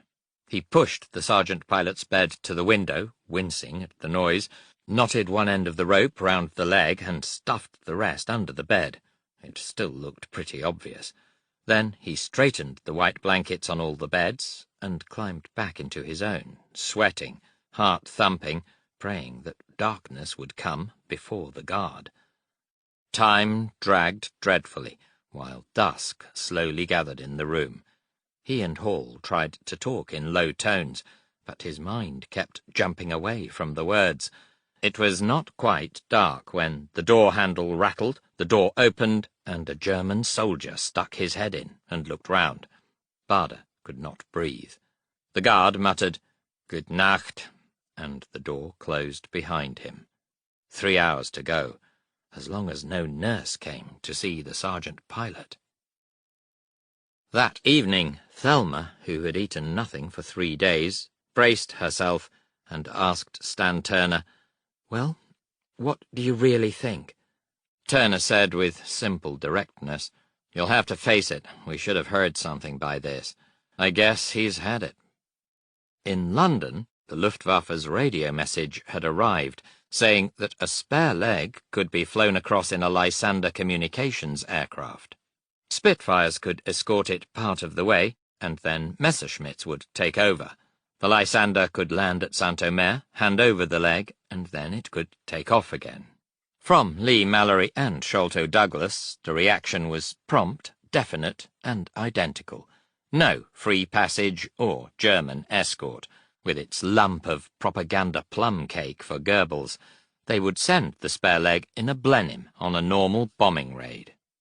Dundas, Johnny Johnson, and Crowley Milling had gone across to the Bay House to do what they could for Thelma.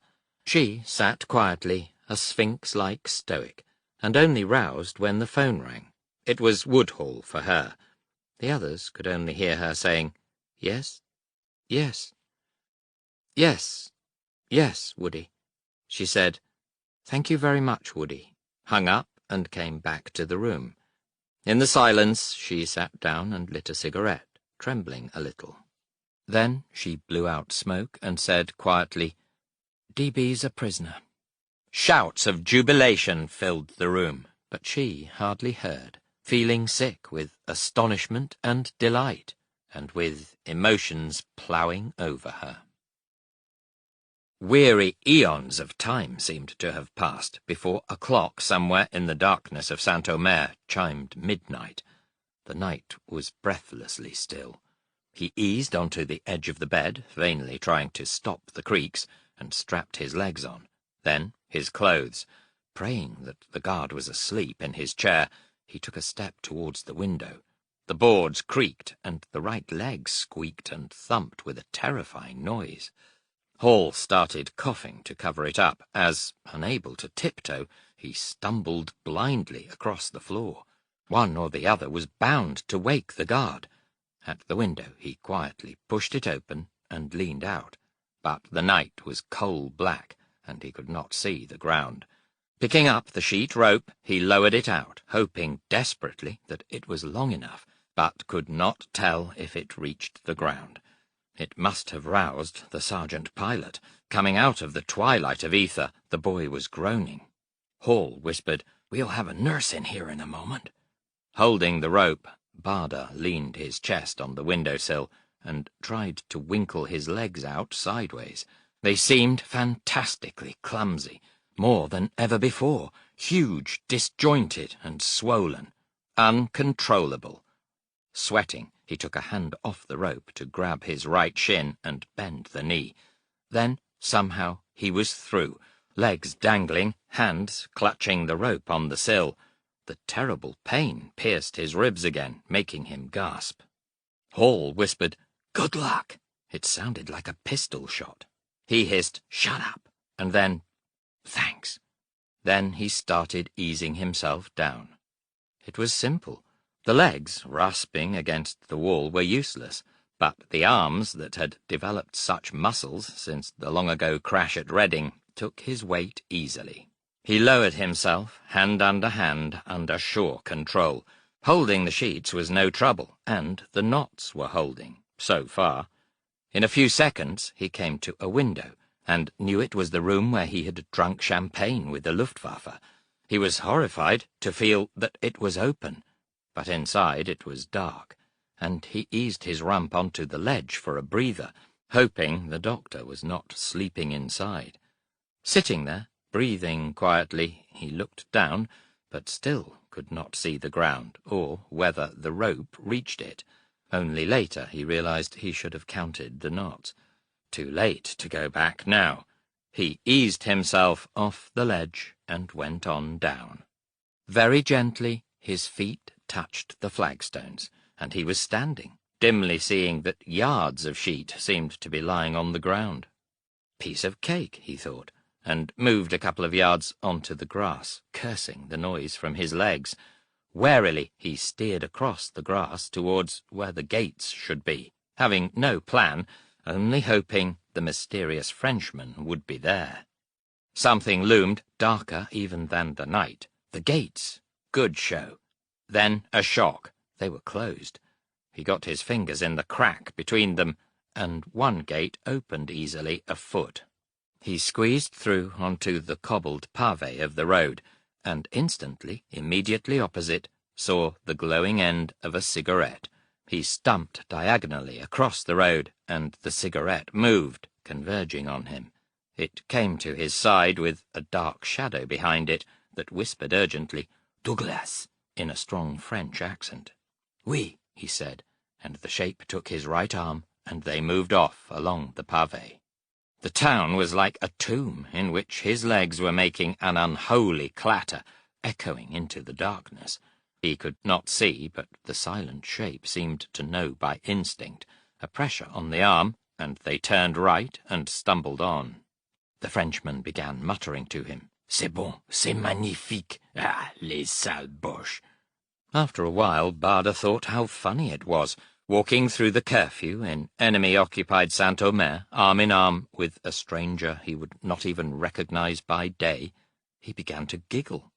The Frenchman said, "Shh, shh," but that only made him giggle more. He tried to stop, but couldn't, and the more he tried, the more he giggled, as the strained nerves took control. The Frenchman started to giggle, and then it was so grotesque, the two of them giggling and clattering down the street, that it grew into loud laughter, mingled with the terror inside him that the Germans would hear. Slowly the pent-up emotion washed away, and the laughter subsided into suppressed sniggers that he was at last able to stop. They walked on, and on, and on. 5 minutes, 10, 20. His right stump without the stump sock began to chafe. 30 minutes. It was sore and starting to hurt. On and on they walked. He was limping badly, and the Frenchman made soothing noises that sounded in inflection like "not far now" in French. 40 minutes must have passed. The steel leg had rubbed the skin off his groin, and every step was searing agony. Stumbling and exhausted, he had both arms hanging on to the Frenchman's shoulders. At last the man took his arms round his neck, picked him up, dangling on his back, and staggered along. In 100 yards or so he stopped and put him down, breathing in a rasping way. Barda leant against a stone wall, and the man pushed open a gate in the wall beside him.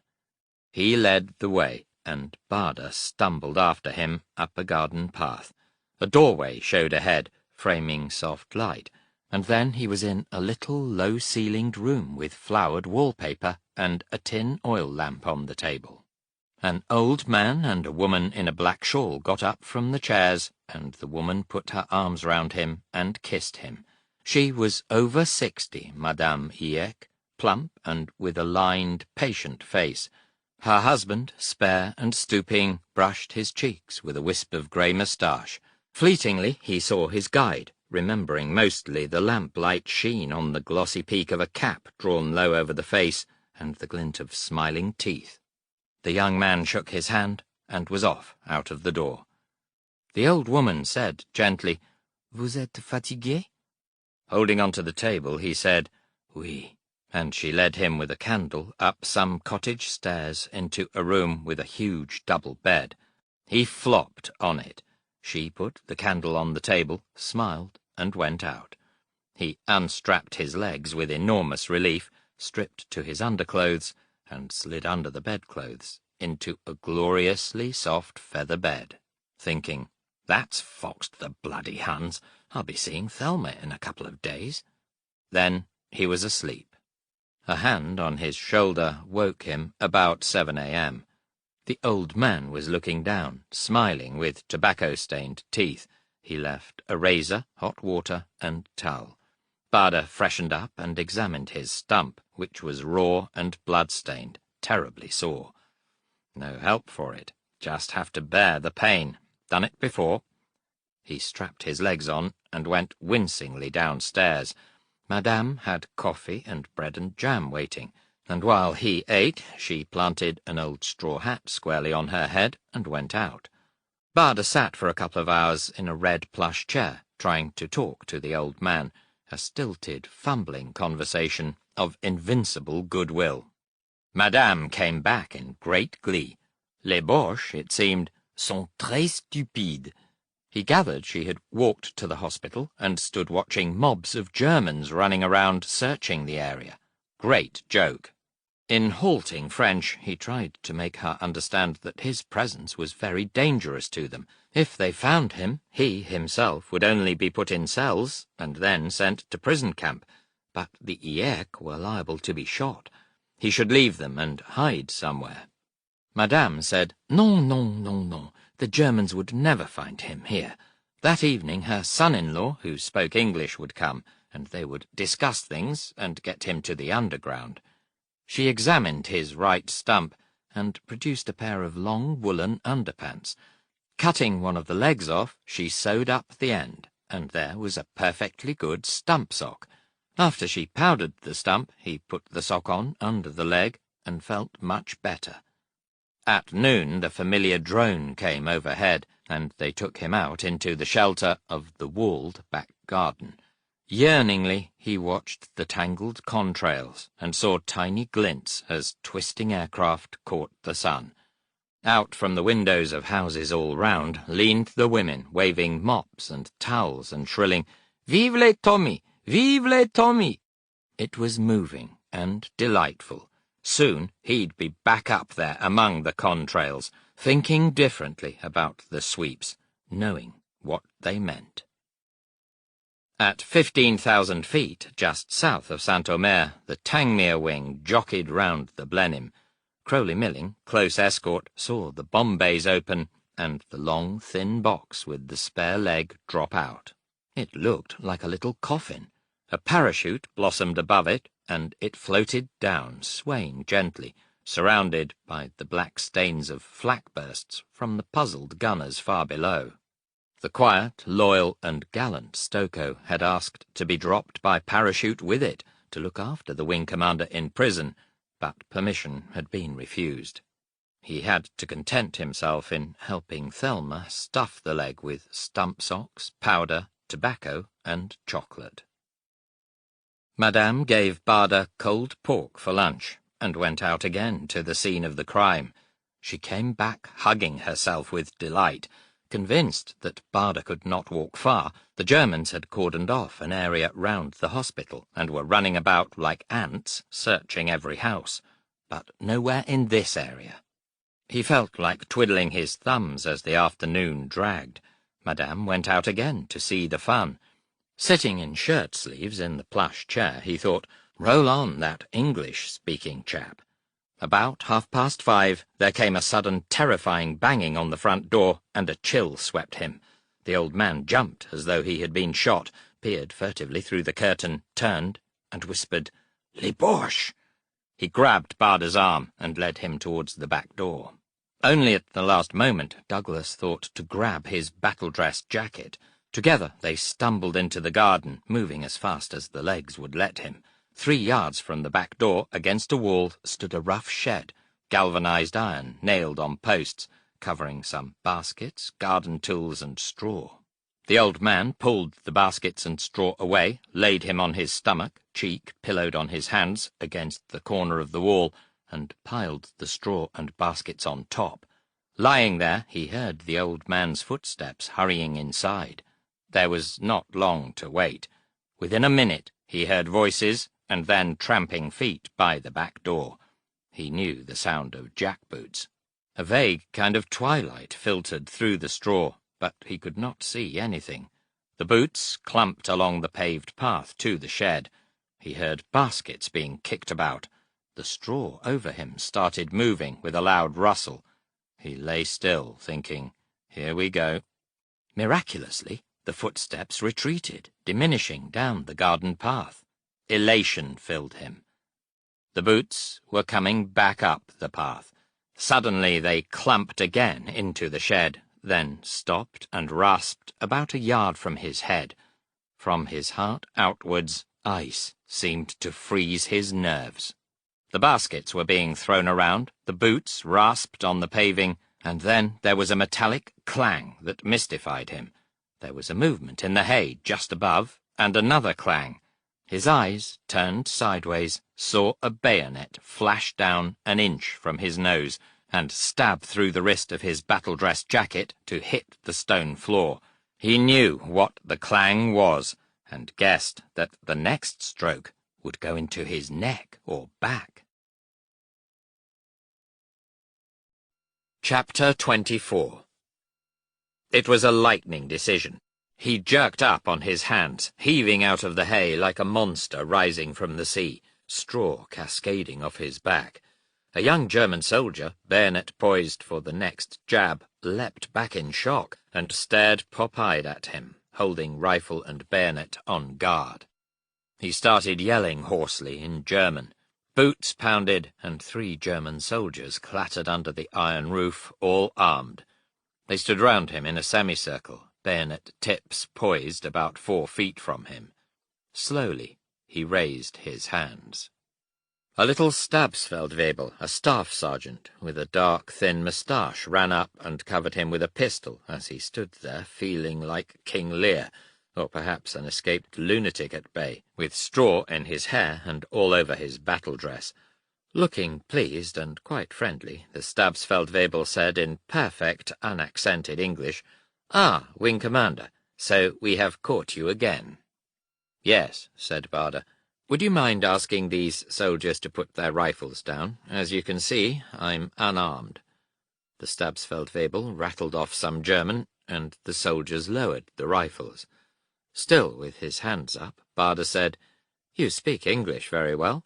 "Thank you, Wing Commander," replied the German. "I lived at Streatham for 11 years.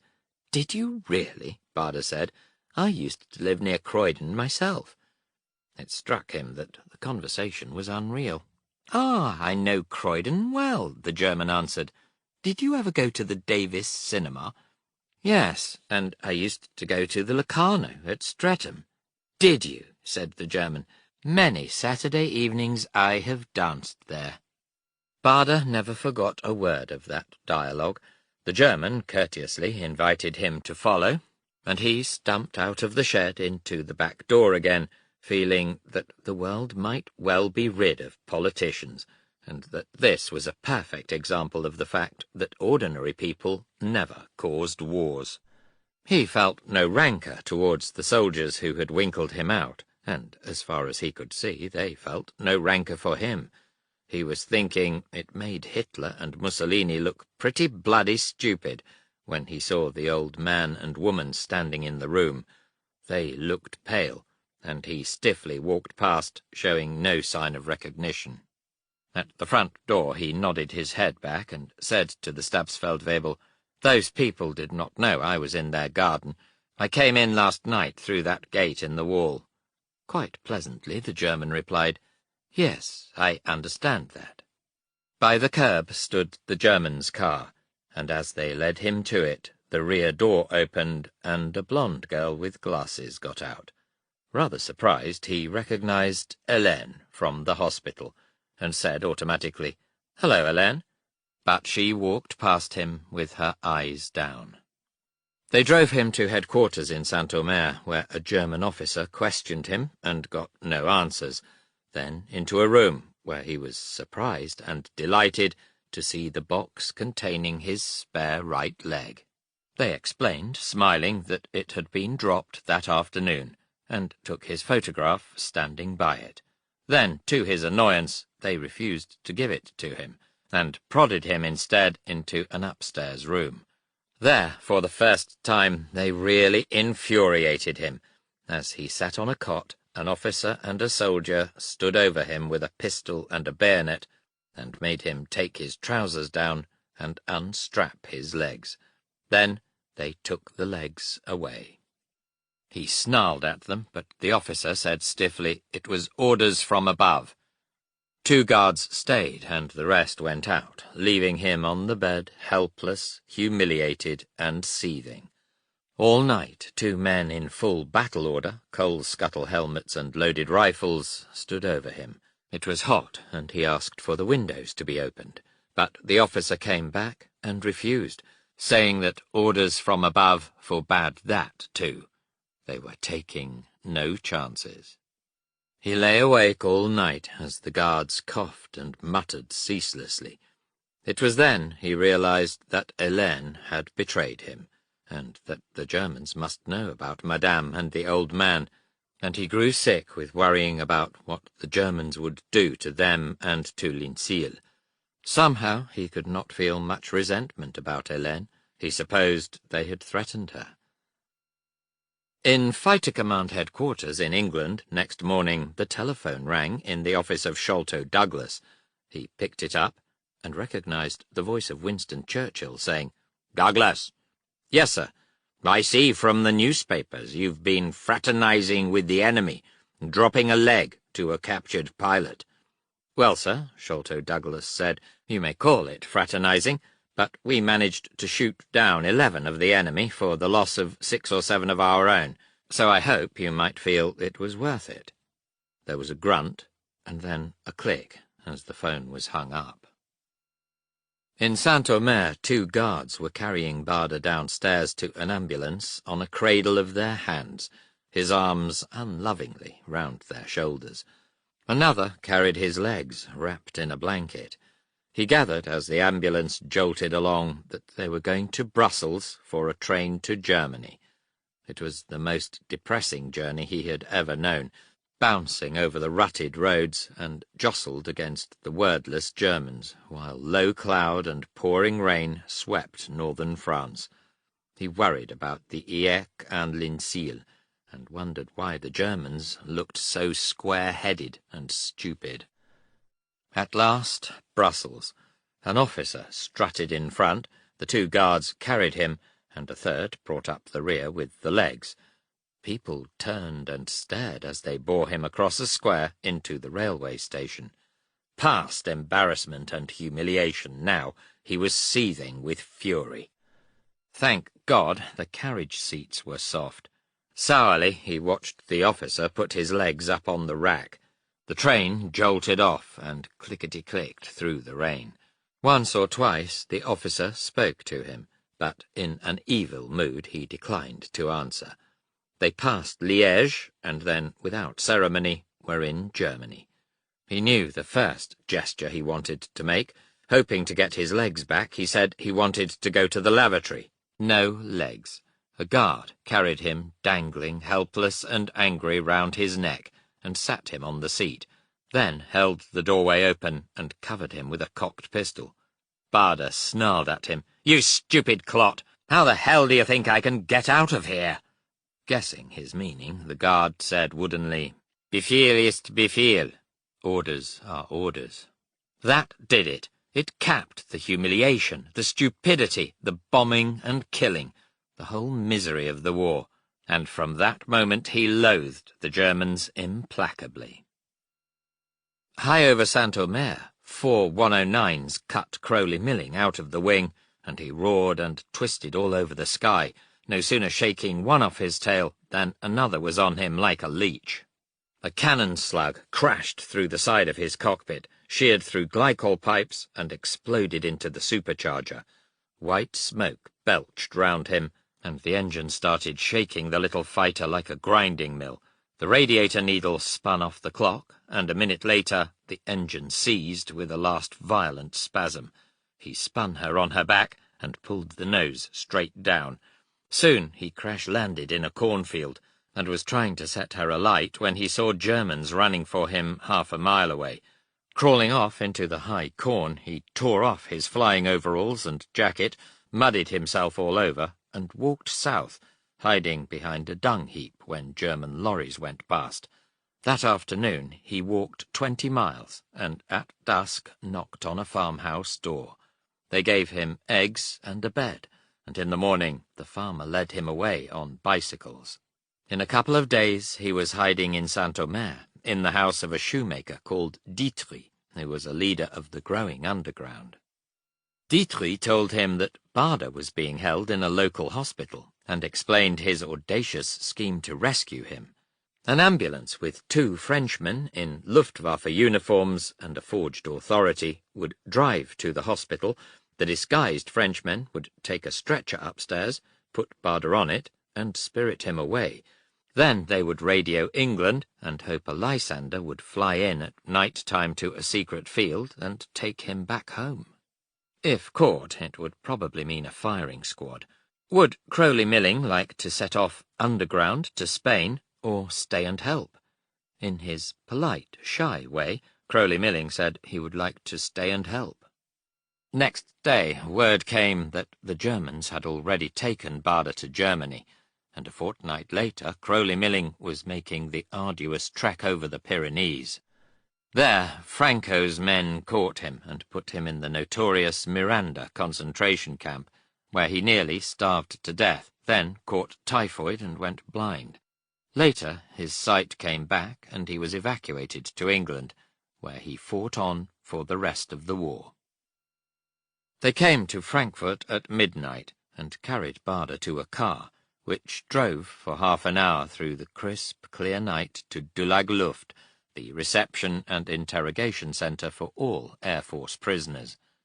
2 Luftwaffe men carried him into a stone building, down a corridor, and dumped him on a wooden bunk in a little cell, stripped his battle dress off, and locked him in darkness and underclothes. Tired, he slept well. About 8 o'clock in the morning, a dapper little man in a grey civilian suit came in, saying brightly, "Good morning."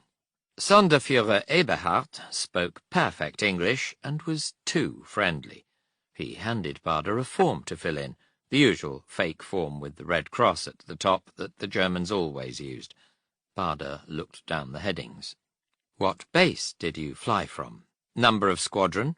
What type of aeroplane? And so on. He scrawled his name, rank, and number on it and handed it back. "If you will fill in the rest," Eberhardt suggested winningly, "it will help the Red Cross inform your relatives and forward your letters. Just a formality, you know." "That's all you're getting," Barda said. "I'm not half-witted. Now, if you don't mind, I'd like a bath, a shave, and my legs. Then I'd like some breakfast." Eberhardt went out, saying he would call the commandant. A tall, slim, good-looking man of about 45 came in and said smoothly, "Oh, good morning, Wing Commander. I am the commandant. My name is Rumpel." He spread his hands sympathetically. "For you, the war is over, but we'll try and make you as comfortable as we can. I was a fighter pilot myself in the last war, and we Germans want to try and keep alive the last war traditions of comradeship among pilots." Barda answered shortly, "I don't know what you mean. We're enemies, and that can't be overlooked." "Well, we'll try, anyhow," Rumpel said. "We're amused at your call sign. It's Dog's Body, isn't it? If you know, why the hell ask me?" Rumpel probed urbanely on, asking questions about aircraft. "Of course, we know you're having a lot of trouble with the Rolls-Royce Vulture engine, aren't you?" "If you know," Barda repeated, "why the hell ask me?" "We didn't want to fight this war," Rumpel went on earnestly, "but the Poles were determined to have Berlin, so we had to deal with them." 80 million Germans scared of 30 million Poles, Barda growled acidly. "Why did you attack Belgium and Holland then?" "What, do these small countries matter?" Rumpel was bland. Barda, amazed, felt he was quite sincere. "Why did you attack Russia then?" he demanded. Rumpel spread his hands again. "We had to have the oil." He went on persuasively, "What makes us so sorry? It seems such a shame, but we Germans and British never seem to fight on the same side. Of course, we know you call us Jerrys, but—" "No, we don't," Barda snapped. "We call you Huns." The charm fled from Rumpel, and he shot up, face cold and rigid, and stalked out. Barda yelled after him, "Send me my legs, and some tea, damn you!" He was surprised a few minutes later when a Luftwaffe orderly came in, carrying his legs, including the new one he was delighted to see, some soap and a towel, and took him along to the bathroom. When he got back to his cell, he found a tray of English tea with milk and sugar, and some bread, butter, and jam.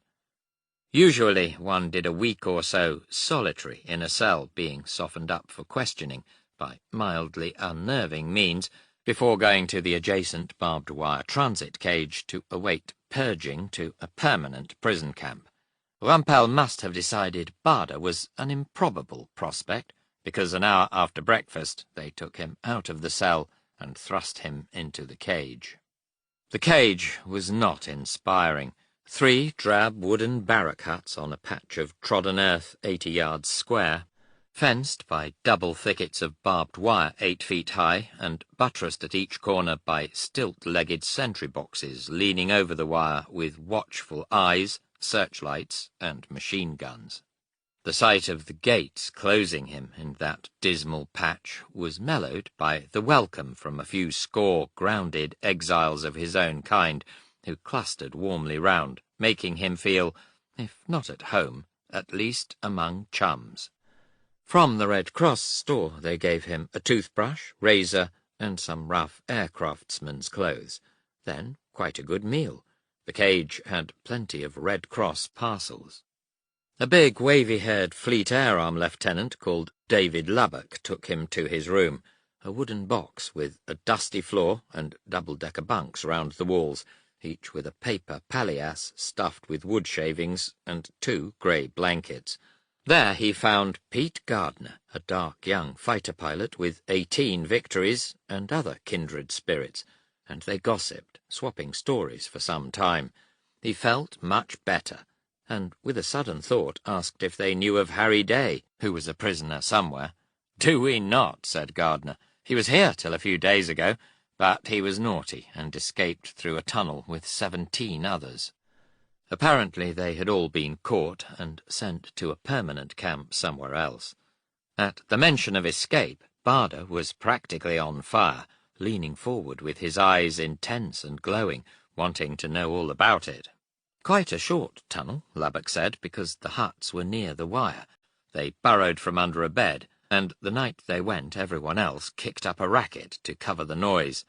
"If they could do it," Barda demanded, "why can't we?"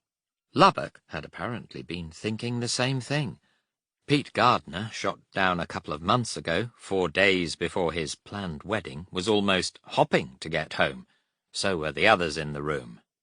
A day or so later, they started carving a hole in the floor under a bunk in an end room of the middle hut, and soon they were burrowing into the dark earth under the hut. With his legs, Barda was no good for the digging. He acted as stooge, watching for Germans outside the window, while the others gouged out the dirt and lugged it up in a basin to hide under the hut floor.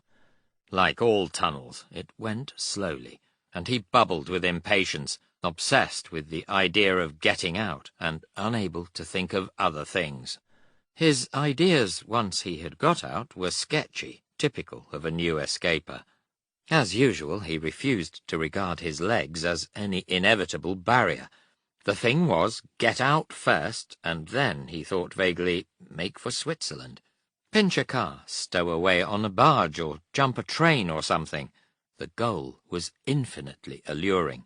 He'd be back, leading his wing, knowing what went on below in France, hitting back at the Germans instead of being humiliated by them. His mere getting back, a legless man, would mock the Germans in the eyes of the world. And perhaps subconsciously this unparalleled example would quell the entrenched demon that said he had no legs and helped to drive him on. Not so, I fear. The demon is part of Barda, as indestructible as the rest of him. Day by day, foot by foot, the tunnel lengthened. After a fortnight, when they thought they were nearly under the wire, Eberhard came one day into the cage and sought Barda. "Herr Wing Commander," he said, "you must be ready to leave tomorrow morning. You are being taken to Brussels to appear before a court-martial." Barda stared at him, astounded, and demanded, "What the hell am I being court-martialed for?" "I do not know," Eberhard shrugged, "but you must go." Outraged equally by the court-martial and the thought of missing the tunnel, he told the others, but rapidly cooled off when one of them, the Irish Paddy Byrne, gave him a bit of paper with a name and a Brussels address on it. "Wonderful chance to crack off," said the crafty Byrne. "If you can duck the guards and get to these people, they'll hide you and pass you on to the escape chain." Gratified, Barda looked forward eagerly to Brussels. This time in the train they let him keep his legs, but a blond young Sonderführer and 2 helmeted soldiers never left his side. In Brussels, towards dark, they put him in a car and drove him through the streets, he hoped towards a ground-floor room in a lonely house. The car turned through a dirty stone arch, and soon they were standing in a cold stone hall. Through a heavy barred grille, passages led gloomily away. A jail, he said angrily. This is a civilian jail. I'm not staying here. Oh, but you must, Wing Commander, said the Sonderführer. But I damn well won't. He was outraged again. Oh, please, please, you must, Wing Commander, because it would be very embarrassing to me. You must please stay here. The Sonderführer looked perturbed. I won't. I'm an officer prisoner of war, and you can't put me in a criminal prison. Feeling he was beginning to learn how to handle the Germans, he shouted, I demand to see the general in charge of this district. On the defensive, the Sonderführer said uncertainly, I do not think he is at home. It sounded so fatuous that Baader nearly gave the game away by laughing. Well, go and get the clot, he said. Despairingly, the Sonderführer turned and talked to the stolid army Feldwebel, who seemed to be the jail reception clerk. He turned back to Baader. The Feldwebel says that perhaps if we could take you along and show you your room, you might be willing to stay. There was not much option, really. Sooner or later they would force him, which would be humiliating, and perhaps they would take his legs too. Having had his fun and won some pride back, he grunted, All right, I'll come and have a look. Stumping at a leisurely pace, he went with them through the barred gate and along the passage, passing cell doors with little peepholes in them. At one they stopped and pulled the door open. He looked into a tiny whitewashed cell, so narrow you could touch both walls by putting your arms out. A narrow bed nearly filled one side, and high up was a little barred window. He snorted, I'm damned if I'm going in there. Oh, but please, Wing Commander, begged the Sonderführer. You will find it quite comfortable, and we will look after you. No. But you must. I will be shot if you escape. He was genuinely distressed and frightened. Baader eyed him amiably. Will you really? We will give you a servant here. Now he was perspiring. What else? We'll leave the door open. That didn't mean much. The iron door at the end of the corridor would still be firmly locked. I want a table, too, with a cloth, and some tea. Yes, Wing Commander. Now, will you please go in? No, bring me the servant and table first. The Feldwebel went off, and after a while came back with a little man in a white coat who carried a small table. Good show, a Belgian, Baader thought. He stalked into the cell, and the servant followed and put down the table. They left the door open and retreated, boots ringing on the stone floor down the corridor. Alone, at last, he moved quickly and shoved the table under the high window, then grabbed the stool, planted it on the table, and climbed up till he was standing precariously on the stool. Hands clutching the bars, he tried to pull himself up the extra few inches to see out. He got his eyes up to the bars, but the thick wall stuck out beyond the bars, and he could not quite see the ground that he was sure was just below. Using all the strength in his thick hands and wrists, he began shaking the bars violently, trying to loosen them. A respectful cough sounded behind, and he swung and saw the servant standing looking impassively up. "Vous êtes Belge?" Baader asked eagerly. "Nein," said the little man, unwinking. "Ich bin Deutsch." I am German. Deflated and with a foolish grin, Baader started climbing down. Impassively, the servant helped him, removed the stool, put a tray of tea on the table, nodded a deferential head, and glided out on rubber-soled shoes. After that he found the bed as hard as a plank, which it was, and the night long and sleepless, giving time for discontent. Stung by humiliations and the frustration of captivity, Baader was now an unappeasable enfant terrible. Until he escaped, that was pride's only defence. Already with Rumpel and the timid Sonderführer, he had recaptured some amour-propre in scenes that were barely believable, but authentic. One might suppose that the Germans had made allowances, and that had he possessed his own legs, their tolerance would have frozen. Yet even with his legs, Baader would probably have behaved in much the same way, because the demon was sparing him well before the Reading crash, and one doubts whether the Germans themselves would have reacted more firmly, because his pulverizing dynamism, turned on full flood, will daunt any civilized man. The Germans, who bowed to rank and force, were vulnerable targets, to a point, of course, but Baader's bull-like thrusts carry sensitive antennae that feel precisely when the goad pricks too deep. Then, tactics somersaulting, he soothes the wound with disarming charm that baffles vengeance. With him it is no good pretending to be ruffled, because he infallibly recognizes a weak defense, and is spurred to crisper aggression. Only when the goad is about to prick the nerve intolerably into frenzy is it suddenly withdrawn. About 10 in the morning, the Sonderführer and guards drove him to a large house and led him into a big room. This was it. At one end was a long table, and sitting behind it 6 solemn officers. 3 of them looked like generals. They were. He was not especially perturbed, insulated perhaps by the illogical English arrogance bred by orderly decades of eminence, which assumed privileges and immunity from illegal international violence. I once saw a noble lord, who snored abominably, throw his Italian captors into uncertain dismay by demanding marmalade for breakfast. He was of the Guards, and not sensitive to atmosphere. Sitting on chairs at the other end, he noticed the doctor and some soldiers and nurses from the Saint-Omer hospital. He grinned at them and said a cheerful "hello," but they only eyed him sourly. A young Luftwaffe officer motioned him to a lonely chair in front of the table, saying, "Will you please sit down?" "No, I won't," he answered, conscious that if the officer had told him to stand up, he would promptly have sat down. The judges leaned towards each other and muttered among themselves. A bald, hatchet-faced general in the middle spoke to the Luftwaffe officer, who acted as interpreter, and the officer turned to Baader. "Will you swear to tell the truth?" "No," he answered, "certainly not." The officer looked as though he had not heard properly.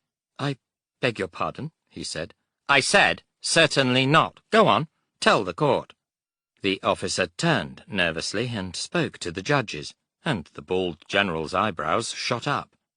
The officer turned back. "The Herr General wishes to know why you will not tell the truth." Baader said, "Well, if you're going to ask me questions about the French, I will obviously lie." Another muttered conference. The interpreter seemed to have trouble translating the replies politely. He turned again to Baader. "The Herr General says that the French have already been punished." God, he thought, what have they done to them? "What the Herr General wishes to know is whether you think the hospital staff were careless when you escaped." It suddenly dawned on Baader that it was not he who was being court-martialed. He said, "Look, who is being court-martialed here?" The interpreter looked surprised. "Why, the hospital staff, of course." After that it was easy. He turned on the charm and explained that it was not reasonable to punish the hospital chaps, because of course they couldn't guess he was going to climb out of the window. They had been very correct, posted a guard at his door, and taken all proper precautions in the circumstances. Of course it was easy to be wise after the event. He felt he could almost hear the roars of applause from behind. When he had finished and the Sonderführer took him out, the hospital staff beamed at him. Thereafter the guards never left his side, and there was no chance of bolting. Back at Dulag, the first thing he asked was, "How's the tunnel getting on?" Lubbock said it was plodding along quite nicely. Hands in pockets, Baader was idly leaning in a doorway 3 days later when a Luftwaffe captain called Müller passed. Baader kept his hands in his pockets and his pipe in his mouth. Müller stopped, turned, and said, "Ring, Commander Baader. You should salute me. Why? All prisoners of war should salute German officers. Baader said shortly, The Geneva Convention says I have to salute enemy officers of equal or senior rank. You're only a captain. I am the commandant's representative, and you should salute me. I don't salute the commandant either, Baader remarked disagreeably. He's only a major. Those are the commandant's orders, angrily. I don't give a damn if they are. They're wrong, and I'm damned if I'm going to salute you. Half an hour later, an orderly came in and told him to be ready to leave WWII in 20 minutes. Chapter 25. For 2 days he sat glowering on the hard boards of a third-class train that travelled through endless drizzle to Lübeck. Offloading him there into a farm wagon, they trundled him across bleak, sandy flats to the lonely barbed wire compound of Oflag 6B, where they took his fingerprints, watch, and signet ring, the last thing he had from his father, and turned him loose among some 400 thin and half-starved British officers behind the wire. There the real misery started. Lübeck camp received no Red Cross parcels, and was ruled by a gaunt, cropped commandant who had already achieved fame by saying that the Geneva Convention for the Protection of Prisoners of War had been drawn up by a lot of old women, and he had no intention of observing it. A few of the inmates were RAF, most were Army, but he knew none of them. The huts were much the same as the ramshackle wooden affairs at WWII, and there seemed nothing to do except talk and think about when the next meal was coming, though that gave little satisfaction when it did arrive. An entire day's food consisted of 3 slices of black bread with a scrape of margarine, a couple of potatoes, and some soup. Now and then there was blutwurst, blood sausage. There were supposed to be other rations, but the guards stole them. One of the guards shot a prisoner in the thigh for picking up a ball over the warning wire, and a Feldwebel rushed up to the guard and shook his hand. It was that kind of camp. 10 yards inside the barbed wire ran the single strand of the warning wire. The no-man's land in between was streng verboten. 2 days after Baader arrived there, Lubbock and Pete Gardner walked dolorously in. "What the hell happened to the tunnel?" Baader demanded. They looked disgusted, and said that just after he had left, a posse of guards had trooped into the cage, gone straight to the trapdoor under the bed, and wrecked everything with patronizing smiles. They even knew who the tunnellers were, hence their arrival. In the next dreary month, Baader adjusted to the new life. Surrendering no fraction of his passion to renew the Tangmere days, he wasted little time in crying over spilt milk.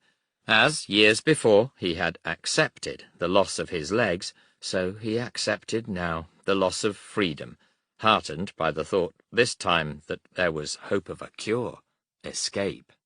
He talked about it a lot with men who had been a year or more behind the wire, absorbing what lore they had gathered on the subject, and learning that getting out was only half the battle. The other half lay in getting beyond the reach of Germans, and that was the harder half. Early in October, the Germans bundled the whole camp into cattle trucks for transport to a new cage at Warburg, near Kassel, where they were concentrating all British officer prisoners. People were as excited as schoolboys going on holiday. It lifted the tedium, and gave hope of better conditions. Also, there were ways of bolting from locked cattle trucks. That is, ways for the nimble, not for the legless. During the night, some of the Air Force officers sawed a hole in the floor of a truck with a jagged knife, and during a brief halt, several dropped out of it and ran into the darkness. Baader envied them, until one man misjudged as the train started, and it ran over him, cutting off both legs. He died soon after. Warburg was a huge cage 1/4 of a mile square, holding 3,000 men in 30 of the same huts in the same dirt and squalor. But Warburg had Red Cross parcels, enough to give each man a good meal a day, as well as the German food, plus chocolates and cigarettes. Audio can hardly convey the effect of having real food every day. It killed something that gnawed at the mind as well as the stomach. The compound had a clear patch, too, where men played rugger, and Barda found now that it no longer hurt to watch, unable to play. Unobtrusively, the years had softened that blow, and he was an eager and vocally critical spectator. But confinement was a growing ordeal. Others could let off steam tunnelling for escape, by playing rugger, or by horseplay, or walking mile after mile round the beaten circuit just inside the warning wire. Not Barda. The stumps had not taken kindly to captivity, having shrunken a little with hunger. They chafed more easily, and there was little powder and no elastoplast.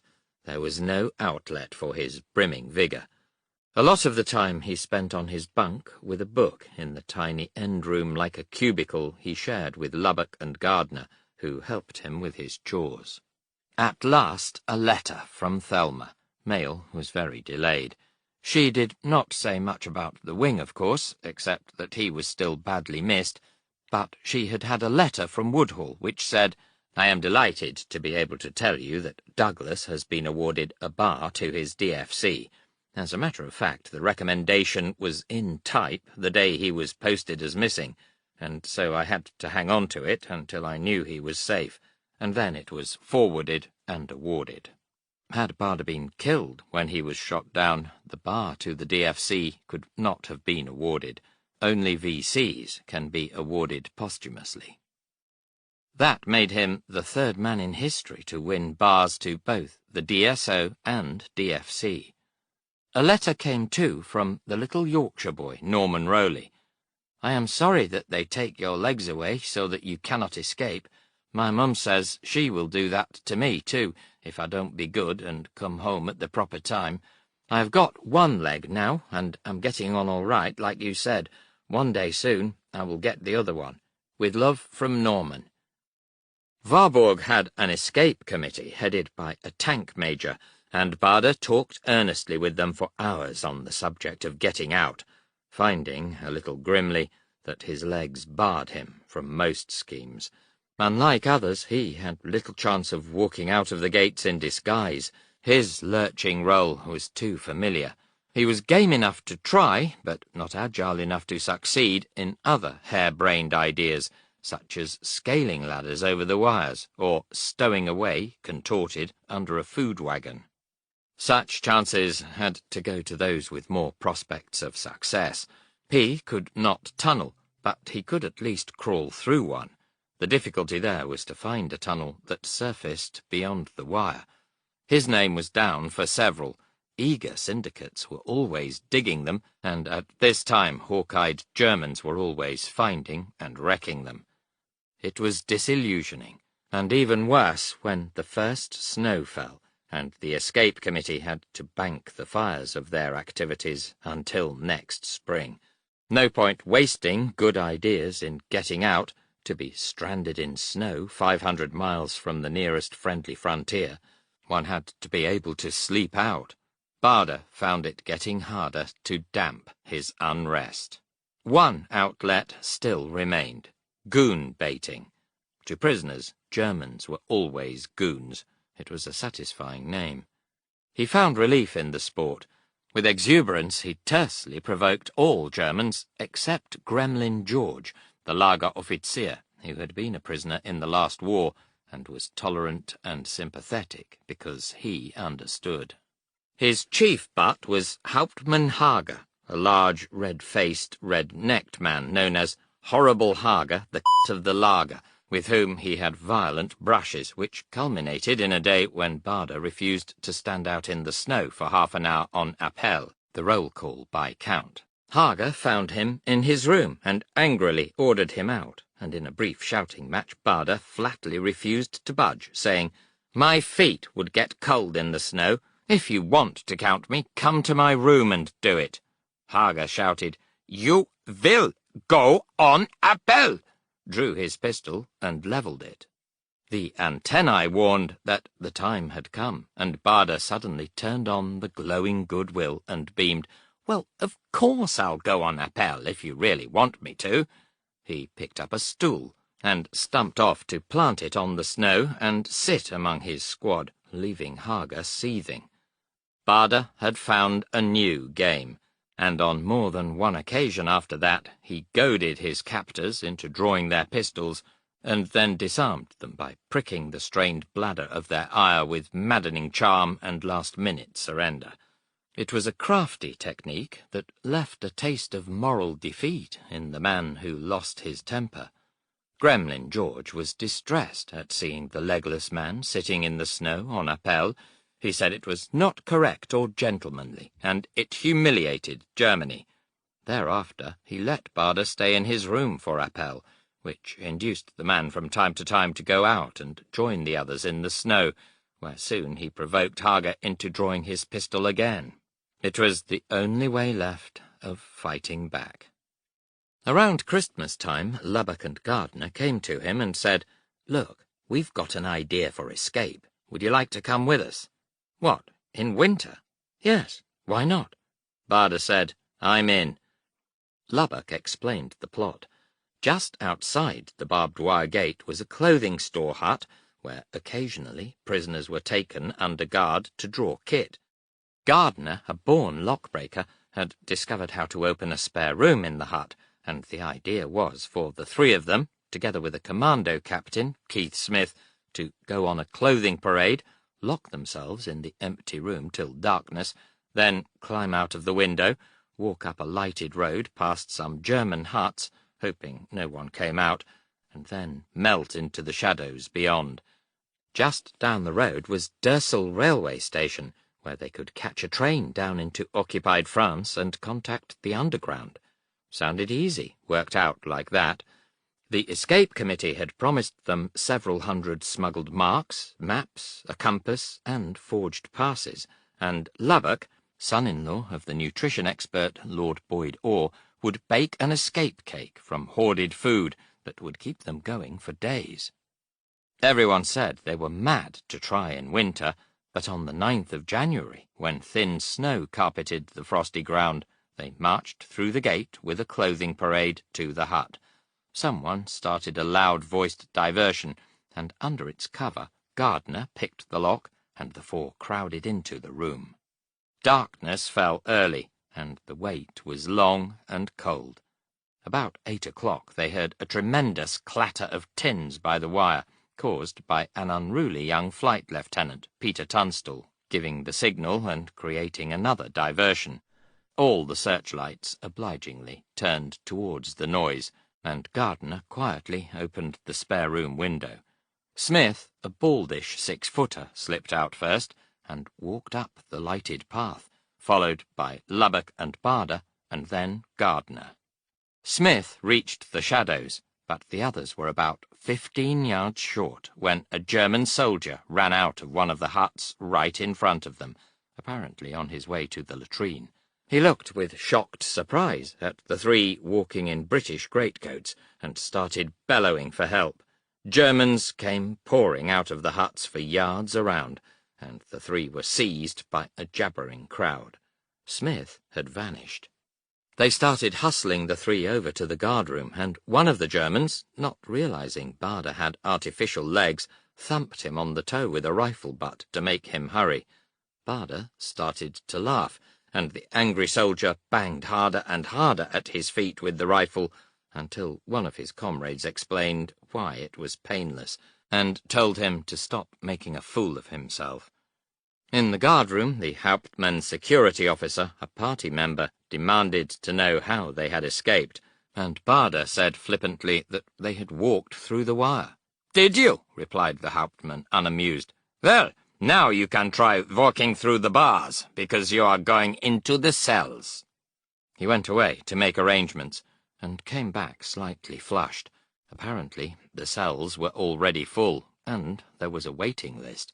They would have to go back to the compound and await their turn. Smith was back in 5 days, having nearly frozen to death in a cattle truck. He, too, had to wait for the cells.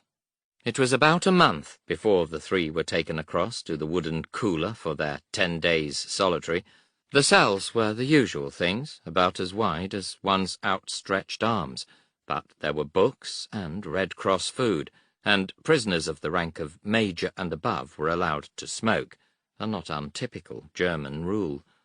About the 7th night, after the guard had locked up and gone, Baader was lying on his bunk reading, when the door opened. He looked up and was startled to see the face of Gardner. "Hello," Gardner grinned, holding up a piece of wire. "I've found out how to open these damn doors." Delighted, Baader got up and joined him in the corridor, and they unlocked Lubbock's cell.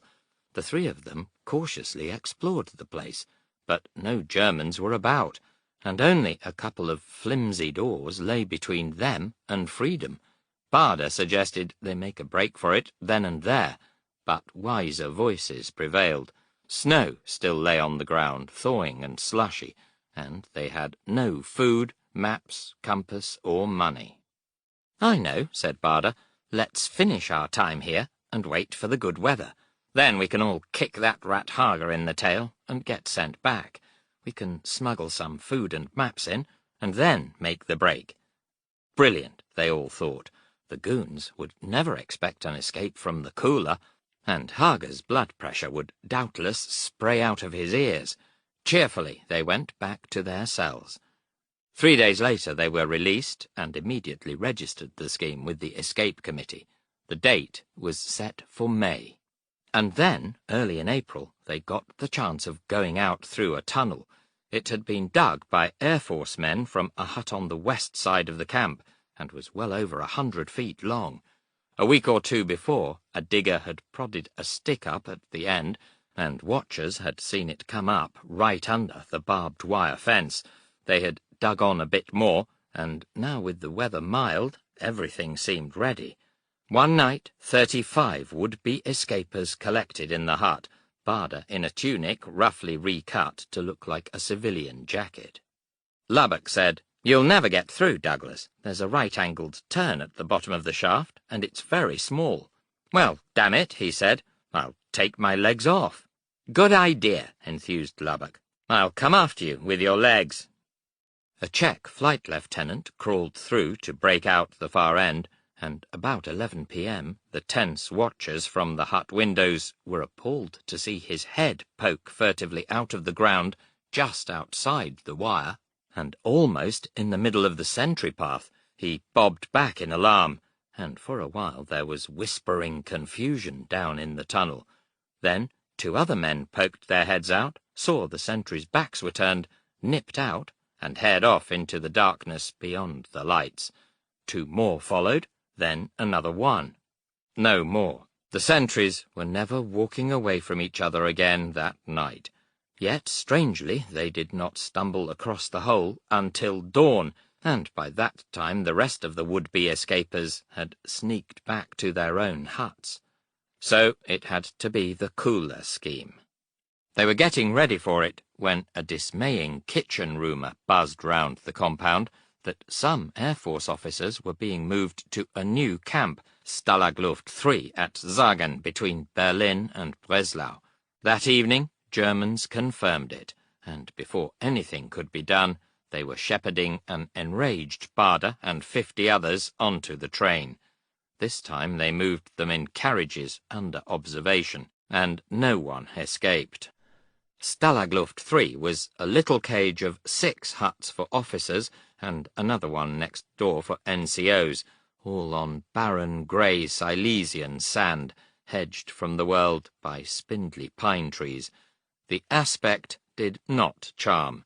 As they walked in, a lean, rangy figure walked up to Douglas with outstretched hand and the wry, twisted smile he so well remembered. "Hello, Douglas," said Harry Day, more hawk-faced than ever. "I thought you'd catch up some day." Behind him appeared Bob Tuck, still debonair in silk scarf.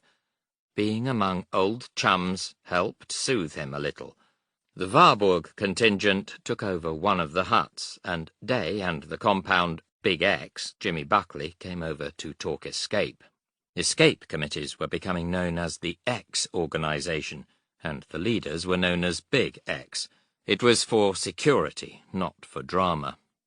Almost before people in the hut had unpacked, they had started tunnelling under a stove in the room opposite Barda. Other ambitious tunnels were already underway in the compound, but it was slow work because 6 inches under the grey topsoil lay bright yellow sand, which came up in bucket loads and was a devil to hide from German eyes. Also, Stabsfeldwebel Glemnitz, the leathery-faced chief German ferret, was a shrewd man who had microphones buried round the wire so that tunnels had to be about 30 feet deep. Ferrets were the blue-overalled German security guards who ceaselessly snooped round the compounds with torches and probes for locating tunnels. There was nothing Barda could do in the tunnels. He could only stooge outside as a sentry, feeling rather futile. Then Glemnitz found 2 of the tunnels, including the one in Barda's hut. His early hopes of getting away were shrinking further, the glorious days of the past receding under the grey present and probable future. Even if he did get out, he was beginning to realize how conspicuous he would look. They would only have to take his trousers down to see who he was. He began to get a stiflingly trapped feeling. Inevitably, it inflamed his goon-baiting, and his scores of admirers, notably the Warburg contingent, followed his example. When German squads strode past singing their marching songs, he organized bands to whistle opposition tunes and put them out of step. When Germans found a tunnel and started filling it in, he had prisoners gathered round singing, "Hey ho, it's off to work we go." When the Germans ordered all shutters closed at dusk, he wanted the camp to tear them all off and throw them into the middle of the compound, and had a violent argument about this with Harry Day, who was in an awkward position. Day himself had a streak of the fiery rebel, and would have loved to have torn the shutters off, but he also had the job of keeping the Germans reasonably placated, so the prisoners could retain privileges to help escape work. He put a firm foot down about the shutters, but there were arguments on both sides, mostly favouring Day. Camp opinion divided. There were the turbulent rebels, devoted to Barda, who believed in riling the Germans at every chance, and others, some who wanted only peace, and some, the wise, cool heads, who wanted a judicious amount of goon-baiting, mixed with enough tact and cooperation to ensure peace for escape work. Barda still desperately wanted to escape. He went to the X-Committee with a scheme for a blitz tunnel to be dug in a night by himself, Lubbock and Gardner from a trench near the warning wire. "How are you going to get away after that?" someone asked. "The other 2 can get on each side and help me into the woods," Barda explained eagerly. "Then we go across country." The committee turned it down, and Barda later growled today, "They say I'm no good for that scheme. It's a lot of b****s." He went on with the goon-baiting, backed loyally by many others, and life was a series of uproars. Now and then a German got him chatting in his room, and on those occasions Barda was perfectly charming, just to show that he felt no personal grudge. But his pride was touchy. One day he was talking quite pleasantly with his arms folded to the commandant, Oberst von Lindeiner, when the mild Lageroffizier, Hauptmann Pieber, came up and said, "Wing Commander, you should stand at attention when you speak to the commandant." Barda turned and snapped, "When I want you to teach me manners, I'll ask you. Until then, shut up." Von Lindeiner was an erect, elderly soldier of the old school, very fair and correct. But as the baiting campaign worsened, inevitably the reprisals started, and the compound lost privileges, such as staying outside the huts after dusk, keeping Red Cross tins, and others. There was a chance that this might affect escape work, but Barda dogmatically stuck to his view that maximum non-cooperation and baiting were the best ways of exasperating the enemy. Something had to happen. Pieber came in one day with Glemnitz and found him by the wire. "Herr Wing Commander, you are leaving the camp. You must be ready to go in the morning." "Oh, am I? Where am I going?" Barda demanded. Peeber was vague. "We are taking you somewhere you will be more comfortable." "It is not comfortable here," tartly, "for anyone." Barda grunted. "Well, I'd rather live in a pigsty with my friends than in a palace alone. I'm not going." "The Commandant says you must go." "You take me to the Commandant."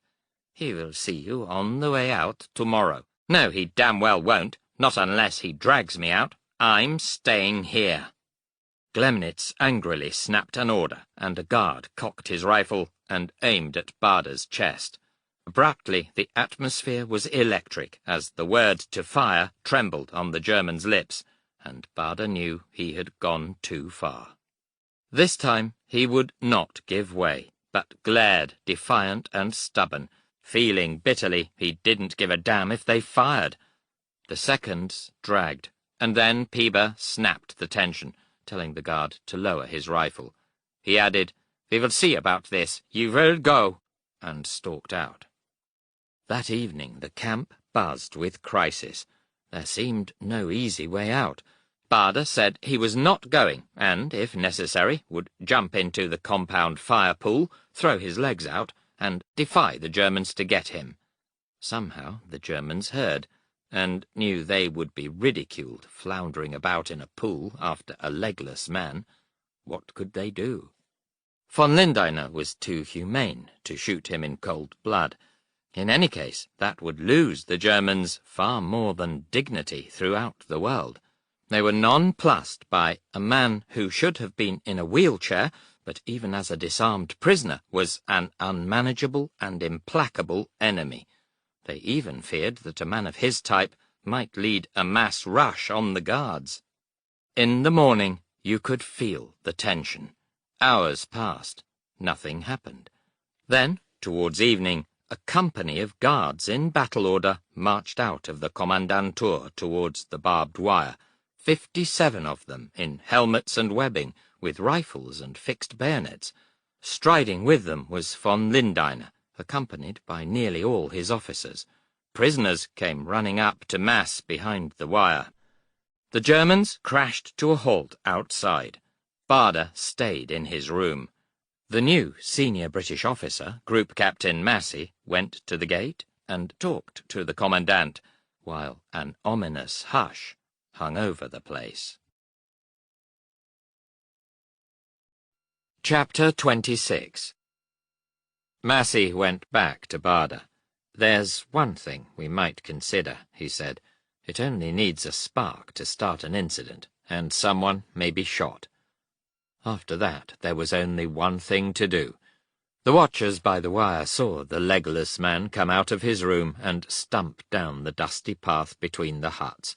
In silence, he went up to the gate, passed through, and looked around like a man about to call a taxi, then strolled slowly along the ranks of the German squad. "My God," someone said behind the wire. "He's inspecting the bastards." This is from Oliver Philpott's eyewitness account in his excellent Stolen Journey. Philpott was the first of the three to reach safety in the famous wooden horse escape. Barda grinned at the squad and passed on. Von Lindeiner made an impatient gesture and followed with his officers. The tension burst like a bubble, and suddenly there was something ludicrous about the 60 armed and armoured men who had come to quell a lone and legless man. A Feldwebel shouted an order. 56 helmeted soldiers turned left, and one fool in the front rank turned right. German faces crimsoned, a howl of laughter burst behind the wire, and the squad tramped away, tasting the ashes of ridicule. They put Barda in a train, and Glemnitz climbed into the compartment as escort. The prisoner turned on his charm, and soon the two were chatting amiably. He said after a while, "Look here, you weren't really going to shoot me yesterday, were you, dimwits?" "But of course, Wing Commander," said Glemnitz, who was respected by both sides as a first-class man and soldier. "You really were?" "Yes, Wing Commander, what else could I do?" "But for heaven's sake," Barda exclaimed, "in England we wouldn't shoot the chap. We'd call a couple of guards, and they'd each grab one arm and drag him out. Not in Germany, Glemnitz said comfortably. It would be against an officer's honour to be touched by a soldier. He must be shot. Baader put that in the back of his mind for the future, though he remembered soldiers at Oflag 6B upsetting officers' honour with rifle butts. In an hour or so the train stopped at a little halt. Glemnitz motioned him out, and they walked a mile along a dusty road to an enormous area of barbed wire cages. It was Stalag 8B, Lambsdorff, where over 20,000 soldiers were imprisoned. Baader was put in a room in sick quarters, a hut in a separate cage near the main gate, with another new arrival, John Palmer, a rear gunner flight lieutenant who needed special treatment for a damaged foot. Palmer was almost a caricature of an English officer, with a cavalry moustache, very blue eyes, and a clipped accent. Through a window a day or so later, they watched a party of soldier prisoners march down the road from the big compound and out of the main gate. Baader turned to Duncan, one of the RAMC doctors, and asked where they were going. "Oh, only a working party," Duncan said. "Off to some town a few miles away. There are thousands out on them." "Mightn't be too hard to escape from one of those." "Hard?" said Duncan. "It's a piece of cake." Baader looked at Palmer, and Palmer looked at Baader, who looked again at Duncan. "Could we get on to one of those parties?" "Not legally," Duncan said, "but I know of someone who might help." That afternoon he presented 3 sergeants of the Lambsdorff X Committee, and they started talking escape. First, Baader wanted to know, could he and Palmer get out on a working party? The leader, eyeing him, said, "You'll excuse me saying so, sir, but you might look a bit obvious going out. Still, I think we could fix something." A blinding thought struck Baader, like a revelation. Leaning forward, eyes alight, he asked, "Sergeant, do these working parties ever go out to aerodromes?" In his mind was a vision of the map, with Sweden only 350 miles away. Stealing an aeroplane was the God-sent answer. Let the Germans take him to one, and then— no days of stumbling among the enemy, hopelessly conspicuous, waiting for the end, no trains with police checks, or weary miles to walk, no food or language problems, just sneak in and take off and— oh, the sweet triumph of landing on friendly ground with a piece of expensive loot and asking the ambassador for a ticket home. "Sometimes, sir," said the sergeant. "I see what you mean. Just leave it to us, sir." 3 weeks passed. The hospital was comfortable enough, but ineffably boring. From the window, Baader and Palmer saw many working parties straggle out of the big cage with their guards, bound for the outside world. But before the main gate opened, they were all stripped and searched in a hut next to the hospital. That was the catch. With his legs, he would never pass a search stripped. Moodily, he used to watch other prisoners sweeping the road right up to the main gates, and an idea began to dawn. He told the sergeant Big X, who grinned approvingly. The sergeant arrived one night with 2 tough-looking sergeant pilots, an Australian, Keith Chisholm, and an Englishman, Hickman, whom Baader had known in the Shell Company in London before the war. "Now, look, sir," the army sergeant said, "there's a light working party going out to an aerodrome near Gleiwitz, up on the German-Polish border. Just the sort of thing you want, simple stuff like cutting grass and so on. If you and Mr. Palmer would like to join—" Baader and Palmer said that they would. The sergeant indicated the 2 sergeant pilots. "These 2 chaps are going, and a Palestinian who is a Polish Jew and speaks fluent Polish. They're all going to escape into Poland, and they've all got false identities. We'll fix you up with the same." 2 days later he smuggled brooms and army battle dress to them, and that night Palmer shaved his moustache off. The morning was warm and sunny, and they lounged on the front step of the hut, trying to look casual and brimming inside with excitement. The working party marched out of the big cage, and the escort nudged them into the next-door hut to be searched. Barder and Palmer grabbed their brooms, sauntered into the road, and started sweeping. One by one, the working party emerged from the hut and gathered in a loose knot by the verge. Barder and Palmer swept their way into them. The last man out of the hut dropped his kit, which scattered over the ground. He started swearing loudly. The guards looked and laughed. Barder and Palmer handed their brooms to two of the working party, who swept nonchalantly on through the others, back towards the big cage. The swearer gathered up the last of his kit. The guards yelled, "Come, come!" and the party marched up to the main gate. The escort showed passes, an Unteroffizier counted heads, swung open the gates, and they walked through, breaking down the pace to a casual amble, and clustering round the limping Private Fenton, alias Wing Commander Barder. Someone took his kit bag, and he whispered, "For God's sake, none of you chaps call me sir. I'm just one of you." "Don't worry, mate," said Chisholm. "We're already awake up to that." Into a train, then, at the little wayside halt, and as they rattled and swayed across the country for 3 hours, he hugged the thought that the Germans were taking him to an aeroplane, in fact, were insisting on doing so. There came a sobering thought. It wouldn't take the Germans long to miss him, and perhaps they'd put 2 and 2 together. He'd have to move fast. On a blazing hot August afternoon they came to the grimy industrial town of Gleiwitz, and started the 2-mile uphill walk to the airfield. Within 2 minutes he was sweating freely, and that started his leg chafing. A lanky New Zealand private called Lofty got alongside and helped him along, the others clustering round to hide them from the guards. The leg was hurting him like that dreadful night in Saint-Omer, and Lofty, pouring with sweat himself, was almost lifting and carrying him. Even so, Barder was nearly finished when they came to 2 huts in a tiny barbed-wire cage, isolated like a poor relation, on the fringe of what looked like a military camp. No signs of an airfield anywhere. Other prisoners came out to greet them as he staggered through the gate, and sagging with fatigue, he asked one of them, "Where's the aerodrome?" The soldier nodded his head across a rise in the ground. "About a mile over there, mate." "What sort of aeroplanes?" "God knows," shrugged the soldier. "They never let us anywhere near the airfield. We never even see it." In disappointment, pain, and exhaustion, he found a room with Palmer, Chisholm, and the other 2.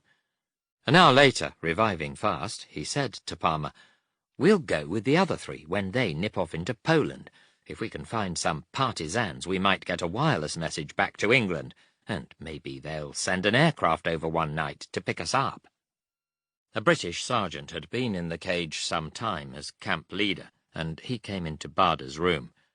"We won't let the others know who you are, sir," he said. "It's safer that way.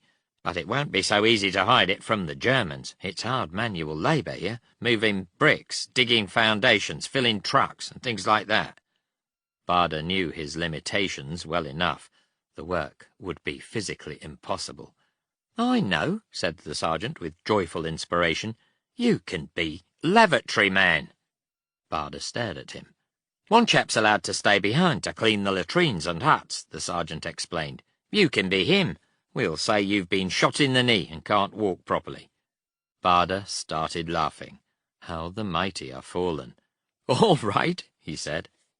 Chisholm had been walking round spying out the land, and came back to report.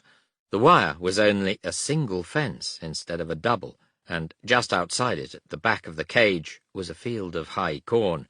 There was a wash-house window only a few feet from the wire, and it would be easy at night to crawl out of the window and snake through the wire into the corn, except that 2 guards kept patrolling the cage. During breakfast next morning the Palestinian went out and started talking to one of the guards through the wire. He came back very excited. "He is a Pole, that guard," he said. "Several of the guard company are Poles, forced into uniform by the Germans. He says they will help us. A Polish guard at night will keep the German guard talking on the other side of the compound while we get out." Barder said, "Tonight." "No, not tonight. 2 Poles are on guard, and it would look suspicious." He is frightened the Germans would shoot them. Tomorrow? No, there are 2 Germans on, but the night after will be a German and a Pole. This was Monday. They set the date for Wednesday. Germans arrived shouting, "Raus! Raus!" to muster the day's working party, and as Barder watched them march out, a grinning Cockney corporal thrust a bucket and mop into his hands. "Here you are, mum," he said. "Get cracking." He quite enjoyed himself, sloshing out the latrines, not caring if he got his feet wet. It did not seem so odd in this camp for the noted wing commander to be washing lavatories. Most of the prisoners had been captured at Dunkirk and had never even heard of him. The only thing that bothered him was whether the Germans would follow the trail from Lambsdorff before Wednesday night. Thinking about it only made it worse. That evening the workers came back, and he asked Palmer, who was sweaty and grimy, "Did you see any aeroplanes?" "Didn't even see the ruddy aerodrome," Palmer said disgustedly. The next day passed quietly enough. Same fears, same routine. At sunset, the Palestinian talked to the Polish guard who was going off duty, and learned that the lone Pole who would be on with the German the following night would do what they wanted. Morning dawned, warm and sunny, perfect weather for escaping, but the day dragged interminably. At last, about 5:30, the working party came back, and the 5 rested in their room, with the familiar 0-hour feeling fluttering in their stomachs. At 6 o'clock, boots trampled in the wooden corridor, and a German voice shouted, "Everybody on parade! Everybody on parade!" Cursing, wondering what it was all about, the prisoners got to their feet and slowly shambled out. Raggedly they assembled on the trodden ground by the gate, where a Feldwebel stood watching, and as they settled down he opened his mouth and shouted, "Everybody will take their trousers down!" The men who did not know burst into incredulous chorus, whistles, catcalls, rude remarks, and giggles, but the order seemed to hit Barder in the pit of the stomach. He looked across at the sergeant camp leader, who looked back and muttered, "Hold tight, sir. I'll order the men to refuse." "And get yourself shot," Barder said wryly. "Thanks, Sergeant, but it's no use. They still wouldn't take 5 minutes to pick me out." He swung round, but yards of open space separated him from the possible shelter of the hut. No chance of getting there. No escape at all. The mind buzzed furiously, and he knew he could not stand the indignity. Heaving himself forward, he stumped up to the Feldwebel and said, "I think I'm the chap you're looking for." The Feldwebel stared as though he could not believe it, and at that moment a Hauptmann from Lambsdorff and 6 guards tramped through the gate. The Hauptmann saw Barder, recognized him, and his eyes lit up. "Ah, Wing Commander, I am delighted to see you again. Goodness, you have caused troubles." He was very friendly, even when he suddenly added, "Now perhaps Mr. Palmer would come forward as well." "Good Lord," said Barder. "Has Johnny Palmer escaped too?" "No more troubles, please, Wing Commander," the Hauptmann said tolerantly. "Otherwise we take you all back to Lambsdorff to check up." It struck him instantly that that would wreck the escape plans of the other 3. A moment's furious thought. No way out. He turned to the men and called, "Come on, Johnny, it's all over." Palmer shuffled disconsolately out of the ranks, the guards closed round, and the 2 were led away. That night the other 3 escaped as planned, and soon made contact with Polish partisans. Later, the Germans caught the Palestinian and Hickman and shot them. Chisholm, after 2 years of extraordinary adventures fighting with the Poles, including a gallant part in the deadly uprising in Warsaw, got back to England and was awarded the Military Medal. The trip back to Lambsdorff was glum, though the Germans were friendly enough, right up to the time they prodded them into the Lambsdorff guardroom and the commandant came in. Or rather, the commandant swept in like a tornado in a towering anger, a tall, cropped, fine-looking man of about 60, with cold, deep eyes and a tight-lipped mouth that opened and started shouting in German the instant he saw them. He stood in front of them, the tirade pouring out, till little flecks of foam flew off his lips. It went on and on and on, and the interpreter standing beside him had no chance of getting in a word. Palmer still had a cigarette in his mouth, and as the commandant shouted, he drew on it, puffed smoke just past the commandant's cheek, turned rudely away to Baader, and said in an extremely British voice, "Do you know, I haven't the faintest idea what this fellow's saying." Baader started to giggle, and the commandant crimsoned. His voice rose in explosive fury. At last he stopped to draw breath, and the interpreter stepped forward and spoke a stern summary. "The commandant says you have both disgraced the honour of an officer by dressing yourself up as common soldiers, and that you have caused a great deal of trouble." Baader said, "Well, will you tell the commandant that it's my job to cause him trouble?" The interpreter was tactless enough to do so, and the commandant turned a rich red and loosed off another tirade, until they thought he was going to have an apoplectic fit.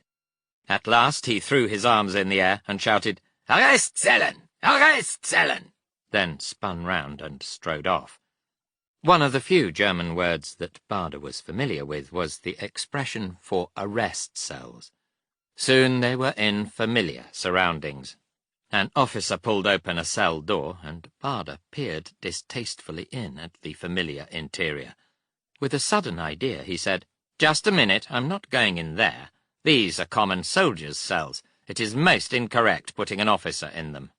The German security officer said politely, "We do not usually have officer prisoners at Lambsdorff, and therefore we do not have officers' cells." "I can't help that," Baader said. "If I'm to have a cell, I demand an officer's cell. I understand my honour has already been sufficiently disgraced." "Look, Wing Commander," the German said wearily, "we have had a lot of troubles with you, and with the commandant. He was going to take your legs, but I have talked to him, and he has cooled down. If there are more troubles, he will take your legs." "I can't help that either. Anyway, I demand a spring bed, not that damned plank." "Please go in, Wing Commander, and we will deal with it tomorrow." "No, I won't. I want a spring bed, I want a table, I want proper food and a proper chair. And while we're on the subject, I want a sentence." "You haven't sentenced me yet, and that is most incorrect. I demand to know how long I'm in here for." The German, by some miracle keeping his temper, raised his eyes to the ceiling, muttering, "Mein Gott," he said with resignation, "Wait here, Wing Commander. I go and get, not, I think for your sake, the commandant, but the second in command." He strode out, and Baader and Palmer waited with the guards. Soon a dapper, red-faced German major came in, and said fluently and heartily, "I'm sorry about this, Wing Commander, but I'll tell you what we'll do. You can have a spring bed, a chair, and a table, proper food and a book to read, and I'll send you a servant, a batman. And tomorrow morning we will also sentence you. How's that?" "Good," Baader said. "I'll wait outside the cell till you get them." Soon they brought spring mattress, table, and chair, and he went in, and the cell door locked. Soon there came a thunderous knocking on it, and he yelled, "Come in!"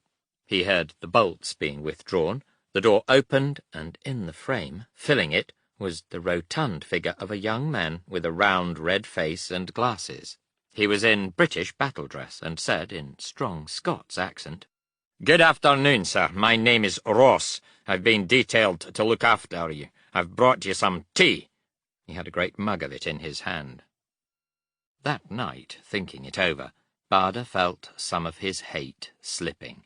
He had to admit that some of the Germans were incredibly decent and reasonable, and had a passable sense of humour.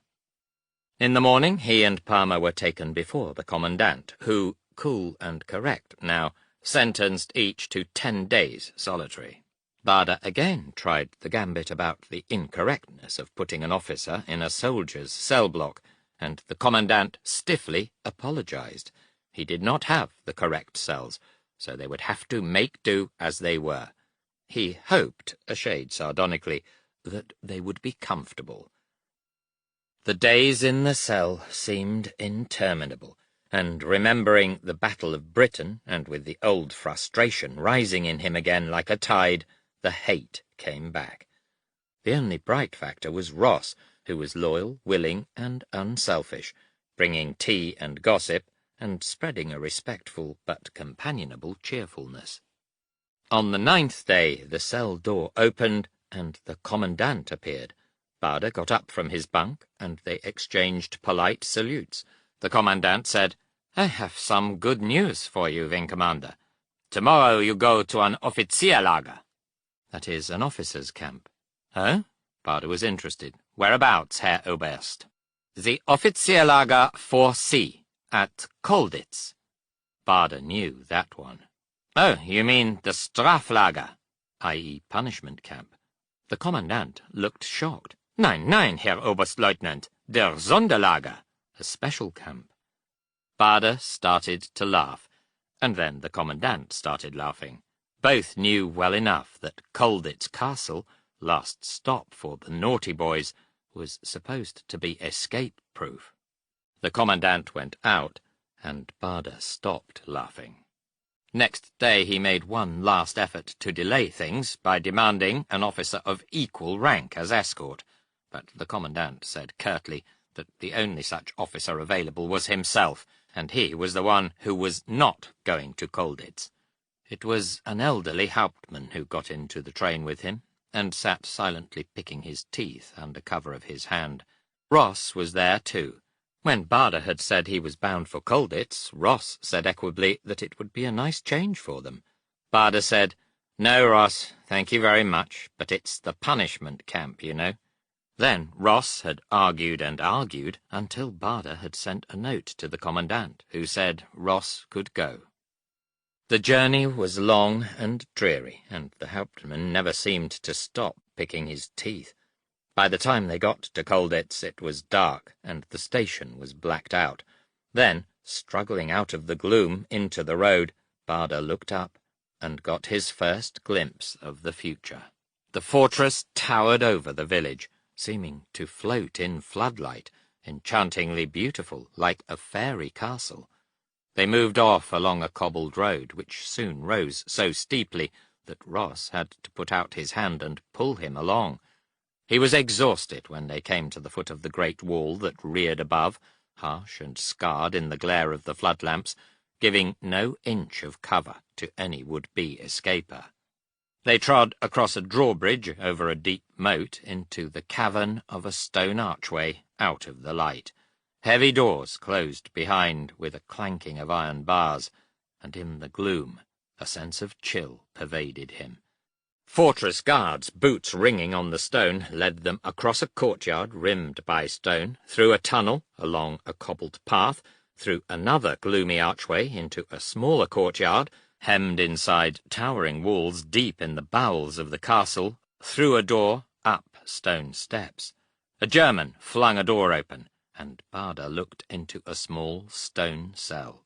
He thought, "Oh God, is this how we live? Is this the punishment camp?" Chapter 27. As a guard motioned him in, a voice behind hailed, "Douglas, there you are." He swung round. Geoffrey Stevenson, in an old sweater and army trousers, was grinning by the steps, an incredibly warming sight. He looked much the same, though not so dapper, and came bounding up the steps. "Heard you were shot down. Been expecting you. Knew you wouldn't behave." They were shaking hands, grinning and talking. As a German started to separate them, Baader nodded at the cell. "Is this how we live here?" "Good God, no," Stevenson said. "You'll be out with us tomorrow." He was hustled away, and Baader, feeling better and wanting only to lie down, walked docilely into the cell, and the door clanged behind.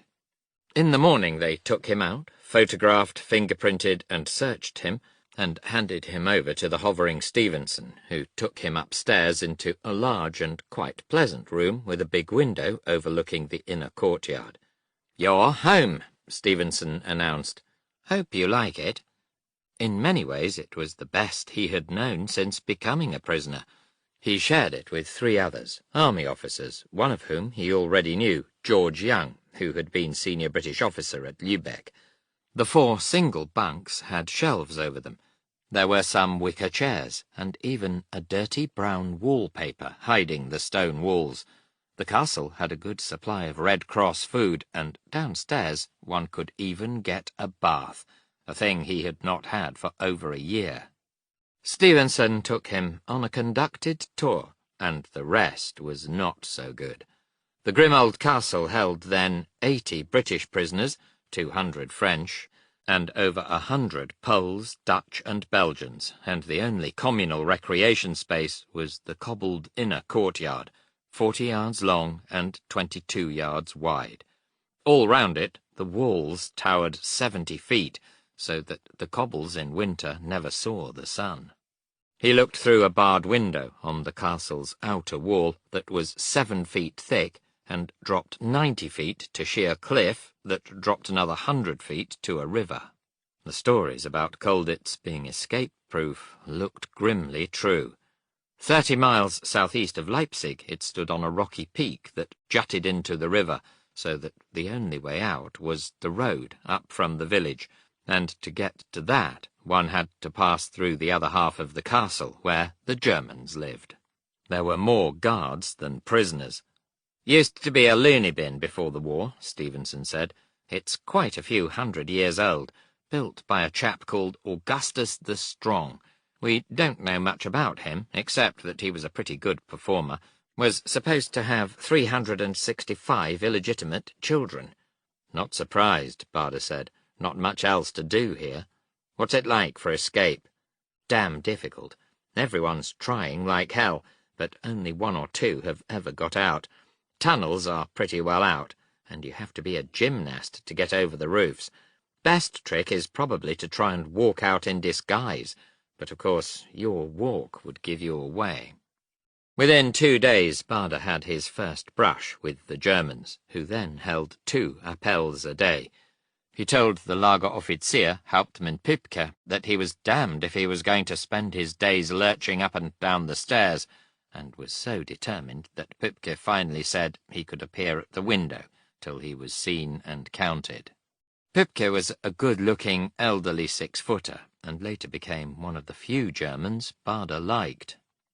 He had a long and depressing talk with George Young and a resolute-looking tank captain, Dick Howe, who ran the X Committee. Howe, a brilliant and unselfish escape organizer, pointed out that Colditz was not like an ordinary camp. Every man was an intractable escape fiend, and all sorts of schemes were constantly going on, but even the most acrobatic and fluent German speakers were having no luck. After that, Barder sat back a while to think things out. Plenty of time for thinking. The days started early with appel and a slice of black bread. Then one could sit and look out of a window, or smoke and read, or sit or walk round the little courtyard, like an animal in a zoo. With escape hopes frustrated again, he returned, like an addict, to his old sport, and the repetitive theme of life at Colditz was punctuated by a sort of trumpet obligato of goon-baiting. Barder was not alone in that. He was merely worse than the others. Nearly every man in Colditz had his record card marked Deutschfeindlich, or definitely anti-German, and bands of prisoners, known flippantly as men of spirit, played noisy parts in the orchestrated discords of baiting, with the maestro Barder making frequent appearances, either as conductor or impresario. Pübke was not harried much. Though alive, he was still regarded as a good German. The main butts were the security officer, the Hauptmann Eggers, and a little major, the second in command, who wore a cloak that gave him a musical comedy look. For weeks, Barder only acknowledged the major's existence by blowing smoke past his cheek when they passed, and when the Major at last demanded to be saluted, Barda pointed out the difference in rank, and suggested that if the Major liked to wear the Commandant's uniform into the camp, he would salute him. Often, when sufficient sensitive Germans were in the courtyard, prisoners in the windows bellowed an aggravating version of the German national anthem, Deutschland, Deutschland unter alles. The taunting voice of Barda was usually identifiable, as it also was when the French started their favourite chorus, Où sont les Allemands? A silence till the same voices answered, Les Allemands sont dans la merde, qu'on les y enfonce, jusqu'aux oreilles. Barda also used to conduct his own leaflet raids, writing uncomplimentary messages in German on sheets of toilet paper and loosing them in a favouring wind from the castle's outer windows to float down into the village. Finally, the little Major asked him into his office, and with a determined smile suggested that life would be easier for everyone if he would be more courteous and set a better example in future. Barda said he did not think it was exactly his job to influence the prisoners to make things easier for the Germans. He enjoyed the heated debate that followed, though the Major did not. The cheerful but unruly Peter Tunstall had arrived at Colditz, having at this stage half achieved his eventual record of 6 German courts-martial and 360 days in solitary confinement. He and Barda made a natural team. Tunstall had recently discovered an ingenious method of splitting a photograph so that a message could be written on the back, the photograph pasted together again and posted back to England. Barda wrote out a message for Tunstall to transfer to a photograph. It started, Message from Wing Commander Barda, and included all he knew of conditions in Germany, the effects of bombing, the passage of troop trains and so on, and ended, The bombing is doing a lot of good. Bomb the bastards to hell. Tunstall put it in his wallet, and a day or two later the Germans sprang a snap search in several rooms. When they tramped into Tunstall's room, the wallet was lying loose by his bunk. He ran to grab it, but too conspicuously, and a German said, Give that to me. Tunstall flung it out of the window, but it fell at the feet of Hauptmann Eggers, and Eggers walked off with it. It was all a little disconcerting, but nothing happened for 3 weeks, and Barda was beginning to think that nothing was going to happen when Eggers shook him awake at 6 o'clock one morning, saying, Get up, Wing Commander, we are taking you to Leipzig. What the hell for? Being woken early did not improve his temper. Befehl ist Befehl, Eggers said cryptically. He was taken in a car with guards on each side, and it would have been good to be out of the grim old fortress but for the edge of uncertainty in him. In a room in Leipzig he faced a lean, severe German officer behind a desk, and the antennae signalled that it was a moment for wariness. The officer stared at a paper on his desk, then looked up and fixed him with a cold eye. I have 2 charges against you, Wing Commander. The first is that since you have been at Oflag 4C, you have incited other officers to disobey and misbehave, and discipline has become very bad. His voice was impressively icy. What do you say to a charge of inciting mutiny? I don't know what you're talking about. Well now, I have a much more serious charge against you. A pause. The charge of espionage. Another silence. They have captured a message you were trying to send home with items of military value. Leaning forward, Barda could just see on the desk the paper he had given Tunstall. The last line was heavily underscored, and he remembered his provocative remark about the bombing. Military information, the German repeated. Trying to send that message back is espionage, and this will have serious consequences for you. You can be shot for it.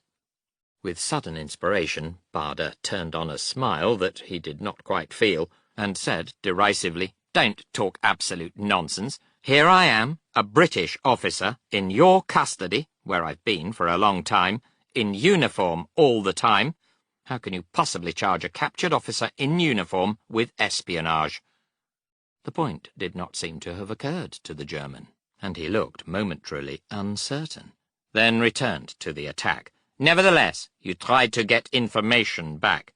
"I would try," Baader said. "So would anyone. But it doesn't make me a spy. Here I am. You see me, in uniform. You're holding me. How can you possibly charge me as a spy?"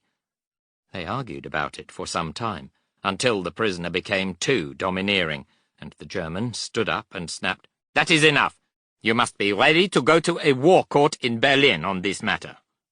Baader walked out buoyantly enough, but on the way back to Colditz in the car, he was not so confident. Halfway back he was stirred by a thought. It would be rather neat to escape and miss the whole unpleasant business. During the next 2 days he was seen muttering to Geoffrey Stevenson and Peter Story Pugh, a young army lieutenant. Then they discussed the scheme with Dick Howe's escape committee. They would crawl out of an attic window onto the steep roof high over the courtyard and away from the searchlights, scramble somehow up onto the ridge, and crawl from there till they could drop into the German part of the castle. Then, skulking through the shadows and climbing over more roofs, they would reach a point where the cable of a lightning conductor stretched to the ground 100 feet below. After sliding down this, they would drop by rope 40 feet into the dry bed of the moat, climb over a couple of barbed wire fences and terraces sown with anti-personnel mines, and then make for Switzerland. Would the escape committee be good enough to cough up some German marks, forged papers, and other details? "You can't do it," Howe tried to explain tactfully. 2 or 3 teams have had a go at somewhat similar schemes, and damn nearly broken their necks. They were athletes in good training. I'm sorry, but with your legs, you just couldn't make it." "Absolute tripe," Baader snorted. "Of course I could." After a turbulent discussion, the committee sensibly suggested that they could not cough up the marks and forged papers, which were in short supply. A few days later, Baader was involved with some Poles trying to find a way out of the fortress through the sewer pipes. One of the Poles, Rawiński, lowered himself through a grating into the sewers and snaked through the slimy pipes looking for an outlet. He was back in an hour, reporting that the pipe got narrower and narrower until he could squeeze no farther. However, there were other pipes, and he would try again.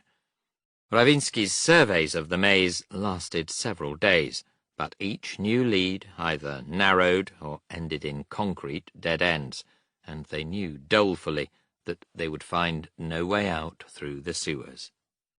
After that, Baader realized the futility of banging his head against a barred window, and under the bravura, his practical sense accepted that he was not likely to escape from Colditz.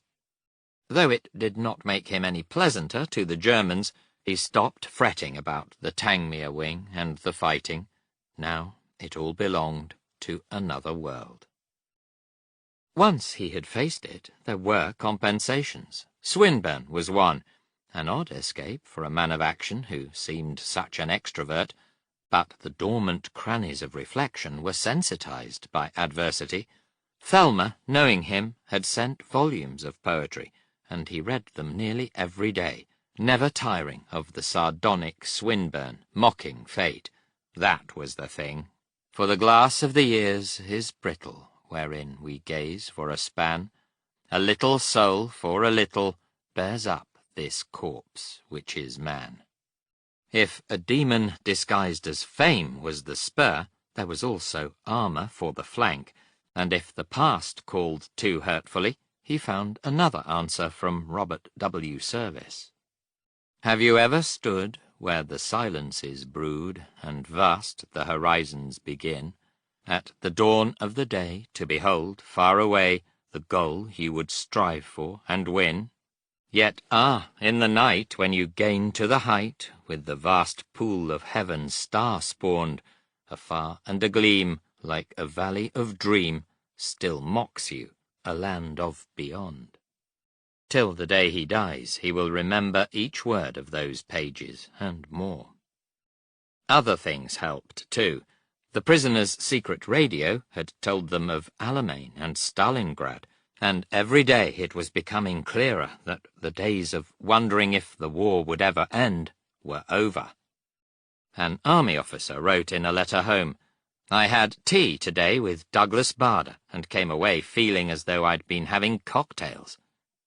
The thought of the Berlin court-martial still gnawed a little, but there was nothing he could do about that either, except put on a brazen face and keep asking Eggers tauntingly, "Well, how's the court-martial going, Eggers?" The Hauptmann kept assuring him meaningly that he would hear as soon as the Germans heard. Perhaps the wing commander would not be so happy then. Bader privately agreed. Then came the day that Eggers, bracing himself to an unwelcome task, told him stiffly that the court-martial had been dropped because the charge was frivolous. Bader, hiding his relief, but not his glee, said wickedly, "Hard luck, Eggers, frightfully hard luck." Stool-ball was another diversion, a rough one, strictly a Kolditz game devised to let off steam. In the cobbled courtyard, two teams battled for a football, inhibited only by the flimsiest of rules which forbade actual slaying, but approved of temporary throttling, or would have approved had there been such a refinement as a referee. There were no touch-lines. One either bounced with dull thuds off the stone walls, or was scraped off. Goals were scored by touching a stool with the ball at either end, and the goalkeepers sat on the stools, thrusting vigorously with arms and legs, till the avalanche of bodies threw them off onto the cobbles. Unable to join in the midfield melee, Bader was an ardent goalkeeper, and many plunging pates recoiled dizzily after contact with his metal legs. Eventually, Dick Howe's intelligent but impregnable skull dented his right kneecap. Bader hammered the metal out again, but it kept getting dented, and at last he had to give the game up rather than be left with a permanently broken leg. He was already having other trouble with his legs, and the Germans escorted him to a village workshop for running repairs. As he later wrote to Thelma, "The leg crisis has passed. A little man has riveted a plate over the crack in the knee. You might tell the chaps who made the leg that I completely dismantled the knee, the brake, and the freewheel, and greased and reassembled the lot. It is a very well-made job. The freewheel is most ingenious, but I do want another right leg, sweetheart." But in London, the mould of his right thigh had been destroyed by bombing. The firm of J.E. Hanger and Company, who now supplied his legs, tried tirelessly all sorts of ingenious methods of making another one, including telegraphed measurements through the Red Cross, but it just could not be done. They were, however, able to get a spare left leg to him through the Red Cross. Bader began to suffer from the lack of exercise and outlet. It was partly mental. Even others found it bad enough walking round the sloping, uneven cobbles, but to him it was becoming intolerably irksome and bad for the legs. With the senior British officer's approval, he asked the Germans if they would let him out for walks on parole, and after havering for a while, the Germans, to their credit, sportingly overlooked his intransigence and agreed, even to letting him take another British officer for company. They did it probably partly out of kindness, certainly out of respect, and possibly because they thought it would make him a little less disconcerting.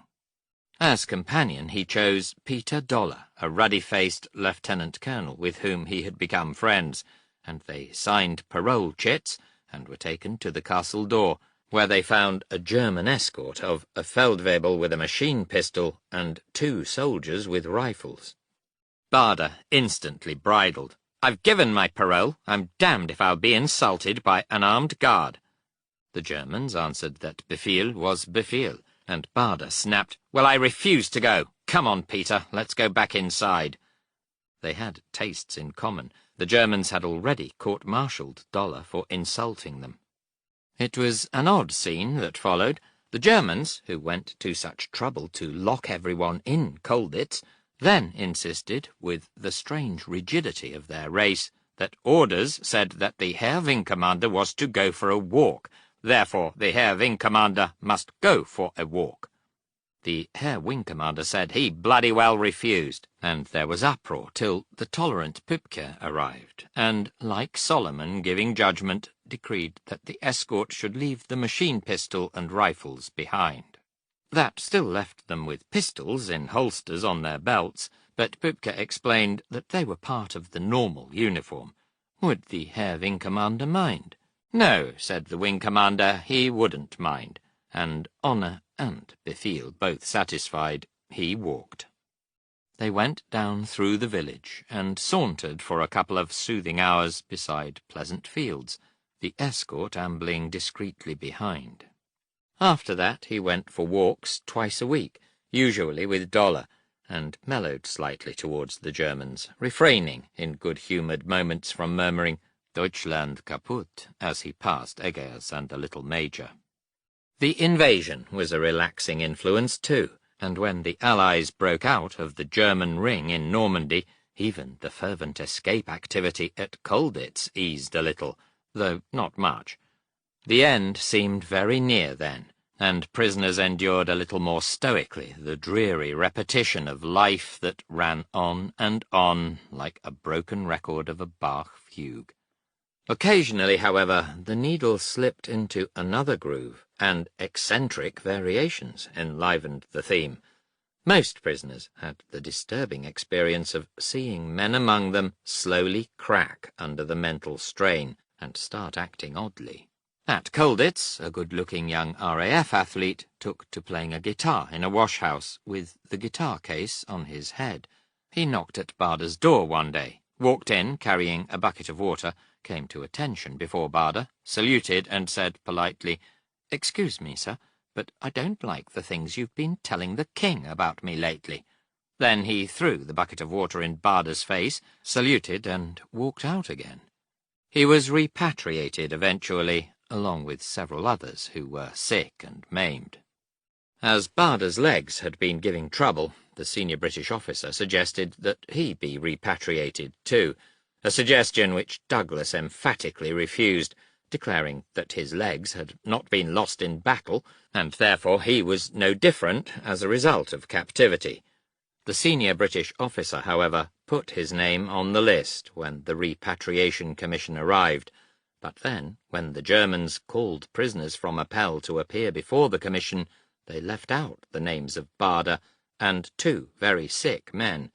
It was typical of the spirit of Colditz that all the sick and maimed who were called, including some like the Earl of Arundel, who were unlikely to recover, refused to see the commission until the 3 dropped names were restored.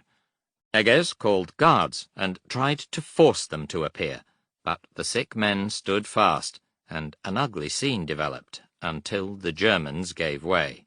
It was pure principle. Bader himself had no intention of being repatriated, but the other 2 needed it. When called before the doctors and asked how he felt, he answered, "Absolutely fit, thank you very much." "But," said the chairman, "your wounds are giving you trouble." "Not a bit, they're fine." "Are you sure you're all right?" The puzzled doctors had known plenty of prisoners who exaggerated their ills, but never one who did the reverse. One of them seemed to think that Bader should be repatriated on mental grounds, but he finally convinced them he wanted to stay and stick it out with the others. The other 2, however, were passed for repatriation. One day the fortresses came. There had been a strange disembodied droning, and then someone in the courtyard shouted, and upturned faces saw the glinting shapes serenely dragging the thin parallel lines of the contrails like great rake strokes across the blue patch over the high walls. Bader shouted, "Wo ist die Luftwaffe?" and the rest took it up in chorus, "Where is the Luftwaffe?" because there were no German fighters. It was an emotional moment, seeing, for the first time, the Allied arms reaching out unchallenged across Germany. But the armies bogged down on the frontiers of a bravely fighting enemy, and as the last leaves fell, the prisoners who followed the war more acutely than anyone else guessed miserably that they were in for another winter. Then the food parcels stopped coming, and hunger came back. Chapter 28. On the twice-weekly walks, Barda and Peter Dollar began trading cigarettes with farmers for wheat, barley, and eggs, which Dollar put under his peaked cap, to bring back to the communal food stores. It was strictly forbidden by the Germans, but usually a few extra cigarettes were enough to bribe the guards. Little though it was, the food was such a help that Dollar eventually hung a pillowcase round his neck under his greatcoat, stuffed it with grain, and came back looking suspiciously swollen. Everyone else was getting thinner and thinner, but the Germans at the gate never thought to search the rotund Dollar. On the long walks back from the farms, Barda was not able to carry much for a while. He badly wanted to try and carry a pillowcase like Dollar, but impervious as ever to cold, he had never worn a greatcoat, and the Food Committee thought it would look suspicious if he suddenly started. It only needed a search at the gate to destroy the whole scheme. Then an ingenious major, Andy Anderson, made him long, thin bags to hang down inside his trousers, and he went out armed with those, banking on the fact that the Germans would always expect him to look odd below the waist anyhow. Twice a week they went out looking gaunt and came back swollen like Michelin tire advertisements, but the 40 or 50 pounds of grain they brought were badly needed. That winter some prisoners lost up to 3 stones in weight, and some had to rest halfway up the stairs. It was the worst winter of all. For Barda it held some of the joy of accomplishment in bringing back food for his friends. But it took a lot out of him. His stumps were getting emaciated, and it was hellish struggling back with the grain bags across the snow and up the slushy, slippery cobbles. As a matter of pride, he hid it from the others almost completely, but Dick Howe a couple of times caught him off guard, walking into his room and seeing him lying exhausted on his bunk. One of the RAF prisoners, Lorne Welch, a gliding expert, conceived the fantastic idea of building a glider and escaping in it by flying from the high castle walls. 2 other cronies, Morrison and Best, were helping him build it, and Barda, as senior RAF officer, was roped in as consultant. They were making a rough wooden frame from bedboards, and planned to cover the wings with sheets, sticking the contraption together with glue made from potatoes. As the pieces were made, they dispersed them, reckoning that if the Germans found them, they would never dream what it was. To launch the glider, they planned to cut holes through all the floors, one under another, and from the roof drop an enormous stone on a rope through these holes, to jerk the glider, perched on the battlements, into space. It was to be a 2-seater, and Barda hoped he might have a chance of one of the seats. The fact that it would have to be night flying as well, for secrecy, gave the scheme an added flavour. They hoped it would glide 400 yards, though in fact it would hardly be likely to travel more than 100 feet, and that straight down at accumulating speed. Luckily they were unable to finish it. Returning from a food-gathering walk one day, Barda's left foot seemed to disappear as he put it down, and he fell forward on his hands. He looked down, surprised, and saw that his leg was broken by the ankle. As he tried to pull the sock down, the whole ankle and foot came away in his hand, and he was staggered to see that the metal had corroded right through, apparently from perspiration which had gathered by the bottom of the ankle. There was nothing he could do except drag himself to the side of the road and send a guard back for his spare leg. Dollar said unsympathetically, "This'll teach you to change your socks more often." The guard came back with the faithful Ross carrying the leg, and, unfortunately, a German officer too. As the officer solicitously bent down to help him change the leg, it suddenly occurred to Barda that as soon as he took his trousers down, the officer would see the full wheat bags underneath. That would be the end of the walks, and the end of the extra food. He thought furiously, and then shook his head at the German, and said, "Nein, nein," and tried to blush and pretend he was shy. Watched by the startled German, he dragged himself behind some bushes, coyly changed the leg there, and the crisis was over. Spring came at last, and with it the Allies pouring across the Rhine. The secret radio followed their progress on the news, and within the old castle grew a tremulous tension of impatience.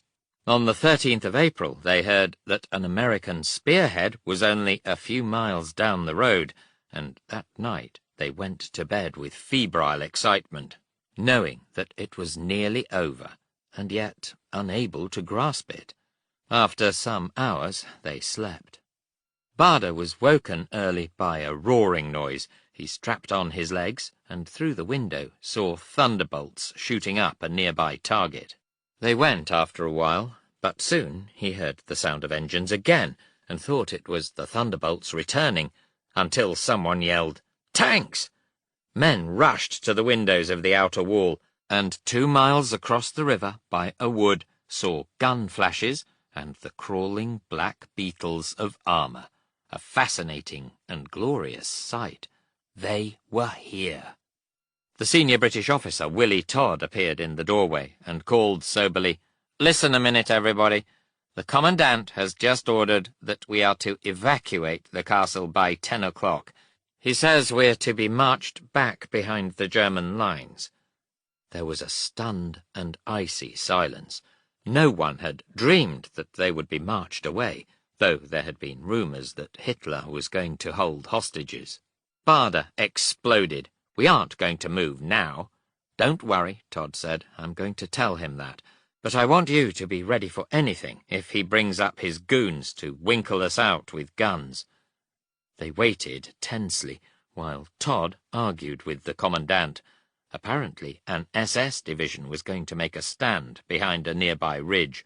The castle would be in the battleground, and the division commander thought that it and the men inside might impede his defence. Todd threatened that an evacuation would not endear the Commandant to the Allies, and the Commandant retired to think about this and contact the division commander. The prisoners were planning to barricade themselves in when the Commandant sent in a message to say that they could stay at their own risk, provided that no one hung signals out of the windows. That afternoon the men at the windows saw more flashes and smoke from fires, and shells started screaming over the castle. Baader was watching through the bars with Dollar and Howe, when a blinding light flashed in his face with an ear-splitting explosion, and he found himself dizzily on his back in the middle of the floor, with plaster falling on him and his ears singing like a kettle. In the top corner of the window the stone had crumbled where the shell had exploded. A little later, in the Kommandantur, a Feldwebel watching from a window caught a shell in the face and was killed. No one seemed to know what was happening, and at dusk the situation was still confused, though the dogged German guards still stood at their posts, and the sentries marched up and down the wired terraces below. Looking at them with admiration, Baader said to Dollar, "You know, even if we tried to escape at this stage, they'd still let fly at us." That night nearly everyone, paradoxically, was querulous. Some had been in captivity over 5 years, and the last few hours were unnerving. Baader himself had been down now 3.5 years. The castle was nakedly sandwiched in an artillery duel, and all night the shells screamed and whistled over, and banged joltingly on each side. At last, towards dawn, it was quieter, and a few slept. Baader came drowsily up from sleep to hear tramping feet in the courtyard, and shouting. In an instant he was fully awake and strapped on his legs, while others, less impeded, ran down ahead. He heard shouts coming up, and impatiently, with a fast and eager dot-and-carry motion, clumped down after them. In the courtyard, through milling, cheering prisoners, he was staggered to see American soldiers, and nearby a line of stolid German guards stepping up one by one to hand over their rifles. He stumped across and joined the laughing, noisy mob shaking hands with the Americans, who, for once, were quieter than the British, but seemed almost as pleased.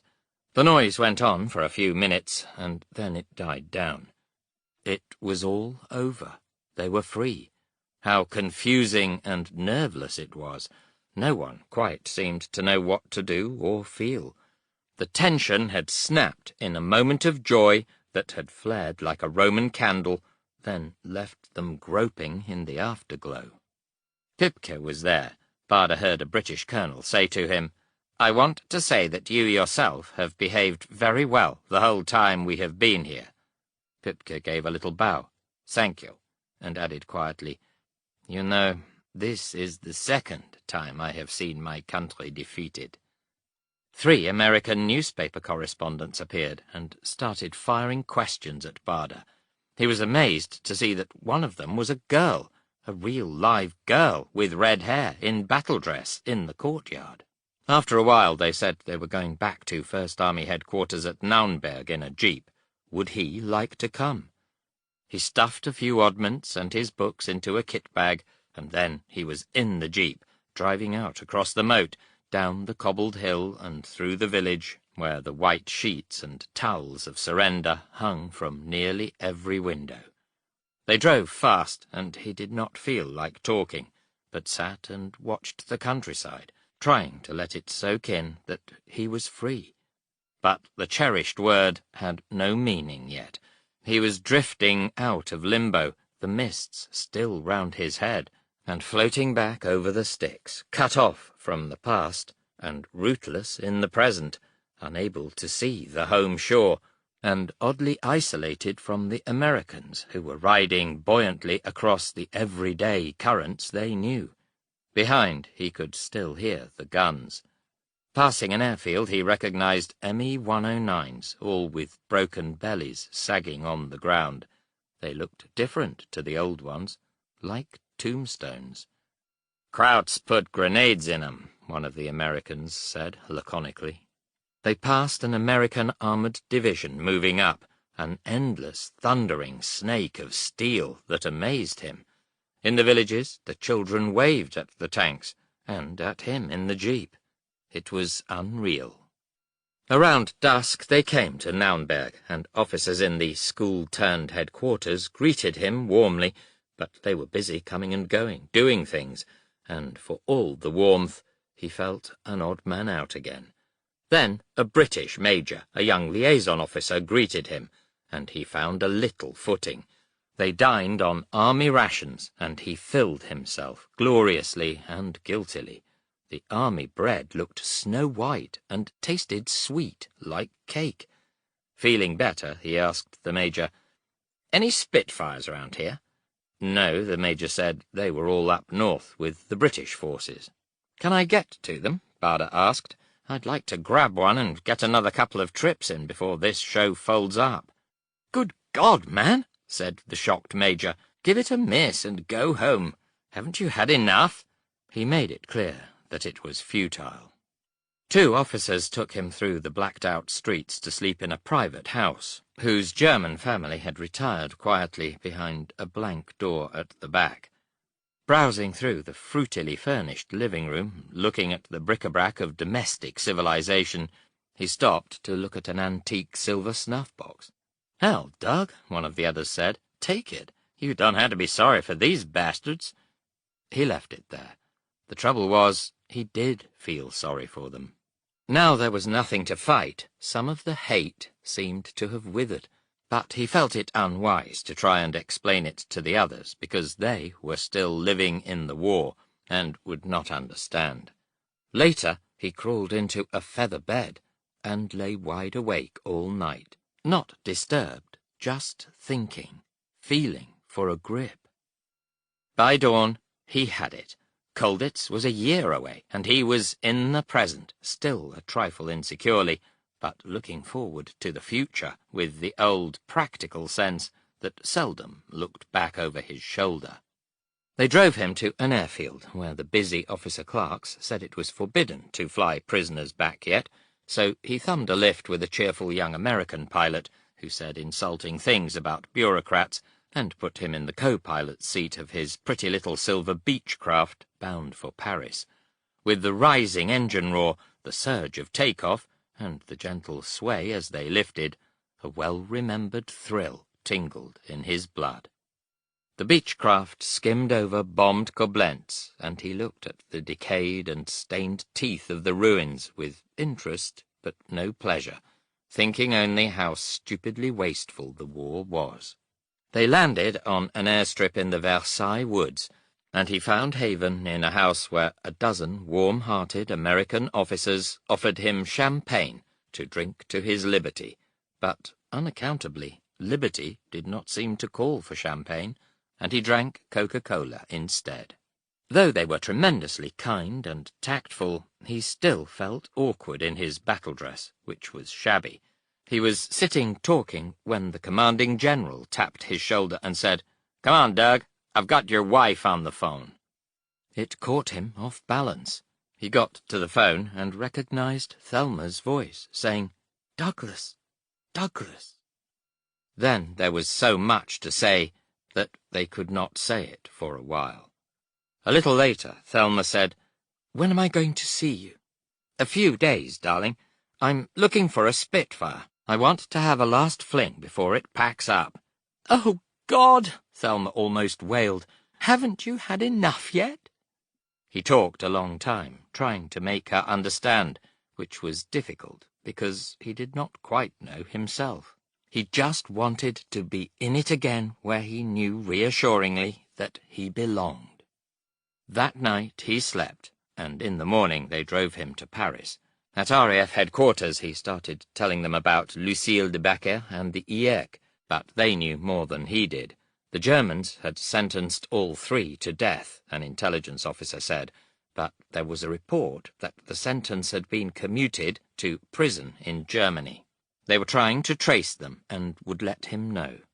Lucille, too. He went out hoping very, very hard that they would all be found safe. Their fate was the only cloud on his liberty. He asked about old friends on the squadrons, and heard that a dismaying number were dead. But Tubby Myrmidon was in France, and they got him on the phone. He was at Reims, an air commodore, and almost the first thing Bader said was, "Can you get me a Spitfire? I want to have another crack." From the other end came a chuckle. "We thought you'd say that.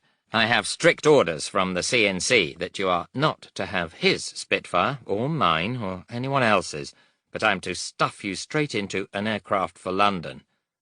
That afternoon Myrmidon flew to Paris, and did so. The humble Anson ambled over the fields that used to be Bader's hunting ground, but he could not recognize anything. Over the Channel he began looking for England, but half as a stranger, with too many tumbling emotions for anything so uncomplicated as simple joy. They crossed the coast at Littlehampton, and out to the left he saw Tangmere, but only dimly through a veil of haze. At Northolt Aerodrome, just outside London, the RAF gave him sanctuary, while the great machine sucked him in again, looking down his throat, planting stethoscopes on him, giving him clothes, forms to fill in, questions to answer, and fending off the clamouring reporters. On the third morning, with leave for 2 months, he drove down to Ascot and Thelma, free at last, and for the first time tasting it fully. He pulled into the drive, walked up the flagged path, and as Thelma ran out of the front door, 2 reporters stepped from behind a bush, saying cheerfully, "Got you at last!" and the moment was spoiled. Next morning he and Thelma fled to a private hotel in a little Devon village, and suddenly he could not face people, think coherently, make any plans, or even read the letters that came pouring in.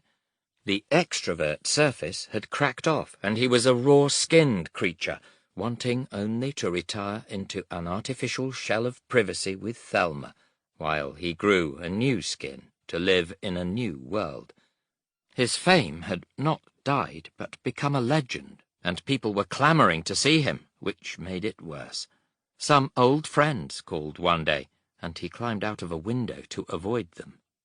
After 3 weeks they went back to Ascot, where he climbed out of a window again to avoid some visitors. Another time he was trapped in the street by a strange woman who gushed over him with goodwill and bad taste. He stuck it out till she twittered, "Now tell me, in all the wonderful things you do without legs, what do you find the most difficult?" Bluntly he answered, "Drying my bottom after a bath when I have to sit on a stool at the same time," and walked on, leaving her standing. One night he did enjoy meeting people. Sailor Malan, Bob Tuck, Crowley Milling, Johnny Johnson, and a dozen or so others of the old 1940 team gave him a welcome home dinner at the Belfry Club in Belgravia, and that night he felt at ease. He got his old flying logbook back and entered up his last Tangmere flight of nearly 4 years before, with the laconic comment, "Good flight near Béthune. Shot down one 109F and collided with another. POW. 2 109Fs destroyed." And underneath, "Total enemy aircraft destroyed 30. That was his own private total, which he never mentioned. All successful pilots had such totals, which included those they were sure had been destroyed, but which had been impossible to confirm under the stringent official rules. As it was, under those rules, he had 22.5 confirmed. From Paris he learned with joy that the Iek and Lucille had been found alive in Germany, and were now in an Allied hospital recovering. He wrote asking to be informed when they returned to Saint-Omer. News came that the French had sentenced Hélène, who had betrayed him, to 20 years in prison. Still feeling no hate, only vaguely sorry for her, he wrote to the French government, suggesting they cut her sentence to 5 years, and then send her back to live in Saint-Omer. One day he drove to see Rupert Lee at the Empire Flying School at Hullavington, and Lee gave him 15 minutes' duel in a Miles Master. Then he climbed into a Spitfire, and twirled her round the air for half an hour, knowing with elation in the first minute that the touch was still the same. He landed with some of the old glow back in his eyes, and a new confidence, and from that moment began to feel back in the swim again, and to come resiliently out of his shell. Within 2 days he also began scheming for a posting to the Far East to fly fighters against the Japanese. The past might be past, but heady and consummating days might still lie within reach to make up for the life lost in the dead years in Germany. He put out feelers to the right quarters, but the people at Air Ministry, though kind, were not in the least cooperative. He had done quite enough, they said, and in any case the doctors said his stumps would give trouble in the tropics. They might be all right for a fortnight, but the way he sweated with the effort of getting around would soon bring on the rashes and the chafing. He knew privately that the latter part at least was correct, and when the usually tolerant Thelma added a stubborn veto to the project, he grudgingly shelved the idea. His old 242 Squadron adjutant rang him at Ascot one night. Now Sir Peter MacDonald, and still a busy Conservative MP, he said, "Douglas, it's about the general election. We want you to stand, and we've got a very nice, safe seat for you at Blackpool." "Sorry, Peter," Barder said, "but I'm not interested in being a politician." "Nonsense," MacDonald declared. It was the duty of chaps like him to go into the House.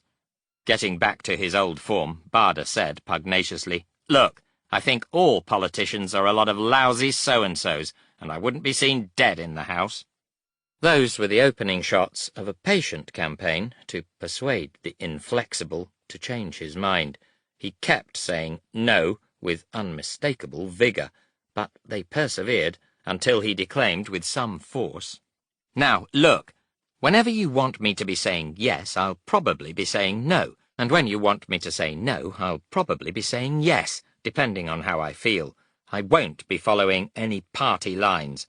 After 5 years of that, No party would put me up for re-election, would they? Peace again. Then, in the RAF club, he met Air Commodore Dick Atcherley, the former Schneider Trophy pilot, who said, "Douglas, I want a man to run the fighter leader school at Tangmere. It's a group captain's job. Would you like it?" He answered with feeling, "Yes, please." Eager for the comfort of harness again, he cancelled the rest of his leave, and early in June drove nostalgically to the well-remembered Tangmere. He should have known better. The place looked the same, but that was all that remained of the old days. The tactics were new, the faces were new. Above all, the atmosphere was new. It seemed to have turned upside down. Now there was none of the urgency or the inspiration of war, only a team of battle-weary men who wanted to shed the medal ribbons and be civilians again. He tried to revive some of the spirit, but there was no spark left in the embers, and it brought only unhappiness. So when he was offered command of the North Weald fighter sector, he took it. It brought him control over 12 fighter squadrons spread over 6 aerodromes, but there was little joy in that either, because there was no dynamic purpose anymore. He was presiding over their disintegration. The great war machine of the RAF was breaking up as the bolts holding it together were withdrawn, and great chunks chopped off and channeled back to civil life. He tried to preserve a hard core, but the best men would not stay because the RAF's future did not look encouraging. It was dispiriting, though at least without the hurt of memories at Tangmere. For miles around he could find no house for Thelma, and had to fly disconsolately to see her at weekends. At least he had his own Spitfire again, and had his old DB painted on it. A letter from Paris told him that Lucille and the IEC were back in Saint-Omer, and he immediately got into DB and flew over there. When he knocked and the door opened, recognition was mutual, and there was a tremendously emotional scene, everyone crying and laughing and kissing each other. The IEC had not changed as much as he had feared. Madame, a little more wrinkled, was still the same resourceful and compassionate soul, and Monsieur still brushed his cheek with the wisp of moustache. The brave Lucille was thinner and shy, and he could find no way of thanking them properly. The young man who had led him through the dark streets was not there. He had been missing for 2 years. In the North Weald sector, one of his squadrons had Meteor jets, and as a matter of both desire and duty, he flew one. Oddly, the Meteor, which, flown by Thelma's cousin, Teddy Donaldson, was soon to win the world's speed record at over 600 mph, was the first twin-engined aircraft he had ever flown. Also oddly, he found that, without legs, it was easier for him to handle than any other aeroplane, because there was no torque, and therefore no need to prod the rudder much to correct swing on takeoff or in the dive. Comforted by this, it occurred to him that when the Far East War moved north to invade Japan, the climate would not affect his legs. He was scheming a way of getting out to it when the atom bomb fell, and the whole shooting match was over. For the world, Barda rejoiced as much as anyone. For himself, a little less. A tinge of regret itched for a few days, but common sense soon dismissed the past, as it had dismissed his legs. Now it was the future that occupied him, like so many others, but he knew his own problem was different to theirs. It could be materially easier if he chose to stay with the RAF, but mentally and physically harder, whatever he did. He had enjoyed the glory, but you couldn't live on that. Anyway, there was no hurry. Get some of the mess cleared away first, and then one could see. On the 1st of September, he found a letter from Group in his in-tray. It said there was to be a victory fly-past over London on the 15th of September to celebrate peace and the 5th anniversary of the greatest day in the Battle of Britain. 300 aircraft were to take part, with 12 survivors of the battle in the van. Group Captain Barda was to organise the fly-past and lead it. Stuffy Dowding arrived at North Weald early on the 15th and stood talking to the chosen 12, looking much the same as 5 years earlier. The others looked a little different. Crowley Milling, who had been a pilot officer in the battle, wore Wing Commander braid and a DSO and DFC on his chest. So did Stan Turner. So also Bob Tuck and nearly all the others. The atmosphere was different, too. They spoke more soberly and hardly mentioned the battle. Barder wound a blue polka-dot scarf round his neck, called, "Let's go!" picked up his right leg and swung it into DB's cockpit. Cloud was drooping over London, and down in the grey streets the city gathered in stillness, some in tears, watching the cavalcade of 300 sweep thunderously over the rooftops.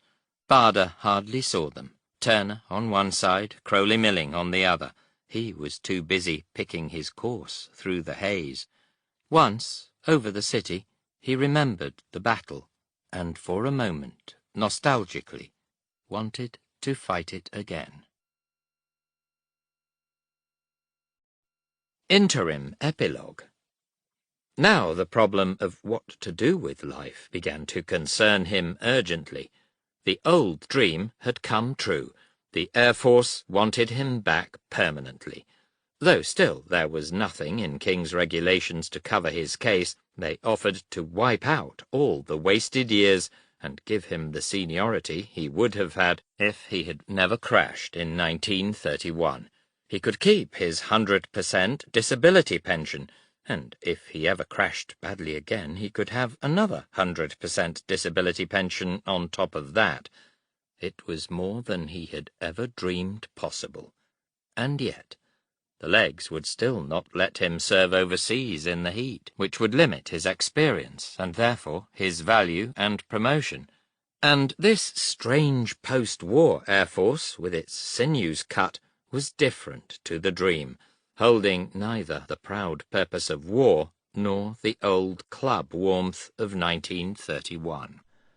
He had achieved the peak and justified himself, and the valley on the other side looked barren. Only the distant fields behind were green, and he would never see them again except in memory. The Shell Company wrote pleasantly to him, and he dined with his old boss, who was affable, and said, "We've got just the job for you, if you'd like to come back." Douglas, he went on, could have his own aeroplane and fly all round the world on aviation business. His own aeroplane, virtually. And what a grand job! A week or two at a time in the tropics would not upset the legs much. It would give him the chance of world travel that otherwise would be lost forever. They named a salary that was tempting and said, "Take your time. No need to make up your mind in a hurry."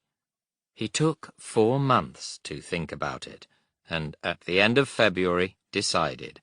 Writing out his resignation from the Air Force, he felt how odd it was that he should choose to turn his back on the old heaven to return to the old hell, though this time a somewhat transformed hell. The most heartwarming messages came to him, summed up in a sentence from the Chief of Fighter Command, Sir James Robb. "All I can say is that you are leaving behind an example which, as the years roll by, will become a legend." In March, when the time came to leave, he did not feel so badly about it. The job was done, and now he knew he would feel a part of the Air Force for the rest of his life. It was on a Saturday after breakfast that he took off his uniform, dressed in civilian clothes, and drove away from North Weald towards Ascot in the MG, a saloon car this time, obtained during his captivity by Thelma, who liked fresh air, but in controllable quantities. There was no need to start work yet. Officially, he was still on leave from the RAF for 3 months. Most of that time he spent working on his golf. Before the war he had never taken a single lesson, partly because he could not afford it, and partly because he thought that being without legs would call for a peculiar style so different from normal golf so that a professional could not help.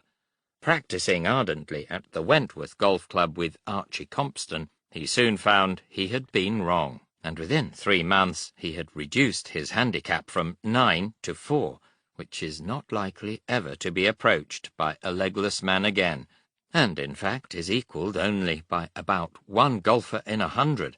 De Suter once told him he would never walk without a stick. He played De Suter and beat him 7-6.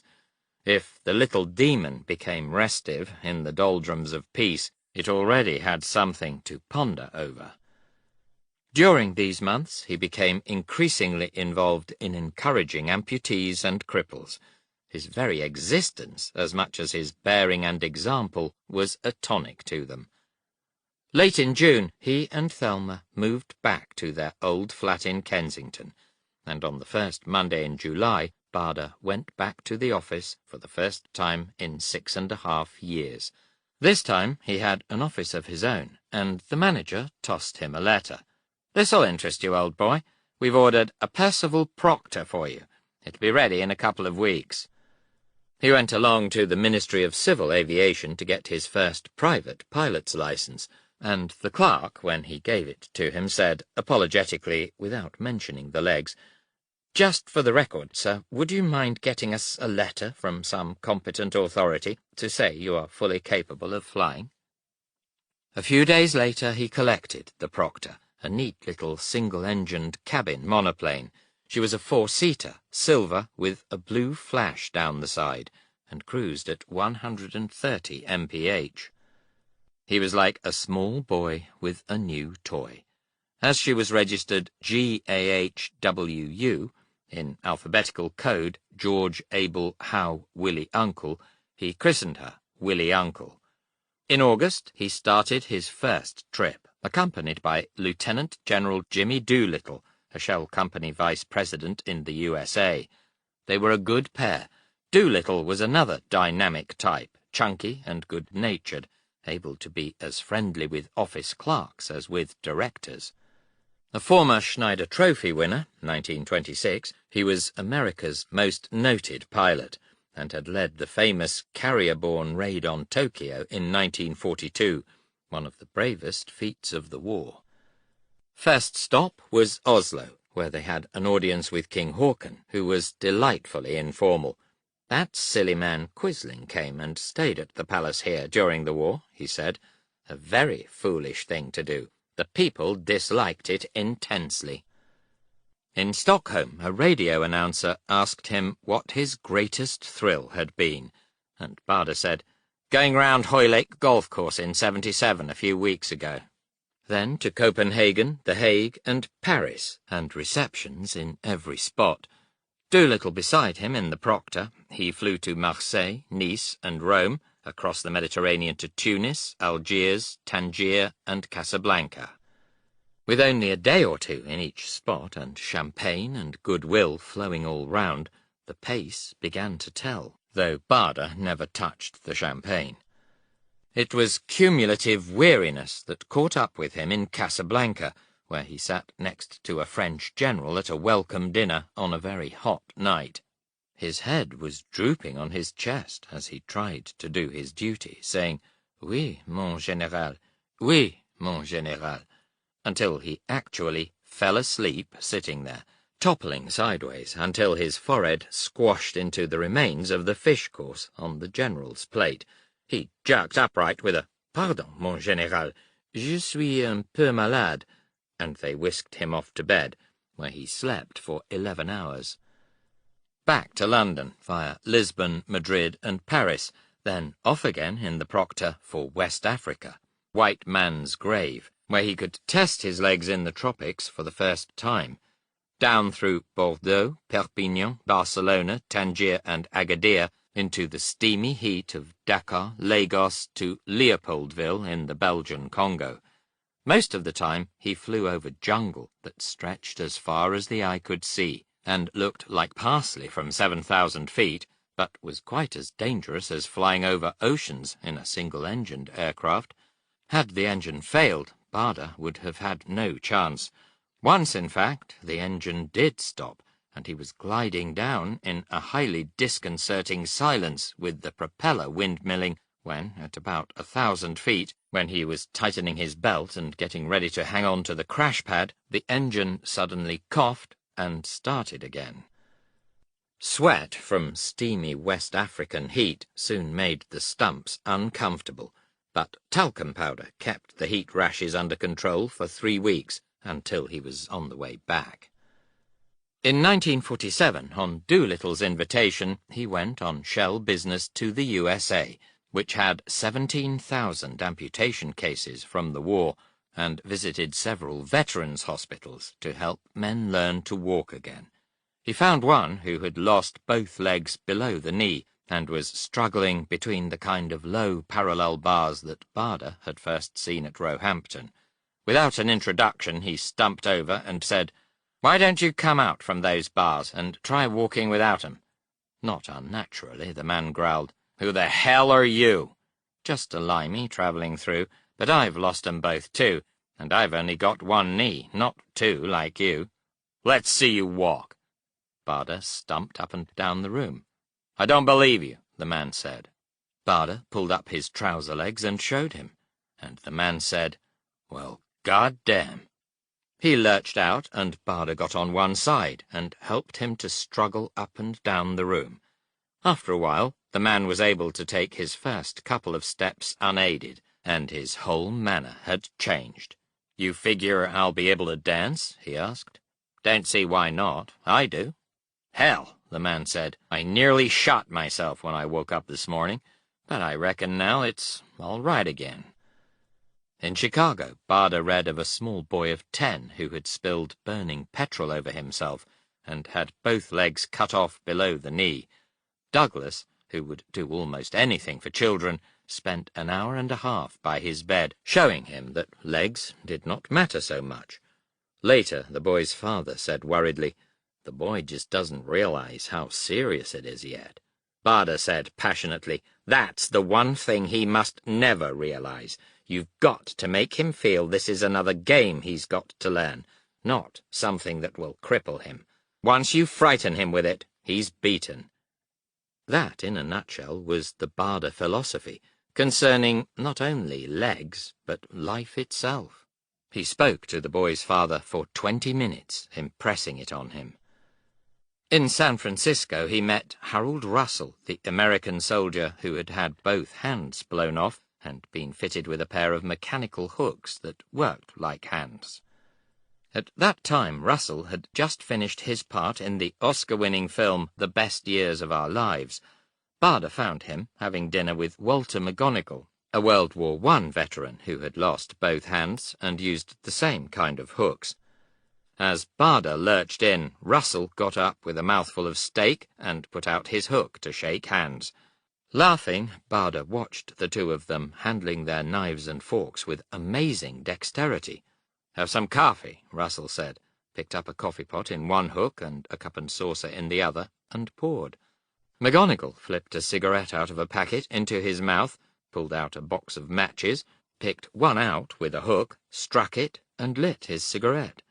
It was amazing to watch the two of them enjoying life, unbothered by the hooks, spreading their own bread, stirring their coffee, flicking ash off cigarettes and stubbing them out, all with the hooks. "I don't know how you do it," Barder said admiringly.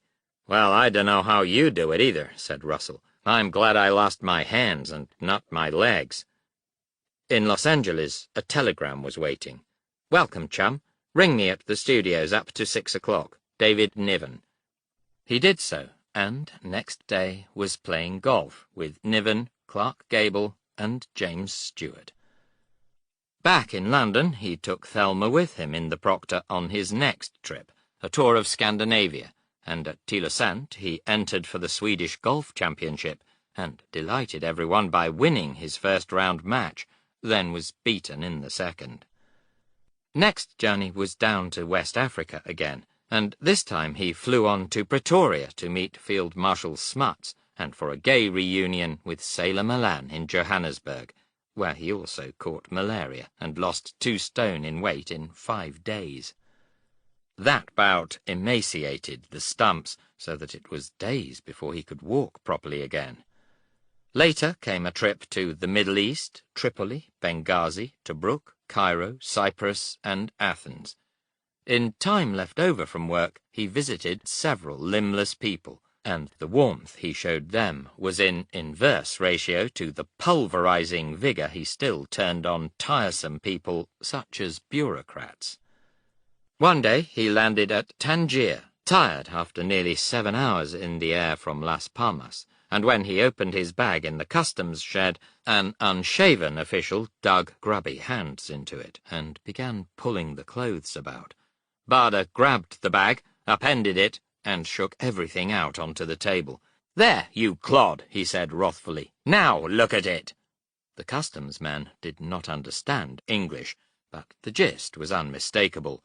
Red-faced, he said in French, his voice rising, "I have examined the baggage of Englishmen, Americans, Frenchmen, Spaniards, Italians, Greeks, Swedes, Danes, and they are all gentlemen except you." In the violent debate that followed, Barda gave the game away by starting to laugh. In 1948 he took Thelma with him in the Proctor out to the Far East, and on the way out an Athens newspaper ran his photograph with limbless Greek veterans, referring to him as the famous cripple. Cripple! Servicing his own aircraft in all weathers, he flew by way of Turkey, Damascus, Baghdad, Basra, Bahrain, Sharjah, Baluchistan, Karachi, Delhi, Allahabad, Calcutta, Akyab, Rangoon, Magui and Penang to Singapore. From there they went by air to Borneo, Celebes, Java, Bali and New Guinea, covering over 20,000 miles. Only a few years before, men with legs had their names blazoned to the world for doing trips like that in single-engined aircraft. In the 2 months they were away, Douglas sweated off many pounds, and Thelma put on a stone, earning the new nickname of Chubby.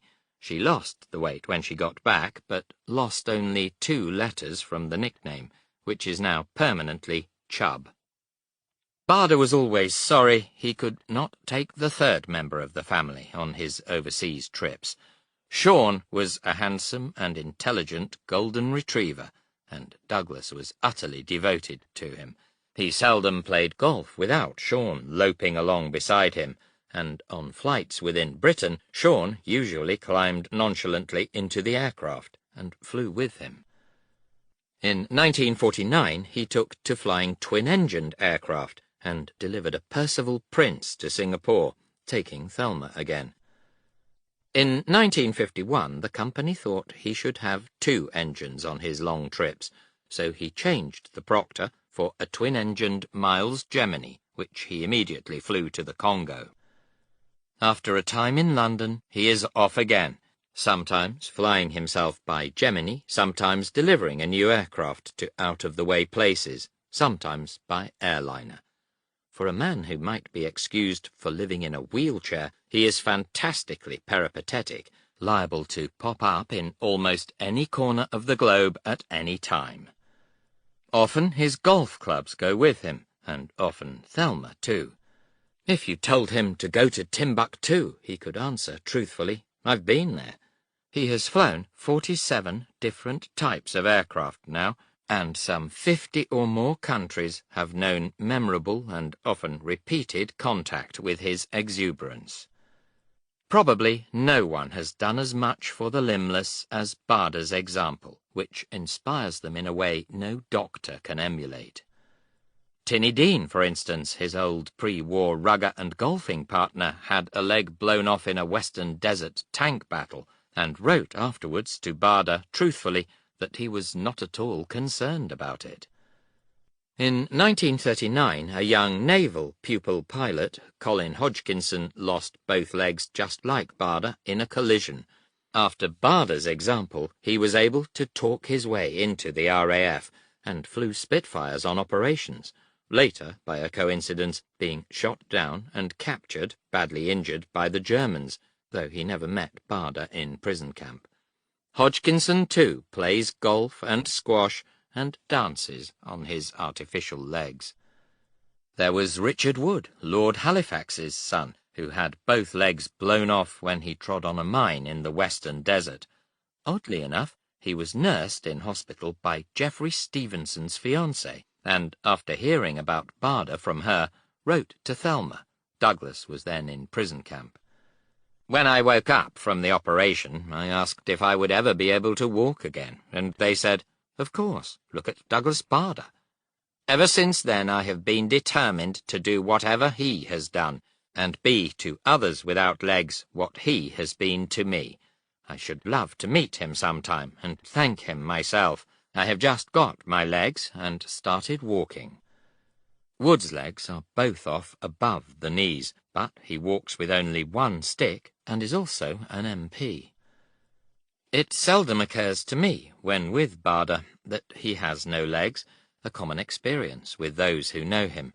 Barda himself has forgotten the feeling of ever having his own legs, except sometimes, weirdly, when he still gets the phantom feeling of his feet. Some of the nerves and muscles are still in his stumps, so that he can wiggle them and feel that he is wiggling his toes. He puts on his legs in the morning as casually as I put on my shoes, and this casual acceptance is deceptive. The legs are never entirely comfortable, and often are hurting him, though he will not confess it. Rarely, in the most intimate circle, there may be a fleeting sign. That is all. Playing golf with him once in Cornwall, he gave no sign of pain, but suggested at lunch that the afternoon round might be deferred. I said flippantly, "You're getting soft," but when he took his right leg off, the thigh was raw and purple all round the top, because the metal socket had been dented slightly. It must have hurt wickedly struggling round the course. Next morning a spare leg arrived in a cricket bag on the train, and with the raw patch taped over, he was playing again. His secret is simple and sounds trite. It is merely that he will not yield. In 1948 he won the 19th Club's Challenge Cup, playing 36 holes, medal, in one day over the hilly Camberley course, whose narrow fairways are flanked by thick heather. A full day on that course would tire any man. Barda's off-the-stick card was a 79 and an 82. He was as fit as most athletes of 25, and Rupert Lee was convinced he would still be playing fly-half for England if he had not lost his legs. At Cranwell they hung an oil painting of him by Cuthbert Ord in the gallery over the main hall, and that stirred him considerably. He is still a mixture of modesty and ego. In a swashbuckling way, he is given to bragging about his golf scores as blatantly as a fisherman describing the one that got away. People who do not know him well have resented that, but they have never heard him brag about important things. It was not from Barda I learned that he would have played rugby for England, and the research for this book was nearly completed before I discovered, by seeing one of his old uniform tunics, that as well as 2 DSOs and 2 DFCs, he also holds the Légion d'honneur and the Croix de Guerre. They were awarded for his fighting over Dunkirk in 1940 and over northern France in 1941, but that I had to learn elsewhere too. All Barda would say was that the French ambassador kissed him on both cheeks after pinning the medals on him. He rarely, if ever, wears his uniform now. Once he did at a Battle of Britain Day at North Weald in 1949 with other famous pilots. Richard Dimbleby, noted BBC commentator, held a microphone in front of their faces, and they spoke a few self-conscious words. A boy of about 12, who could hardly have remembered the battle, slipped through the police barrier and walked up to them with an autograph book. He gave it to Dimbleby, who signed it, and the boy took the book again, innocently turned away from the pilots, and walked back to the barrier. The war was really over. People are too easily deceived by Barda's swashbuckling. Underneath is a generosity easily touched by other people's adversity, so that he finds it difficult to walk past a beggar without wanting to help him. He lost a lot of money lending to old associates after the war. Now he prefers to give rather than to lend. He is still as much a man of extremes as ever, blowing hot or cold in enthusiasm, an intensely loyal friend, an uncompromising foe. I once heard someone suggest that Thelma must have a difficult time with such a man. She doesn't. I have seldom seen a more devoted couple, and Thelma is no doormat. When she decides that enough is enough, she waits with unerring timing for the right moment, and then, when she sticks her toes in, Douglas cannot budge her. Neither is afraid of crashing when they fly in the same aircraft, because then they would go together. He will not let her fly without him, because, though he does not fear death himself, he cannot bear the thought of those close to him dying. The one thing he fears is loneliness. He has beaten everything else, but that he will never conquer. I agree with all those who class him as the best fighter leader and tactician of World War II, and one of the best pilots. Also, I know of no other fighter tactician so outstanding in other wars. But his main triumph is not his air fighting. That was only an episode that focused a world's attention on the greater victory he was achieving in showing humanity new horizons of courage, not in war, not only for the limbless, but in life.